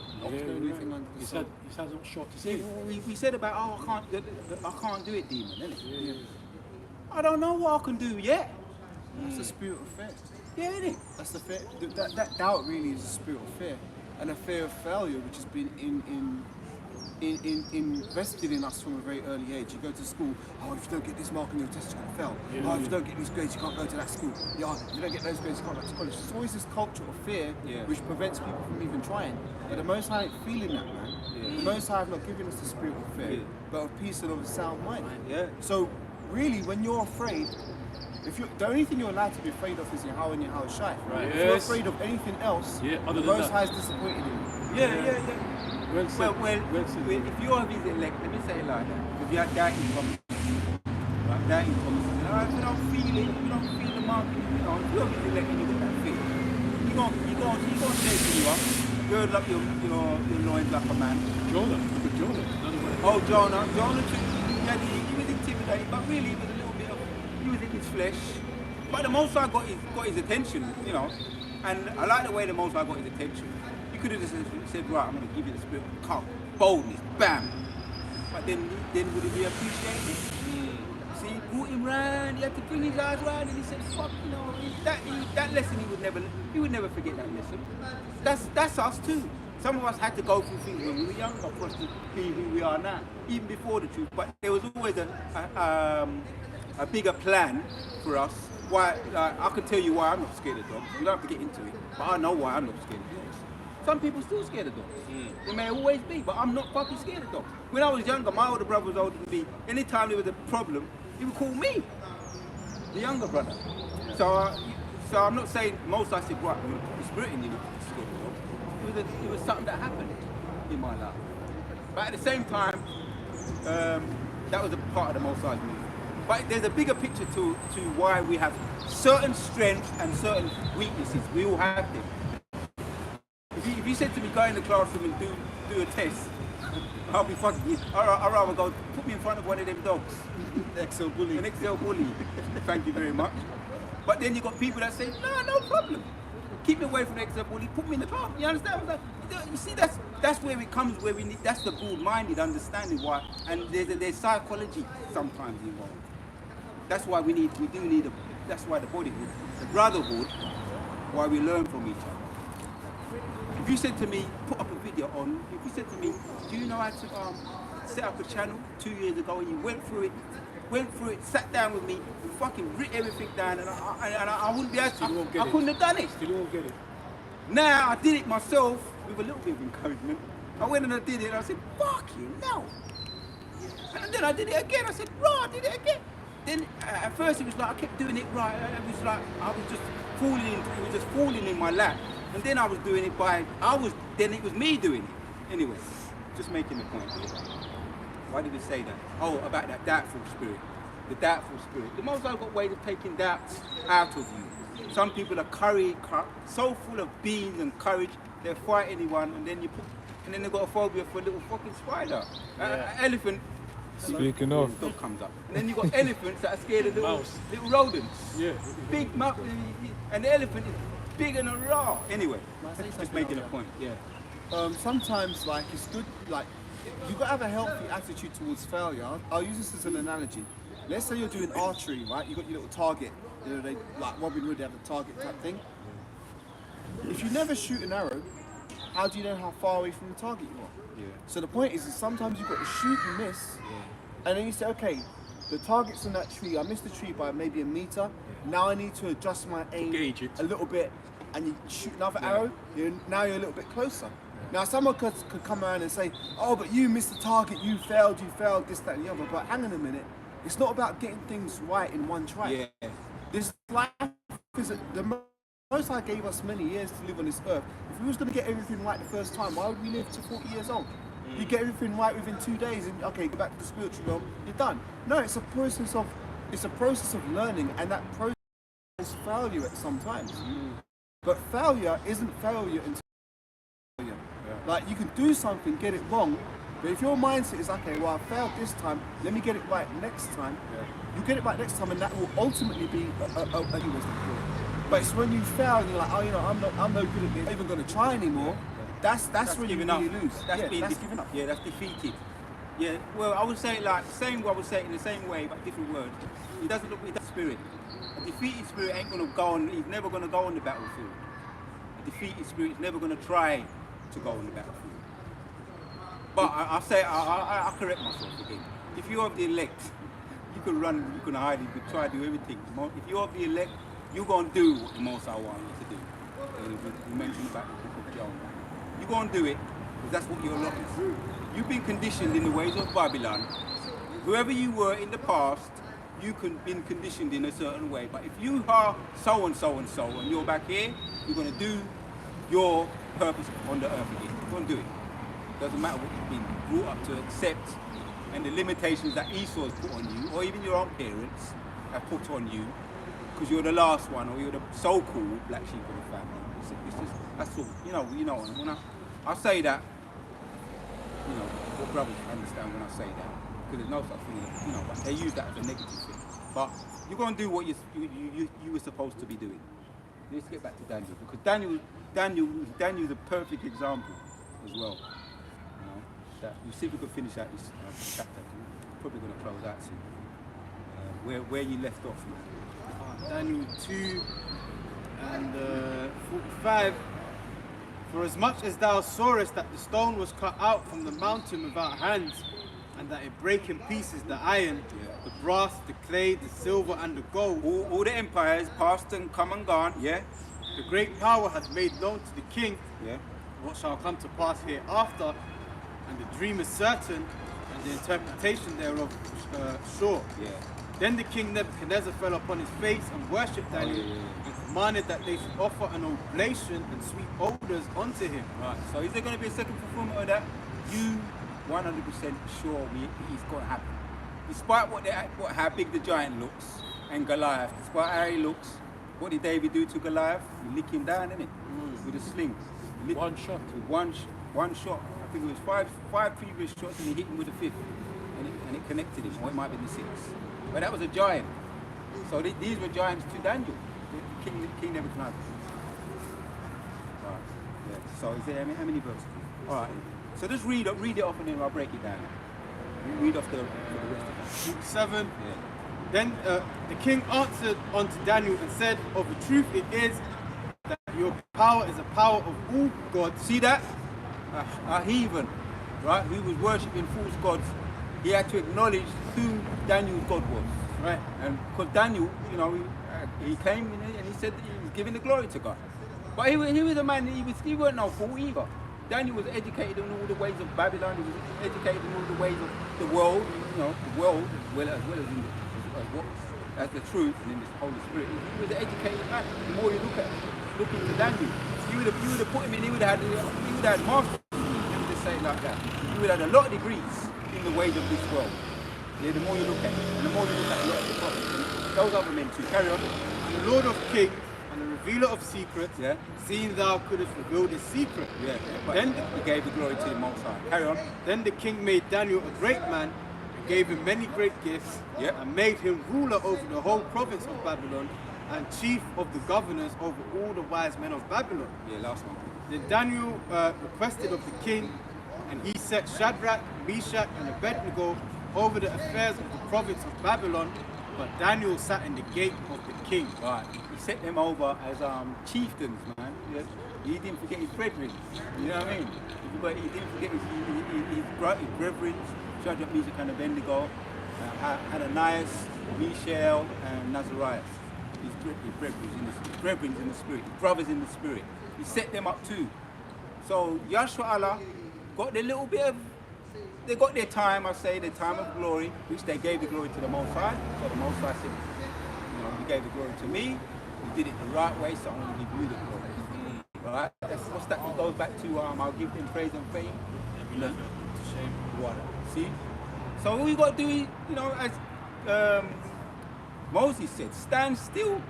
And we're getting rid of that demon spirit. We're getting rid of that. Every time we come out of here, that demon that tries to get you in a headlock, and don't get it twisted. The demons don't sleep. They're going to try in one way or another. They're going to try in one way or another, and you're going to, you keep getting out here. You're defeating them just by getting out here. That what's that? That defeated spirit, that demon spirit, and that's how you're going to continue to grow in the spirit. When the brothers ask you to do something, let me just end off with this. When the brother asks you to do something, say, that's a form of humility as well. That's not, as long as you overcome it, because remember, Moses had that spirit on him at first. I can't speak. Me go to Pharaoh? No, let him do it, my brother, my bigger brother. He had that spirit on him, but initial spirit, because he was in the flesh, he had to be encouraged out of it. Don't knock yourself for having that spirit. It ain't wicked. Just overcome it. Because the Most High chose him for that very purpose anyway. Because he was me. So, Shalom, we've got to end there. I'm going to ask you to close out. Right. Brothers and sisters, we thank you again for joining in, tuning in. And Lord willing, the Pesach is coming up. So Lord willing, everything is all well. You know, try to keep our minds right for the Pesach. And the following week after, we'll be out here again, Lord willing. And with the spirit in Yahweh Hashem, I hope and pray that he's all edified. All right. Remember to look back on the video and take your notes. And yeah, with the spirit of Yahweh Hashem Yahshai, we thank you very much for tuning in. So with all that, with all praise be to Yahweh Hashem Yahshai Hashem Ruach Kodesh. And we say double honors to our beloved teachers of Great Millstone who taught us his truth. Right? Peace and salutation to the hopeful elect. Right? Shalom. Shalom. Remember to watch your step, guys.